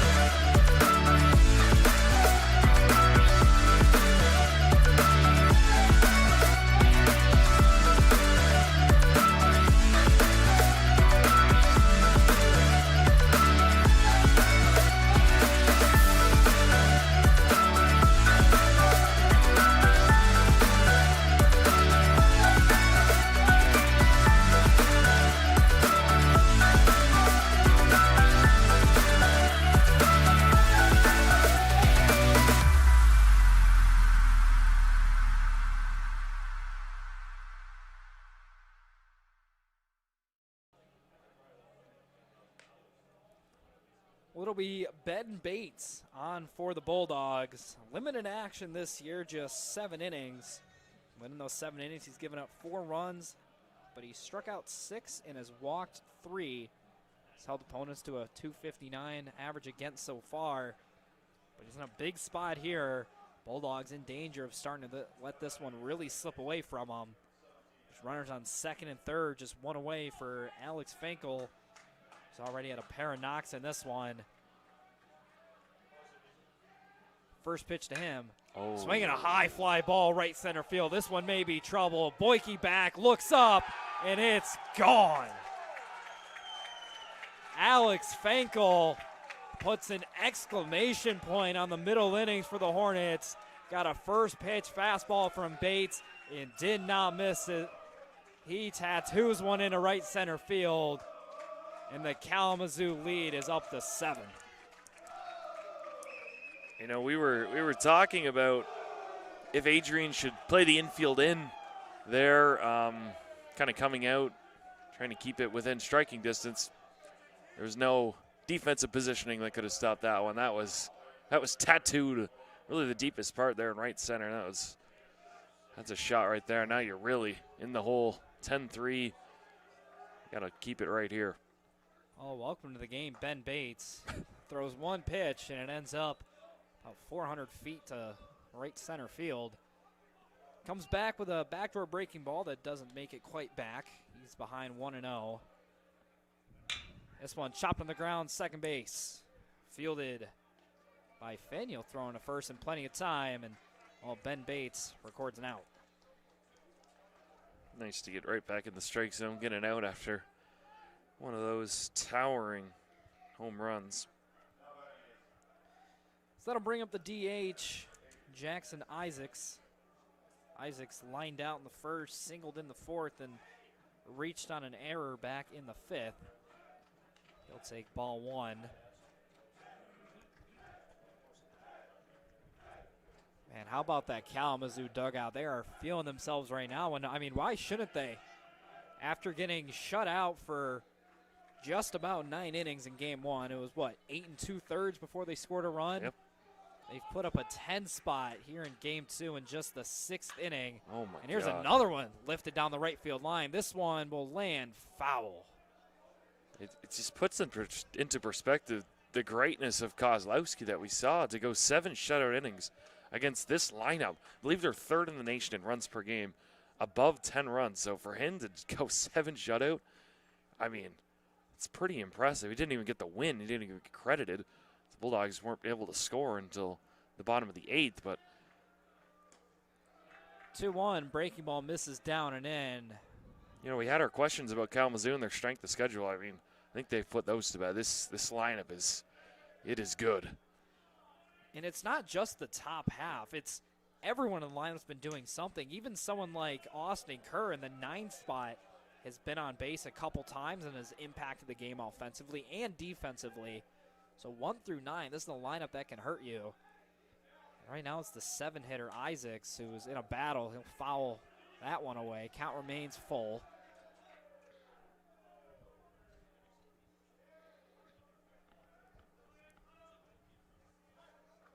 So Bates has a pretty firm fastball.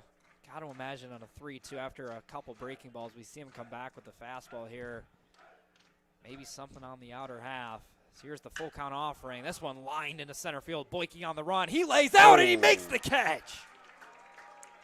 How about Jack Boyke flashing the letters? But in the inning, Kalamazoo gets a 3-run shot courtesy of Alex Finkel. They lead at 10-3. We head to the bottom of the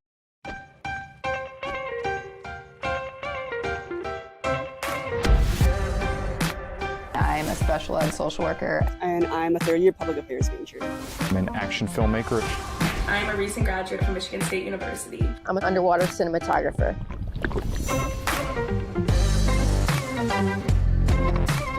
So I didn't really decide I wanted to become a pilot till after college. Jevy is like a consolidated platform where I could have focused information in a couple swipes. Involve yourself as many opportunities that you can.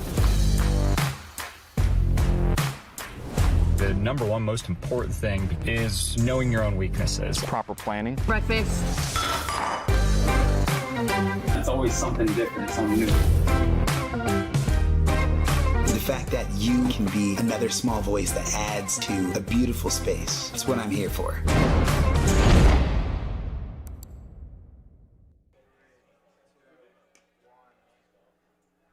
Welcome back. Bottom of the 6th inning. Bulldogs will try to respond to yet another crooked number put up on this Kalamazoo Hornet lineup.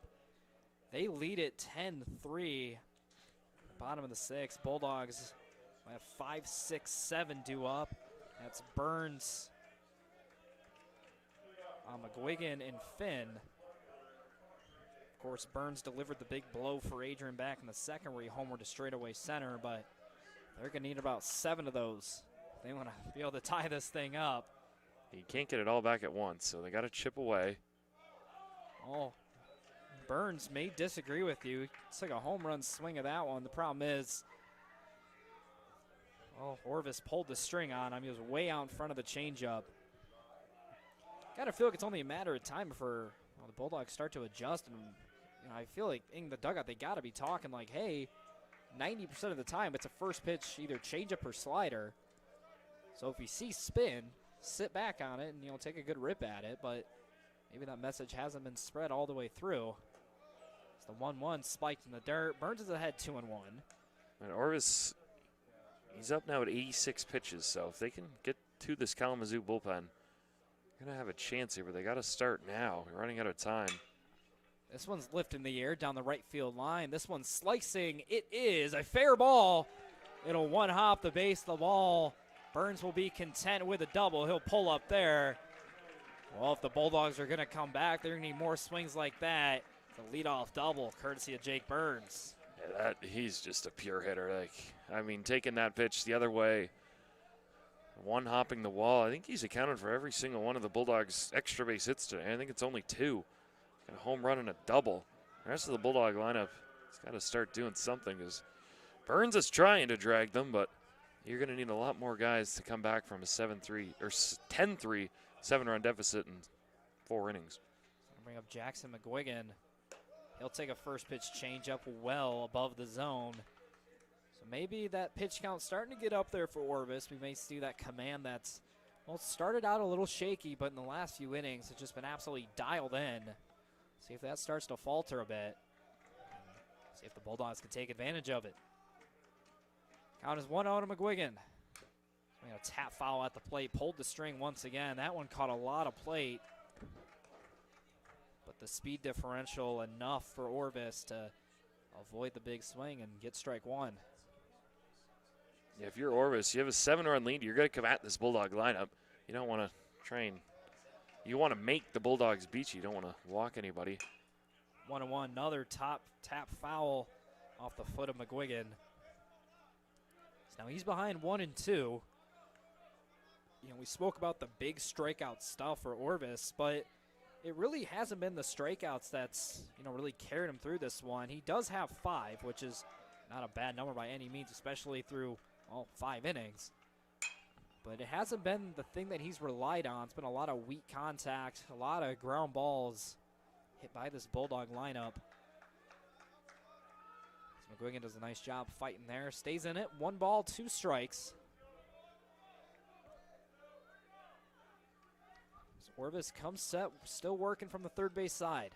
Goes in the motion, the pitch. This one lifted shallow left center field. Newland's over. He'll put the squeeze on it. Burns tagging from second. The throw's cut off, and he'll make it in there safely. So it's a productive out number 1 from Jackson McGuigan. That'll bring up Casey Finn with a runner 90 feet away. It's a risky play by Burns, the left fielder. It was fairly deep, but thrown to third base. Burns uses his speed, gets in there nicely. And now you got Casey Finn. He can try and get himself an RBI here. Really anything behind the pitcher on the ground or in the air will do that. Well, Kalamazoo brings the corners in. There's a big hole up the middle, slightly to the left of the second base bag. Shall he want to use it? He'll take a first pitch backdoor slider. Well, Robert Newland has moved into right field where he was back in game 1. Trying to figure out who that is in left field. As Finn swings through an 0-1 changeup, he's very quickly behind 0-2. Got to shorten out, put something in play here, at least try to get one back. So here's the 0-2. One spiked in the dirt. Nice stop by Caleb Moore to keep it in front. Count moves to 1-2. Yeah, the very bare minimum, you have to get this run home. Might not look like anything cutting into the 7-run lead with one, but it all starts with one. Kind of go from there. 1-2, backdoor slider. Catches the corner for a called strike 3. So Casey Finn will take a seat. Now with 2 away, it'll leave it up to Rolando Jimenez to drive in Burns. First pitch to Jimenez, swing and a miss. Another first pitch changeup. Oh, I mean, credit Carson Orvis. I'm sure he was expecting the Bulldogs to make some sort of adjustment to that, but they haven't yet. And, well, if it ain't broke, don't fix it. Another swing and a miss from Jimenez. Now the Kalamazoo dugout starting to get going. Jimenez down in a hole, no balls, 2 strikes. Orvis 1 strike away from getting out of the leadoff double. This one fouled at the plate off of Jimenez. He's down, and that cannot feel good. Nope, not at all. He's going to walk this one off, though. He's a tough guy. He doesn't want to come out of this game. I described him earlier as a grinder, and that kind of transcends to just what he does on the diamond. You know, the guy's a grinder. He wasn't a starter, when he first got on this campus, but in the few chances he did get, he took advantage of him. He kind of claimed that starting spot just out of sheer willpower. Is now pretty much an everyday staple in this lineup. It's like he appears to be okay, and it's a wait in the 0-2. Changeup misses down and out. It's a good spit from him. Count a move to 1-2. Orvis climbs back in the mound, works from the windup. 1-2. Swinging a ground ball, fielded by Orvis. Couple shuffles over to first. Jimenez is retired, and so are the Bulldogs in the 6th. They trailed 10-3. We head to the top of the 7th.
Welcome back.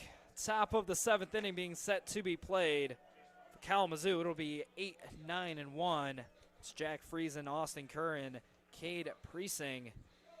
First of those being Jack Friesen. He was 2 for 3 on the day, pair of singles and a flyout.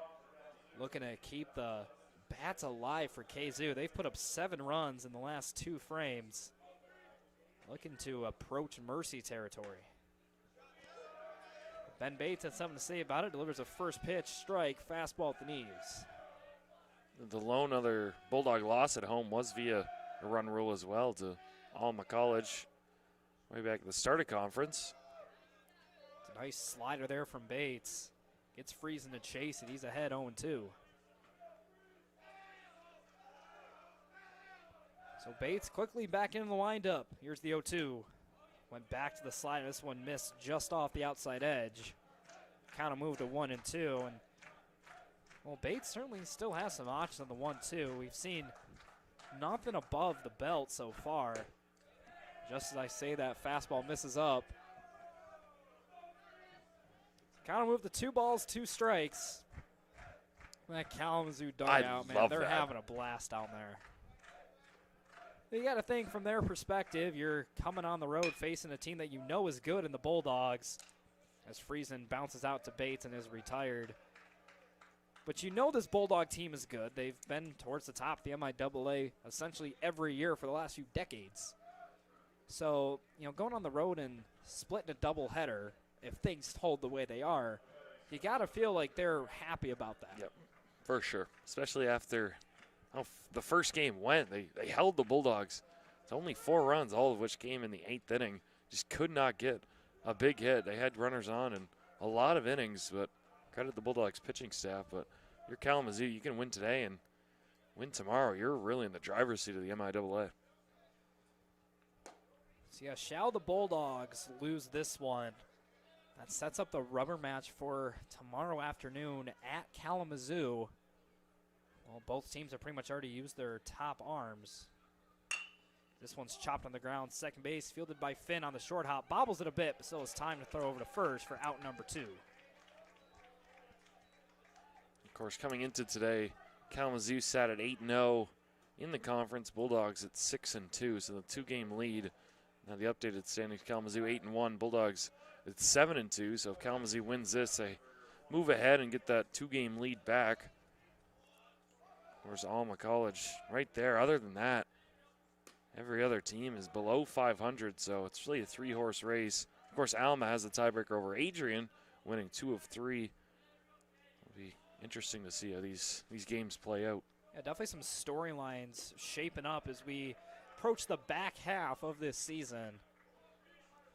We're still early on in conference play. We spoke before, an extensive out-of-conference schedule for the Bulldogs, who, well, did more than just hold their ground. They excelled in some areas.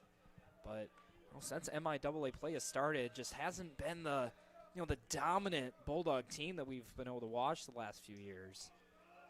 But they did win Game 1 against a top-tier opponent in Kalamazoo in Game 1 today, but well, they're down 7 runs in the later innings.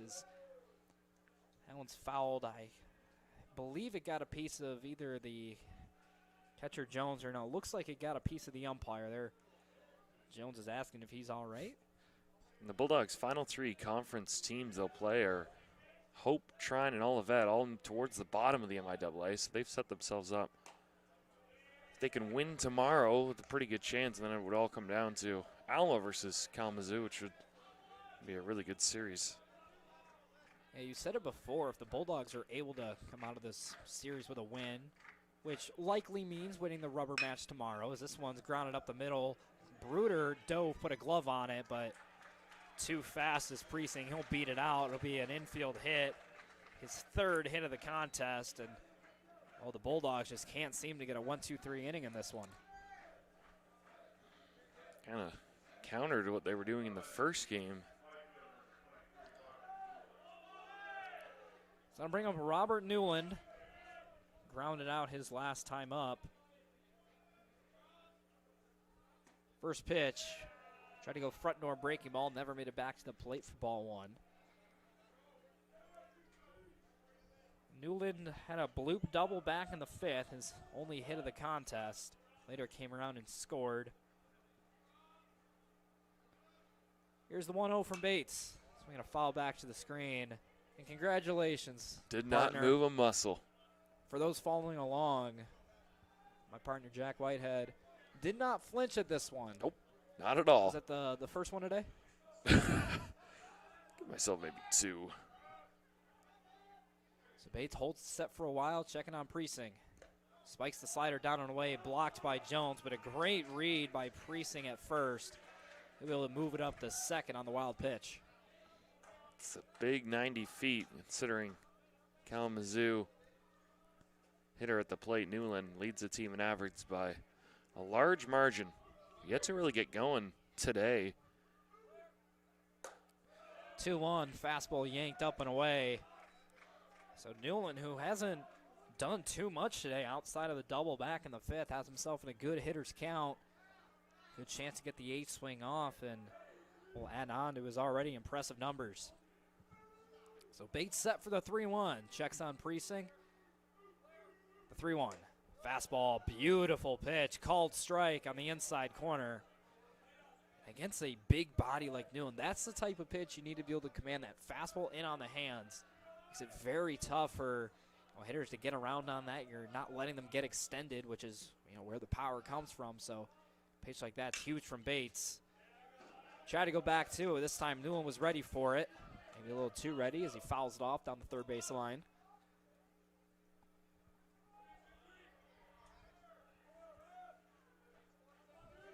So Bates, see what he comes up with here on the full count pitch. Precinct, the runner on second, will score on anything hit to the outfield.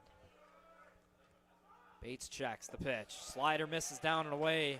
It's a great at-bat from Robert Newland. He'll reach base and extend the inning for Ryer Reinhardt. And Reinhardt's been one of the better hitters, especially in this game. 2 for 3 with the walk. And Reinhardt in game 1 wasn't, the 3-hitter for this powerhouse of a Kalamazoo lineup that we expected, but, coming alive in game 2, showing why he's in that spot. Really been the most productive player for the Hornets today, as he'll foul the first one back to the screen.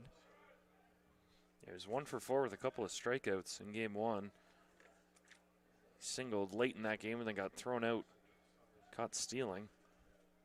But yeah, he's had a much bigger impact on this game. So Bates came set a little bit prematurely, didn't establish eye contact with the batter. The count's still 0-1, runners on first and second, 2 outs. Ben Bates looking to keep this at just a 7-run deficit, and at least give the Bulldogs some semblance of a chance at getting back into this one. Another slider misses outside. Just haven't seen him have that slider command that you'd want him to have. I feel like it's either right over the plate or just not a competitive pitch, just like that one there. Another one yanked outside. It's going to move to 2-1. Yeah, if he can get out of this inning, Orvis, Kalamazoo pitchers, had 101 pitches. So interesting to see with the 7-run lead what they will do with him. I mean, baseball's a funny game. We've seen crazier things happen. You got to imagine Orvis is done after a masterful 6-inning start, as that fastball misses just off the outer edge. I mean, if you're Kalamazoo, you're not likely to go with your best arm out of the bullpen, not when you're up 7 runs. So if you can get one of those mid-tier arms, put up 2 or 3 runs, all of a sudden you're looking at, a ball game again. As the 3-1's popped up, foul ground, first base side. Willitson ranges over, has plenty of room, and he'll put it away for out number 3, and that'll do it for the top of the 7th. It's stretch time here at the Nick. Bulldogs need a miracle. They're down 7. We head to the bottom of the Adrian College is shaping the future of higher education and leading the way in innovation and excellence. Ranked first in most innovative schools and second in best value in undergraduate teaching in the Midwest by U.S. News and World Report, Adrian College is recognized for its commitment to innovation, quality education, and affordability. Offering 71 undergraduate programs, 13 graduate programs, and a 1-to-15 faculty-to-student ratio, our students receive personalized attention and a cutting-edge education. With state-of-the-art facilities, 10 academic institutes, and 50 competitive sports teams, Adrian fosters growth both inside and outside the classroom. From small class sizes to championship-level athletics, we provide the tools and experiences you need to succeed. Join a community that prioritizes your success. Start your journey with us, where your potential is realized. Discover Adrian College.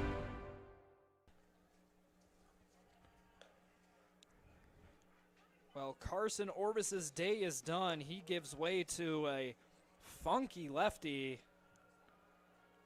It is Cole Bronell Cothrell.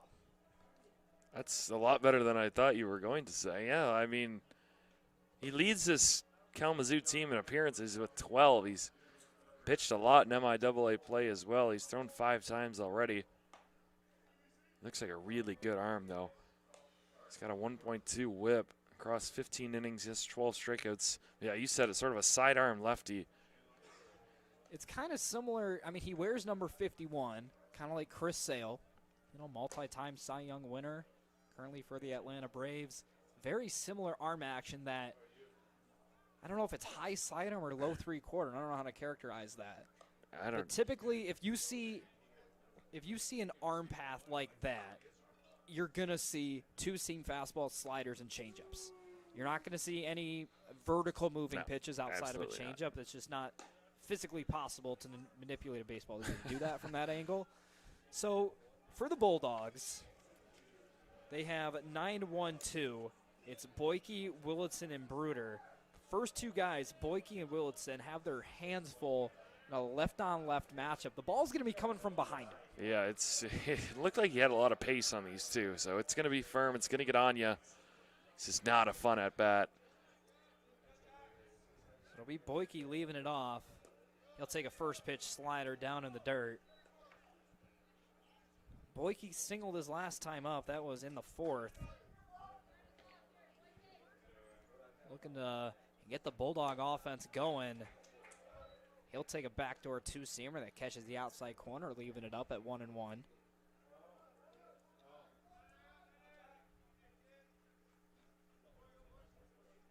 Here's 1-1. Wave and a miss. Yeah. Oof. That's the type of swing you expect to get in a left-on-left matchup.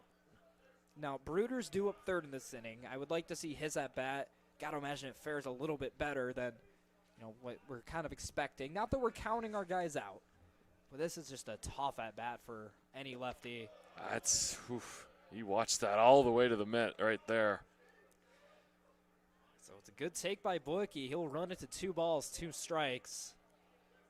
Got to imagine eventually he's just going to throw that sinker on the inside corner.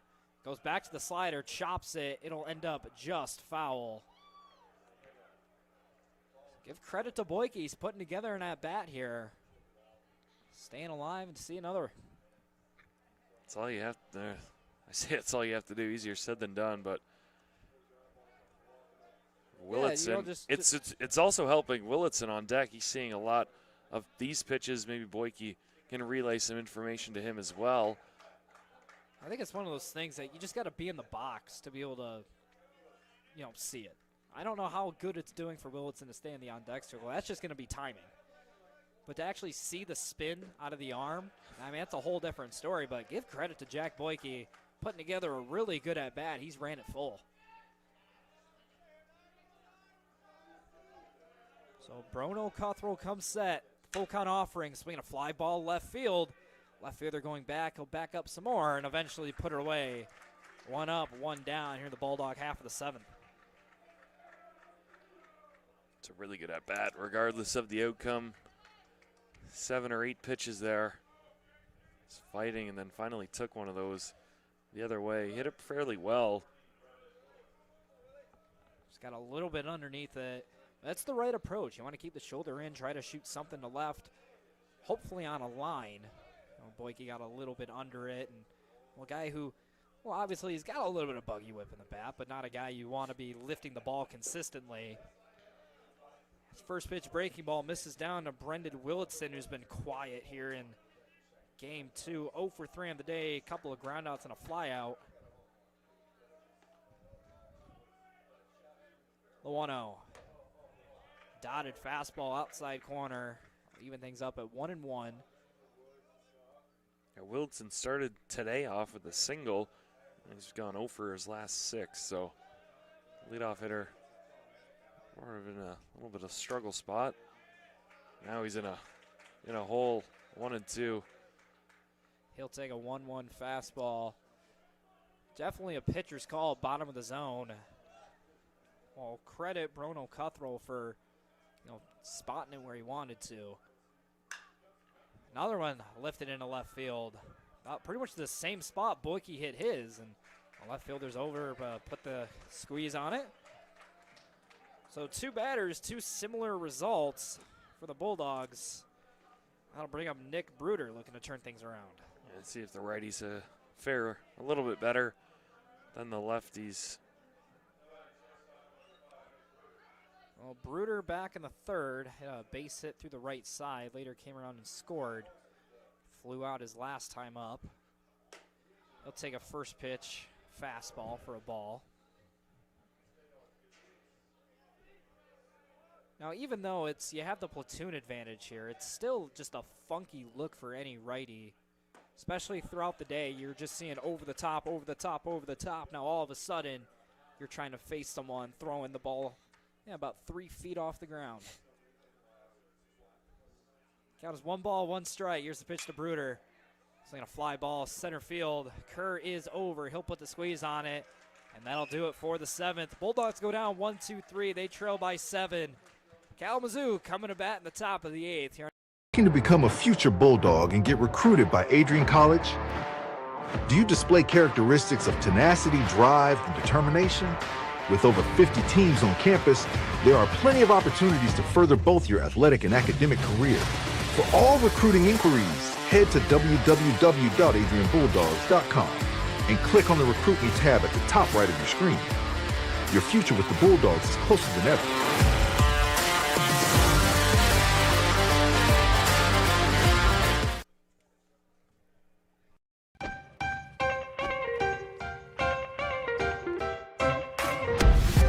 I'm a special ed social worker. And I'm a third-year public affairs major. I'm an action filmmaker.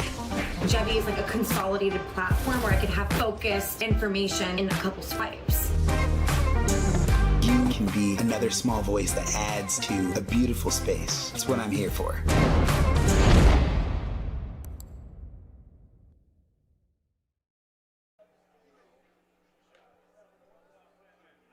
Just a reminder before we start the top of the 8th inning that HCTV broadcasts are fully student-ran. Smaller crew today than we normally have for an NCAA baseball game. Of course, myself, Jack Whitehead, and Keegan Wade, back-to-back games as the director. Guy's a trooper sitting up here. Gets a little chilly in the press box. So thank you, Keegan, for spending your afternoon with Jack and I as the Bulldogs will try to have a shutdown inning. They finally get a 0 in the 7th. It wasn't a pretty 0, but a 0 nonetheless as Ben Bates goes back to work. He'll face 4, 5, 6 of this Hornet lineup. That is Caleb Moore, Alex Finkel, and Logan Lockhart. So it'll be Caleb Moore stepping in first. Pair of walks and a double in this one. And one of the more productive players, not just in this game, but over the course of the day for either side. So he'll take strike 1. Ben Bates able to work out of the windup. 0-1 slider misses just off the outside edge, moves it to 1-1. Bates really, we've seen be a 2-pitch guy so far today. He's trying to tunnel that fastball in the outer third, paired up with the slider, but just hasn't gotten any chases on that slider. That fastball just misses. Just hasn't commanded the slider at all, so he's missing so far arm side. These hitters can really zone in on one pitch, the fastball. There was a good location there, and Moore angry at himself. It's actually a competitive slider from Bates. The problem is it's either been in the middle or just a ball out of the hand. If you see something that's on the corner of the plate with spin, you're going to take that every time. That's a slider over the plate, fouled away by Moore. It'll remain 2-2. Yeah, boy, I mean, he's caught both games as well, right? So, I mean, he's had his fingerprints all over these games. We're not really sure who's calling pitches or whatnot, but he's called a good game back there. He's only allowed 7 runs. 2-2 is lifted in the air, right center field. Boyke calling for it. He'll put it away. 1 up, 1 down to start out the 8th. Man, how about Jack Boyke being vocal out there? We could hear it loud and clear right from here. Through a headset, through the wind. That's what you want. That's 300 some feet away. That's what these coaches teach you. Well, we saw a collision in the Detroit Tigers games a couple nights ago. Parker Meadows and Riley Green collide. That was scary. That was not good. Why'd you have to bring that up? That was scary. I'd rather watch plays like that. That one's roped on the ground. It'll get through for a base knock off the bat of Alex Finkel. Who, speaking of players who have had a big game, how about Alex Finkel? That one his 4th hit of the day. He's got 3 singles, but then that 3-run homer back in the 6th. Now, if you were to give a player of the game, you gotta give it to Alex Finkel thus far. I mean, yes, you had Carson Orbis who threw a 6th-inning, 3-run start, but I feel like the offense of Fankel really overshadows that. We're up to 15 hits now as a team in this one. Fankel did have another base hit in game 1. He also got hit by a pitch. So he's been on 6 times in 9 plate appearances, so heck of a day for him. So this will be JT Hill, who's been in the game for a few innings now. We couldn't tell who it was, but now we can finally put a name to the player. And, well, he may have Wilson stamped into the side of him. That one runs in and drills him. He'll take the jog down to first base, and these Kalamazoo Hornets getting back in business here in the 8th. Yeah, Hill pinch ran in that opening game. In the 9th inning, he scored the lone run, but no, he gets an at-bat and takes one right off the protective gear. I couldn't tell if that sound was the back or a piece of maybe an elbow guard or a belt even. So that'll bring up Jackson Isaac. He'll take a first pitch ball. Isaac just one hit in this one. It was a single back in the 4th. Reached on an error in the 5th and also has a pair of lineouts in this one. 1-0, breaking ball misses down and in. Again, you know, that's kind of the danger you run into as a first pitch pitcher, or a 2-pitch pitcher rather. If one of them isn't working, like today, I think you can objectively say the slider just hasn't been there for Ben Bates. It's a fantastic pitch with great movement, but if you're not making it competitive, that's what things happens. like this happen. It's a liner into center. Boyke Fields, runner will be held at 3rd. What a strong good throw. Grief. I mean, Boyke's not a very big guy. Cut that on the run. That guy's a kicker. Yeah, he just chucked that one hop. My gosh. Another hit, but that's what you were saying. You can just lay off the slider easily. You get a middle cut fastball. You know, pop that into center now. Really big danger time. You start to feel for Ben Bates a little bit. There is action in the Bulldog bullpen, but, you know, down 7, big rubber match looming tomorrow. Got to imagine they're going to ride with Bates as long as possible. Before that, they're going to call for a pinch runner. I heard 45 for 8. Maybe 25? Well, Cole Davis. I believe it's going to be Cook. Once again, number 25. He pinch ran in the opening game as well. It is 25. That is Clay Cook for the Hornets.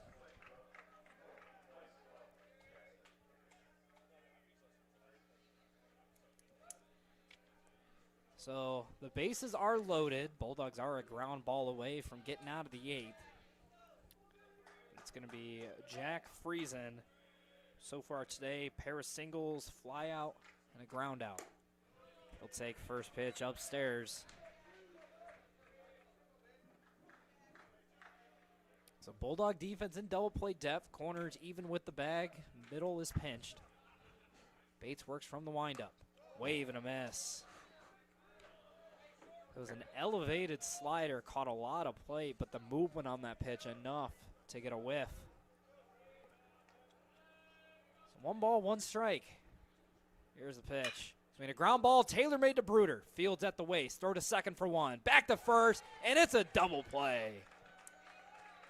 Ben Bates works out of trouble here in the 8th. The Bulldogs still trail by 7. We head to the bottom of the 8th.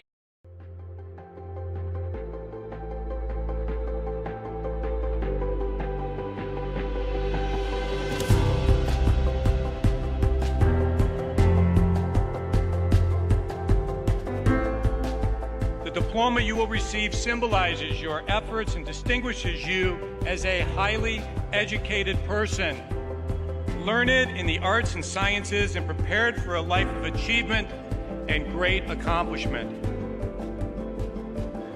Adrian College has built something very special. You've created not just an academic environment, but a culture of physical excellence, discipline, and resilience. You've turned this college into a place where pushing the limits isn't the exception, it's the expectation.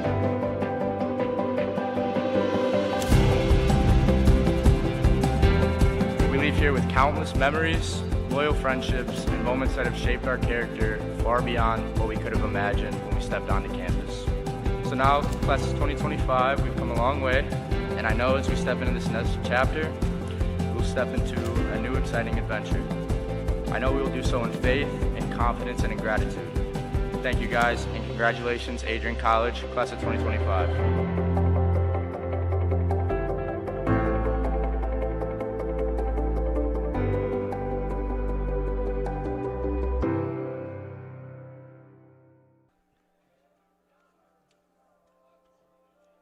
Bottom of the 8th inning being set to be played. It'll be 3-4-5 for the Bulldogs. That's Jones, Oliver, and Burns. And going back to work for the Hornets is Cole Bronell Cathrell.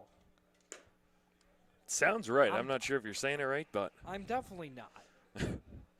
well, he's. But if I am, I'm gonna give myself a metaphorical pat on the back. I haven't done it yet, obviously, because I don't think I am saying it right, but I'm going to go with my my gut here. So we gave Jones leading things off 0 for 3 in this one. Pair of strikeouts. Wave and a miss. First pitch slider. Well, like Orvis, Bronell Cathrell is starting these Bulldogs off with pretty much nothing but off speed. Again, just pitching backwards against these guys. As there's another wave and a miss from Jones. He's quickly down 0-2, and now has to defend against a plethora of weapons from this left-handed arm.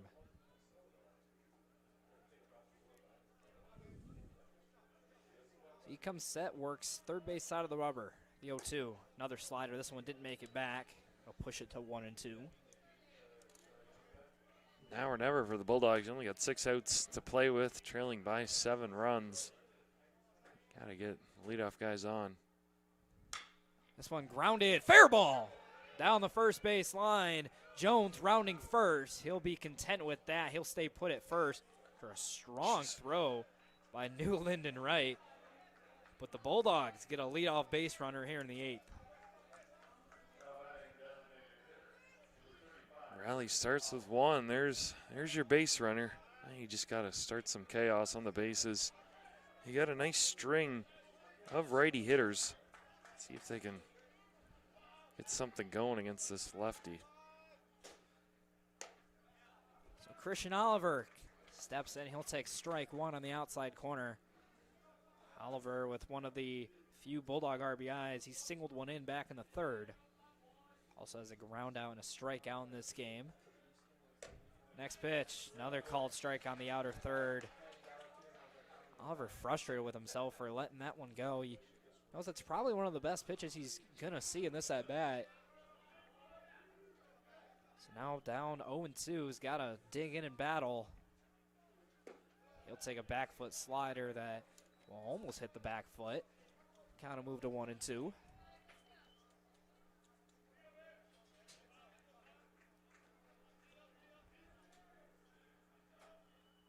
Here's the pitch. I mean, a tap foul was the breaking ball by Bronell Cathrell. Yeah, Oliver took that one. Lower leg, ankle area. He's one of the few guys you see with no shin guard. Which, when I played, I was never a protective ear guy.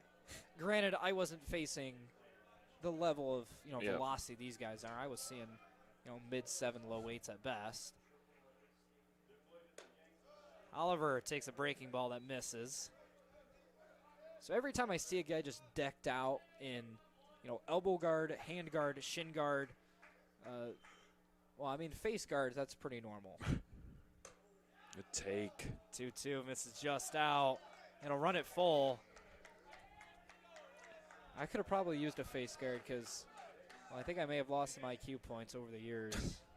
Yeah, being a catcher, taking a few shots off the head in your career. I wouldn't call it much of a career. 3-2. Oh. That one catches the outside corner. Oliver can't believe it. He's trying to plead his case a little bit, but, it's no use. He'll walk back to the dugout. It's the first out here in the bottom of the 8th, and that'll bring up Jake Burns. Burns, really the only production this game for the Bulldogs. Home run and a double. looking to make it back-to-back 3-hit games. He'll take a first pitch breaking ball that catches the outside corner. It's a tough spot there. You're not going to do very much with that. So Burns falls behind 0-1. Jones still the runner at first. Can't imagine he takes off here. The 0-1's fouled back to the screen. And, you know, I'm going to make fun of you when you're down, Jack, but I will give you credit there. You didn't flinch. Nope, nothing. I'm locked in. Cal moves to 0-2. Here's the pitch. Oh, this one runs inside and drills him. That works. So Jake Burns will take the jog down to first after being hit by a pitch. And, well, Jake Burns, no stranger to getting hit by pitches. Feels like, you know, for the last couple of years, it's, you know, one of the main ways he gets on base.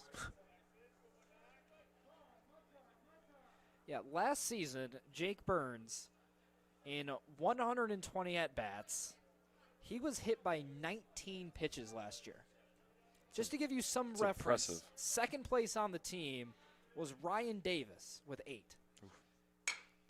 Burns was hit by 19 of them. So that'll bring up Jackson McGuigan. He was hit by a pitch back in the second, later came around and scored. Also has a ground out and a fly out in this one. He's down 0-1. Bulldogs have 2 men on, 1 away. Here in the bottom of the 8th, they trail big. Down 10-3. Looking to, well, for now, get themselves back into it. Decent chance to do it now. A ball in the gap. Brings in at least 1 and keeps them in business. Yeah, they need an extra base hit. They need something. They only have 2 on the day, and both came from the guy standing on first base. They're going to need a gap shot at some point. Well, we saw a few that Kalamazoo had, a couple, you know, non-barrels that resulted in extra bases. This one's a barrel hit on the ground, past a diving shortstop and into left field. Jones will come in and score, and for the first time since the 3rd inning, Bulldogs put up a run. They cut the deficit down to 6. It's 10-4. That is big. We're getting another pinch hitter here. Looks like we're going to have a mound visit at the mound. This may be the end of the day for Cole Brunel Cathrell. It will be. Yes, they are going to cut to the bullpen. So we'll take a moment and see who we got coming in, but we're going to step aside for just a second. Don't go anywhere. You're watching NCAA baseball here on Adrian.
Welcome back, bottom of the 8th inning.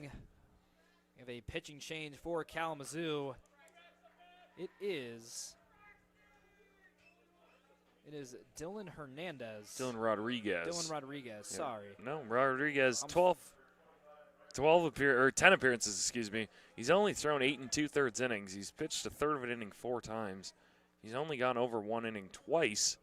One against Albion where he threw an inning and 2/3 and trying 2 innings. So probably just a guy to get out of this inning. He does have good numbers. 7 strikeouts, only 4 walks. Has given up 10 hits, though, in 8 2/3. Well, it's a pinch hitter for the Bulldogs. It's Braxton Burms. An RBI opportunity here. 2 on, 1 away. Now we were talking before Kalamazoo made the change. We're talking about just getting an extra base hit. I mean, one would have been nice last time. However, similar situation here. Extra base hit gives the Bulldogs a spark and at least starts to get them back in it. You're just trying to get the tying run to the plate or tying run to the on-deck circle. Make Kalamazoo sweat a little bit because even though they do have 2 guys on, 1 out, and still up 6 runs. So not really in a danger spot if you're Kalamazoo to this point, but that obviously could very well change. 2-1 to Burms. Popped in the air. Foul ground. It will get out of play. It'll push things to 2 balls, 2 strikes.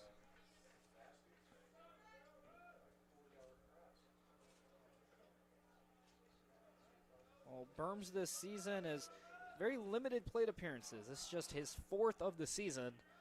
Does have 1 hit in his 3 at-bats. 2-2. Breaking ball misses down. It'll push it to full. Curious to see if we see the Bulldogs in motion on the base paths, trying to stay out of the double play here with 1 away. So Rodriguez works from the stretch, third base side of the rubber.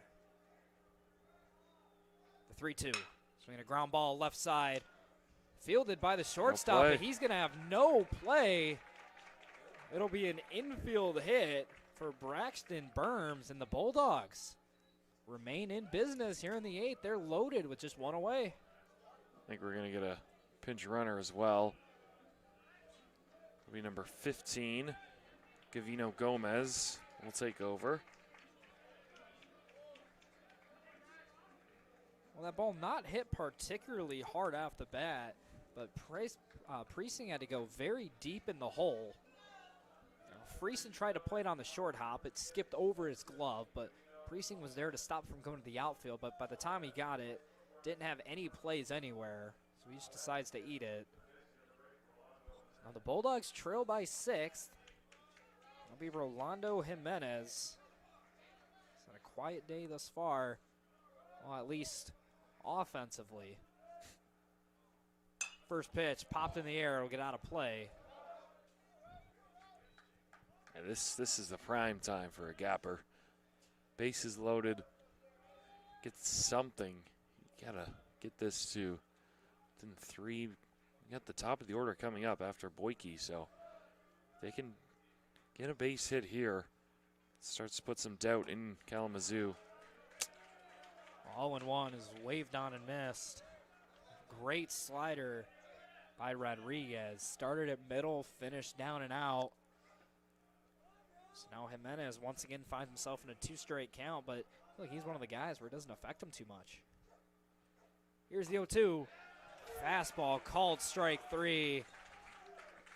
Must have caught the bottom of the knees according to the home plate umpire. And Jimenez is sat down on 3 pitches. So now with 2 away, it'll be up to Jack Boyke. Yeah, this is kind of, in a way, your last hope. Boyke, don't want to go down. Bottom of the 9th, down 10-4. You have guys on base. Boyke, just a single, cut this one 10-6. Then you have the top of the order. Some of these guys at the top are really due for something. But it starts here with Boyke. If he can find grass, or turf, I guess. First pitch to him, fastball at the knees, called strike 1. I feel like that's the one you want Boyke to take a pass at. He's so good at going the other way. So, fastball at the knees, those are the ones you just flick the hands at it, find a barrel. And he's down 0-1. Next one. Another fastball on the outer half, a little bit tardy on it, lines it foul. Kind of moved to 0-2. Here comes the Kalamazoo dugout.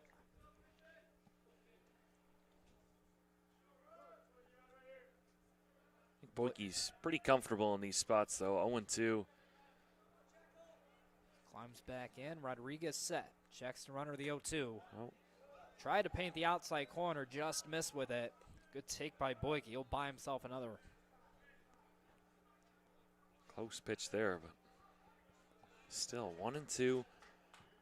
Right center field gap is massive once again. We know Boyke's ability to hit it to the left side, so I get why they're playing there, but you can shoot one up the middle. 1-2, popped in the air, foul ground. Moore, the catcher, is over. He's under it, but it's the third baseman, Friesen, who will call him off and put it away. And that'll do it for the Bulldogs in the 8th. They get a run, but they still trail 10-4. We'll head to the 9th here on Adrian.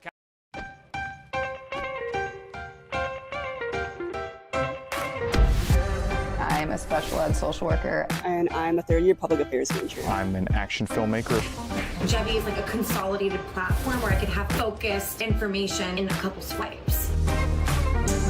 You can be another small voice that adds to a beautiful space. That's what I'm here for.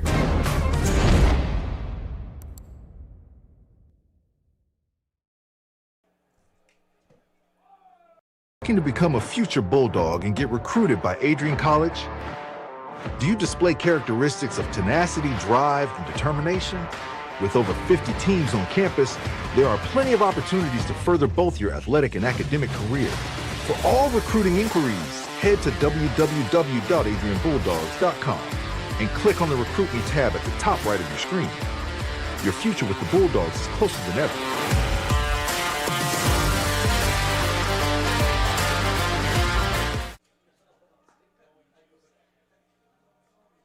It's the 9th inning here from the Nick. This time a little bit of a different vibe from game 1. Bulldogs trail 10-4, and they will go to another arm out of the bullpen. It's number 28, Robert Leonard. Whitey, what do we got on him? Yeah, Robert Leonard, this is going to be his 4th appearance, only thrown an inning and 2/3 so far. He's only given up 1 run. He's a strikeout pitcher, but he can get wild at sometimes and walk a few guys. But a good Robbie Leonard, man, he is tough to hit. So we'll see which version we get. We also have Logan Klotz coming in to play second base, taking over for Gavino Gomez, who pinch ran. Well, so far, it's obviously very limited action for Leonard, but 3 strikeouts, 3 walks. First pitch, lift in the air, right field. This one is trouble. It'll get down for a base hit. Found no man's land, and right center field did Austin Kerr. And Kalamazoo, for the 7th time today, have a leadoff base runner.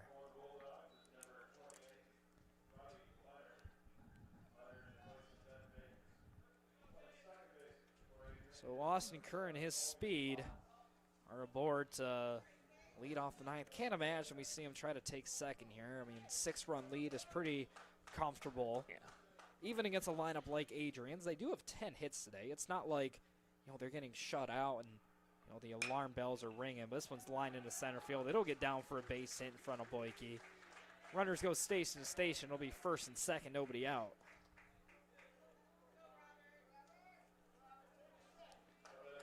Yeah, 2 liners up the middle. Good piece of hitting. Doesn't look like they're that bad pitches, just fighting them off, getting them into the outfield. But now he could be danger time here with Newland and Reinhardt and Moore. Kind of the big 3, 2 on, nobody out. Newland today is 1 for 4 with a walk, doubled back in the 5th. There's a good amount of speed, so it's going to be tough to turn 2. Shall Leonard get a ground ball, but he'll throw a front door breaking ball for a called strike 1. Bulldogs not even in double play depth. Bruder shaded well towards third, leaving a big gap between him and second. It's a beautiful 0-1. Breaking ball catches the outside corner. The movement on this breaking ball, you can see it from up here. It's a lot of movement. He's commanding it, which he has been so far in this at-bat. Really good pitch.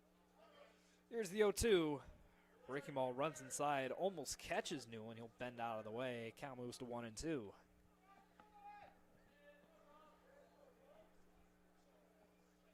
$18 hits today in this game for Kalamazoo. That's a lot.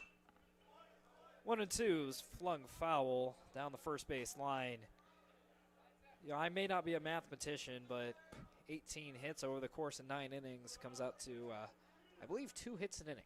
And they had 8 hits in the opening game, so 26 hits in 18-ish innings. Pretty good recipe to win. That math is too complicated for me. That one runs inside, catches the elbow guard of Newland. So Robbie Leonard allows the first 3 batters he faces to all reach base. They're loaded up with nobody away. It's Ryer Reinhardt coming up.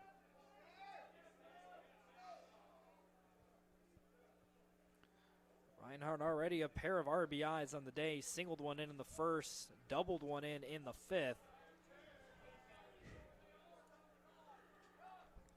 So Robbie will be pitching for the ground ball here. Similar positioning to the last one. Bruder shaded towards third base. So anything hit up the middle going to be a challenge to turn 2. First pitch, fastball outside corner for ball 1. Do have more action, just in case, in the Bulldog bullpen. Not quite sure who it is, but Kalamazoo benches, they are loud. I mean, at this point, they're just having fun. I mean, they should. They know they've. This is a dang good ball team. They've convincingly been the better team here in Game 2, just outplaying Adrian in just about every facet, whether it's hitting, pitching, base running, even defense. They've shined in this one. It's been all Kalamazoo thus far, and likely to stay that way. So they are up by 6 here in the top of the 9th, and Leonard is 1 ball away from walking in a run. It's 3-0. Leonard works from the stretch, first base side, 3-0. Courtesy fastball finds the knees for strike 1. Got to go all the way back here. Reinhardt, not an easy customer. Already with 2 hits in this game. Leonard comes set, 3-1. Fastball misses inside. There'll be a bases loaded walk and a 3rd RBI of the game for Ryer Reinhardt. For Kalamazoo, they're still loaded up with nobody away.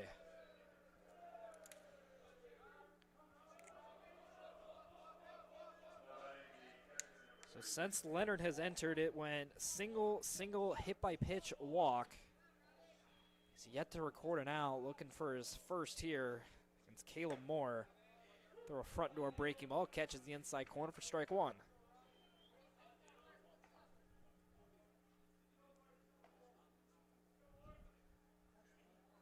Leonard quickly back to work. Here's the 0-1. This one's skied in the air, but foul down the first base line. Well, good bounce back at bat here after a gentleman's walk to Ryer Reinhardt. He comes back. It's 2 straight against Caleb Moore, looking for the strikeout. Here's the 0-2. Breaking ball runs inside and hits him. It'll be run number 12 for Kalamazoo. Robbie Leonard still looking for his first down. They're still loaded up with nobody away. Yeah, Kalamazoo's season high in hits is right now at 18. They've done that 3 separate occasions. Elmhurst, Trine, and Calvin. They're at 18 right now. So, well, you have a pinch runner at first. It's Ryan Witt for Kalamazoo. And in the box, it'll bring up, well, I think we can just about call it now, our player of the game for Kalamazoo. It's Alex Fankel, looking for hit number 5 on the day. He singled in a run in the first, grounded out in the 3rd, singled one in the 5th, later came around and scored, hit a 3-run homer in the 6th, and then singled back in the 8th. Never had a 5-hit game, but I feel like that would feel pretty good, including a home run in there. Honestly, I don't think I've ever had a 4-hit game. Yeah, probably. Honestly, I don't know if I have a 3-hit game. I was never much of a hitter. This one's skied in the air, left field. Camped underneath of it is Burns. Runner tags. He will score. Throw goes into 3rd. Other runners stay put. It's now 13-4 for Kalamazoo, but the Bulldogs do get their first out of the inning.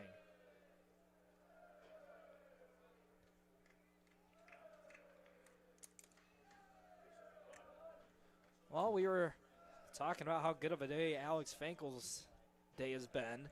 We'll just throw another RBI up there. Just got better. That one will go against the on-base percentage, but the batting average for the day still quite remarkable. So that'll bring up J.T. Hill. He'll take first pitch down and in.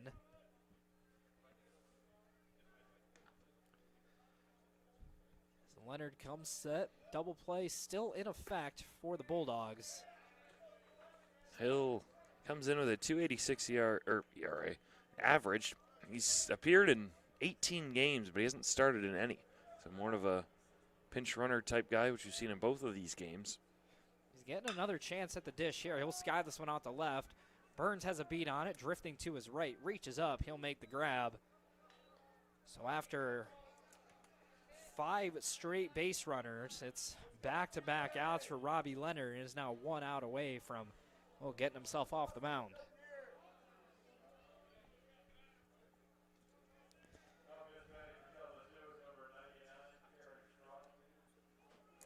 Number 99. Nice. Number 99 for Kieran Crossley, usually reserved for someone quite large in stature, and well, I think 6'4", 215 ought to do it. Whew. That's always really funny. You know that kid in Little League, who hits puberty after everybody else. Yep. And he's 4 foot nothing. We're number 99. I just think that's the funniest thing.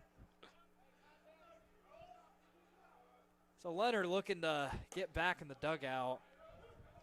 His guys trail 13-4 here in the top of the 9th inning. It's Crossley looking to add on to that, not for the game itself, but end of season stats, or maybe playing himself into some playing time. He wanted to do some damage there. Big cut and a miss. And a sweeping slider down and away. Leonard's up 0-2. So Leonard climbs back out of the mound, still working from the first base side from the stretch, glove at the waist. Into the motion, the 0-2. Crossley thought about it, held up. Count moves to 1-2.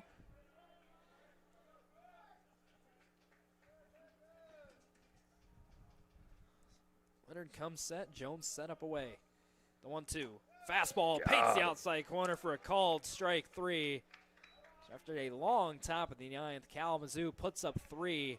They lead it 13-4. The Bulldogs will try to put together a miracle at the bottom of the 9th. Coming up next on Adrian.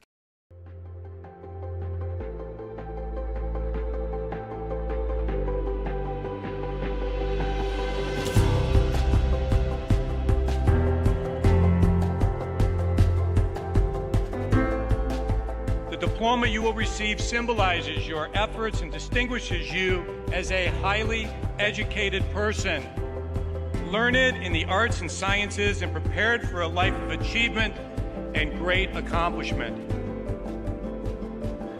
Adrian College has built something very special. You've created not just an academic environment, but a culture of physical excellence, discipline, and resilience. You've turned this college into a place where pushing the limits isn't the exception, it's the expectation.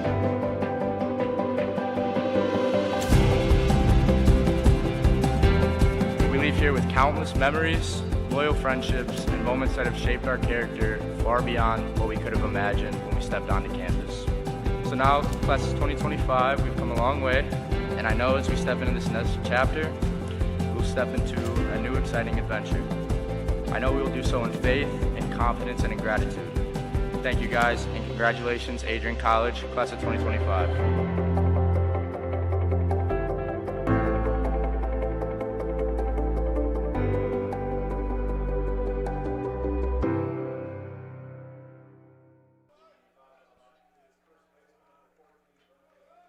Dylan Rodriguez goes back to work for Kalamazoo as they try to close out what will be a convincing Game 2 win. After the Bulldogs took Game 1, it was the Kalamazoo Bats that just took over here in Game 2. The Bulldogs have 10 hits of their own, but 18 of them on the other side of things for Kalamazoo. Now you see Rodriguez just putting the final touches on this one, as it'll be 1-2-3 for the Bulldogs. So Wilson takes a called strike on the outside edge. The Hornets team is very impressive, up and down, really Bulldogs haven't mustered any offense. 4 runs in the 8th in game 1 and now 4. This one's lined in the air to center field. Wilson puts a charge into it. It will bounce up against the wall. It'll stay in play. Willitson delivers a leadoff double here in the bottom of the 9th. Only the Bulldogs' 3rd extra base hit today. Willitson gets on the board. Starts the day with a single in the 1st in game 1 and ends the day with a double in the 9th. Game 2, get some more confidence. This game all but over. You never know. It's really hard to sit here and have any sort of hope. I think as Bruder takes strike 1, as a sports fan, you want to believe in improbable comebacks as much as you want, but the word improbable is in there for a reason. Bruder will try to pad the stats on. It's been a pretty solid day from him. Maybe not to his standard, but he's made a couple really nice defensive plays. He had a big hit and a big walk back in game 1. In game 2, just have a hit, came around and scored. Other than that, hasn't done much. This one tapped, fouled at the plate. Be 1 ball, 2 strikes on the Bulldogs shortstop. And a guy who is the Bulldog shortstop. Has started every game this year at shortstop. No one else has taken that from him, and well, why would they? Reader, one of the more consistent players on this team, both sides of the ball. Still take a 1-2 fastball down low. Count will move to 2-2.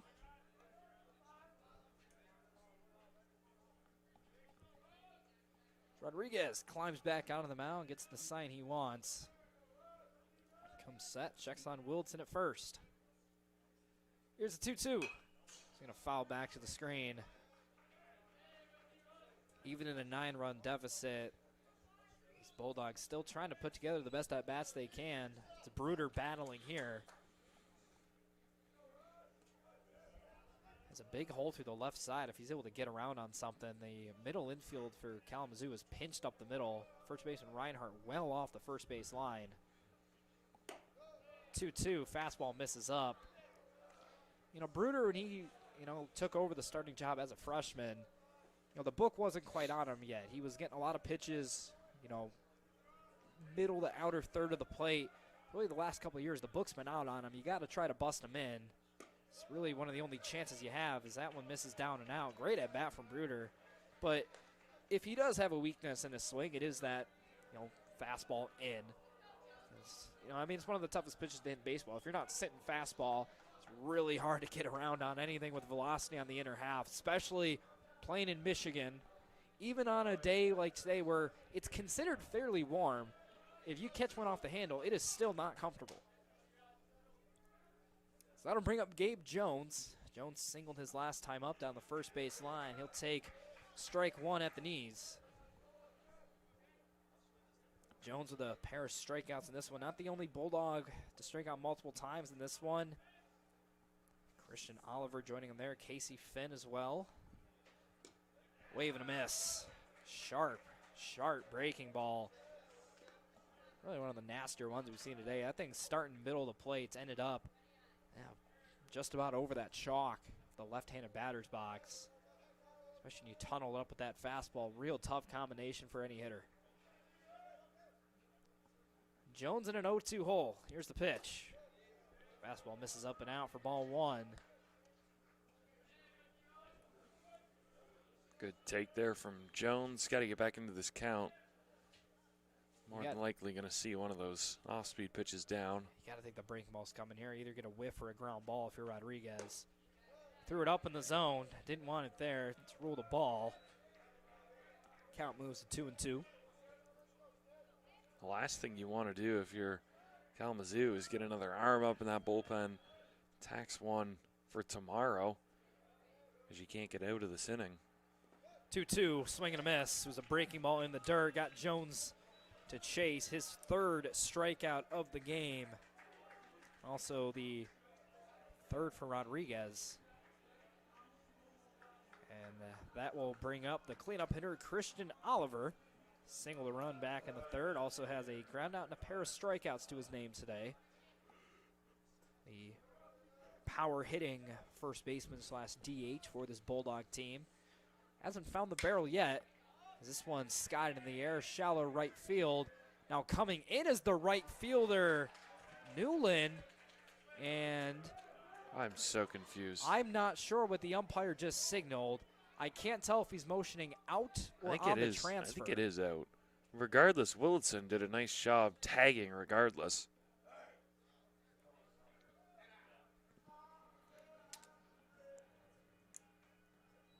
So yes, they're calling it an out. There was on the transfer. The umpire was turned at an awkward angle. I couldn't tell what he was motioning for. We're going to do a pitching change. 9-run lead. So that'll be it for Dylan Rodriguez. They'll turn to the pen, and while they do that, we'll step away for just a second. Kalamazoo 1 out away from. Before the achievements, before the celebrations, there's the work. Early mornings, late nights. Every challenge faced, every extra effort made. Every victory starts with preparation. We value leadership, resilience, and innovation. No victory without work. Because success isn't given, it's earned. Welcome to Adrian College.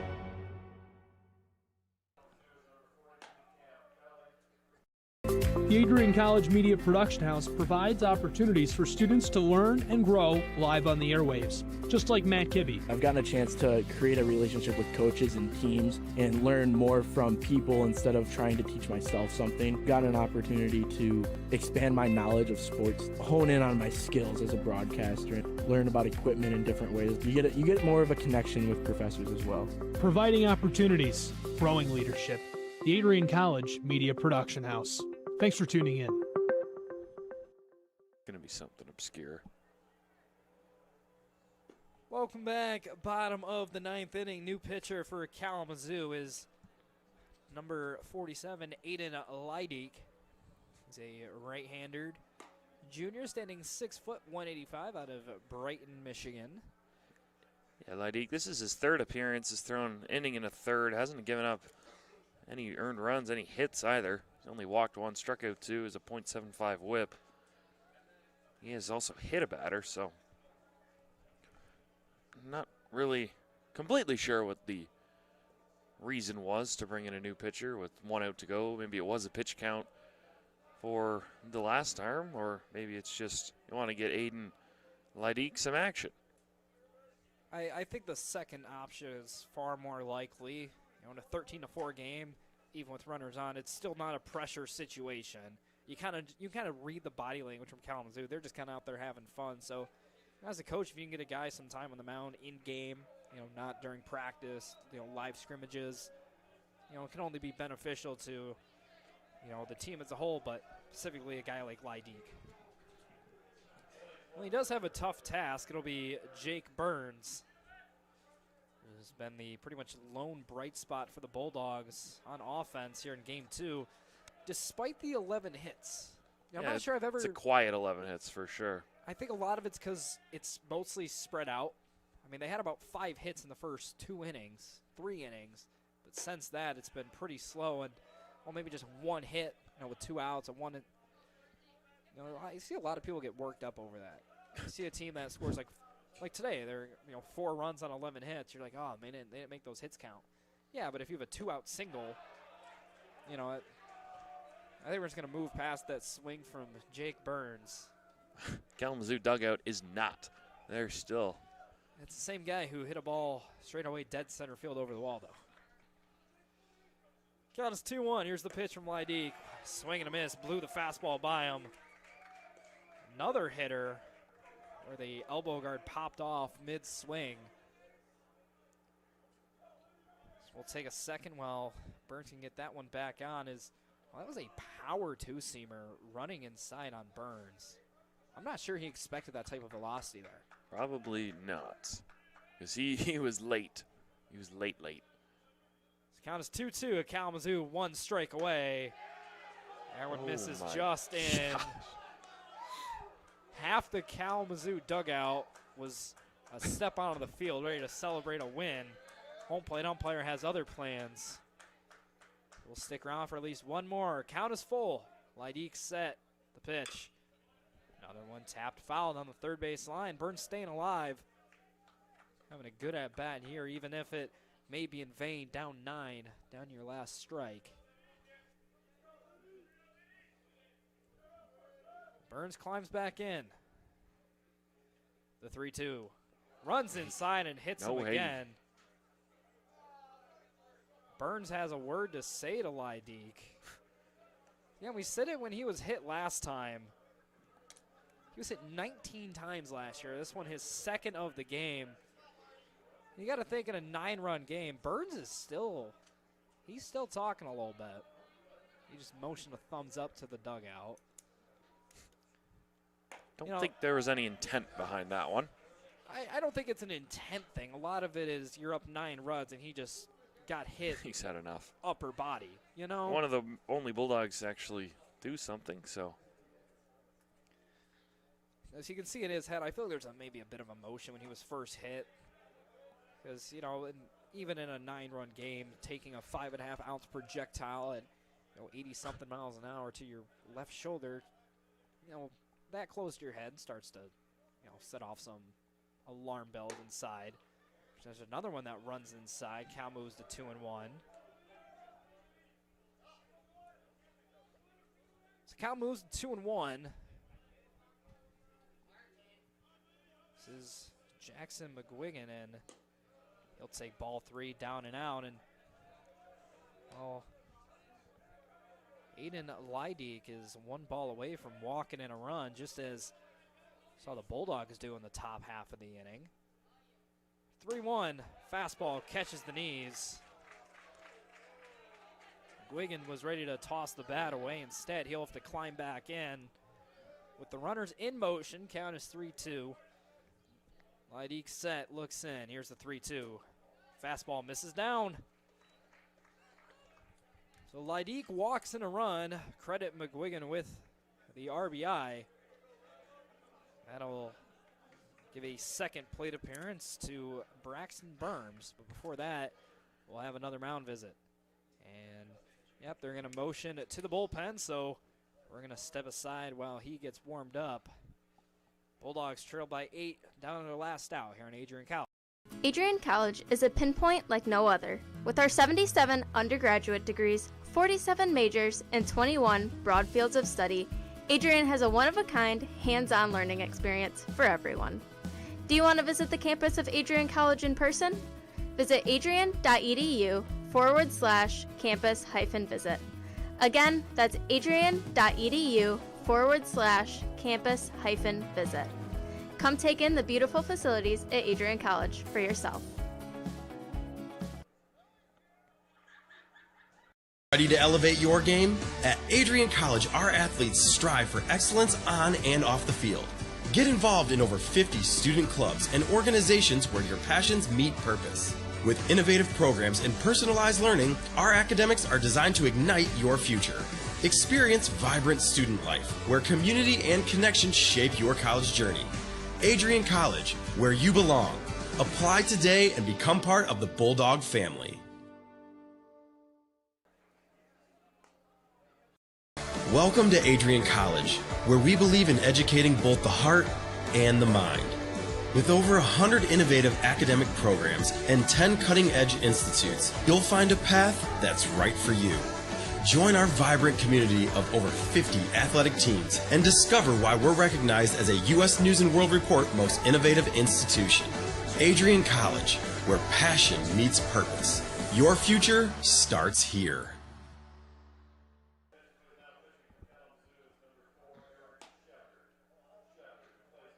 Carson Merritt is on for Kalamazoo. On to get one more out for this Hornet team.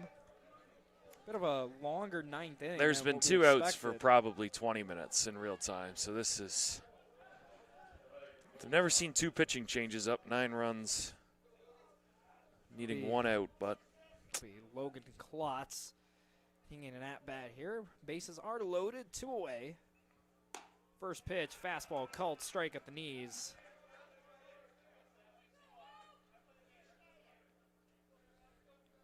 Merritt works from the stretch, first base side of the rubber.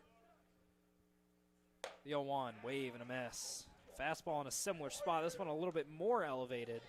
Blew it by Klotz. Now, just one strike away is Kalamazoo from capturing Game 2 of the doubleheader and the overall series. But before that, up the middle, base hit. It gets through. In is Bruder, Burns right behind him. It is a 2 RBI single for Logan Klotz. Great piece of hitting there. You get down 0-2. You're down 8 runs. You think, oh, let's just get this one over with. Not Logan Klotz as he fires one right back where it came from. Get himself a couple RBIs. Heck of a job. Hey, you got beat on the inner half of the plate, but just muscles it. Whatever's there to get it up the middle. That'll bring up Rolando Jimenez. He'll line the first one out to center field. This will get down for a base hit. Rounding third and scoring is McGuigan. Just like that, the Bulldogs put another one on the board and are still in business. 2 on, 2 out. I mean, the last out that was made was Christian Oliver. Flew out, which just felt a long time ago. And now, I mean, if you get Jack Boyke on, then you're back at the top of the order. Willitson led off this inning with a double.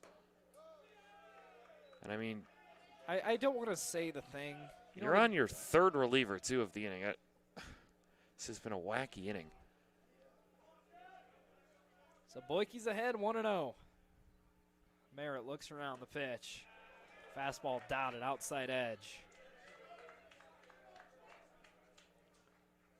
So the Bulldogs now trail by 5. It's 13-8.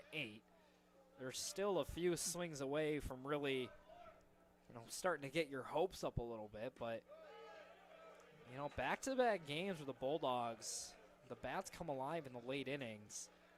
Of course, in Game 1, it was in a tied ball game in the late innings. And, the celebration was a little bit bigger on those hits. But even in a game like this, still got to credit the team for not going flat and giving up. You're still battling out at bats. You're still grinding, and you're starting to see the results. It's not an inning of bloop hits, and no, it's been a lot of loud contact. Boyke is down to his last strike. Count is 2-2. Merritt checks on Klotz. The pitch, breaking ball, and Boyke just gets a piece of it. Stays alive in this one. Count remains 2-2.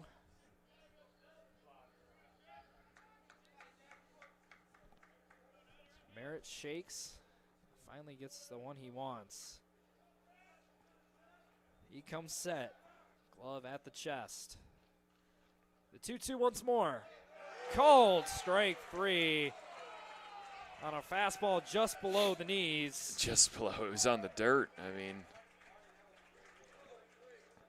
So that'll do it. Kalamazoo, despite some late inning traffic from the Bulldogs, they're going to take this one 13-8, which means we are set for a rubber match. Game 3 of this series tomorrow, that will be held at Kalamazoo. It is a makeup game from a few days ago. So, yeah, that'll do it. Bulldogs drop this one 13-8. And again, really your player of the game was Alex Finkel. Huge day offensively, led the team in RBIs, hits, and the guy was everywhere on the box score today. Again, the Bulldogs back in action tomorrow for that rubber match. But for Remington Gilniak, Jack Whitehead, we're signing off. Have a good rest of your weekend.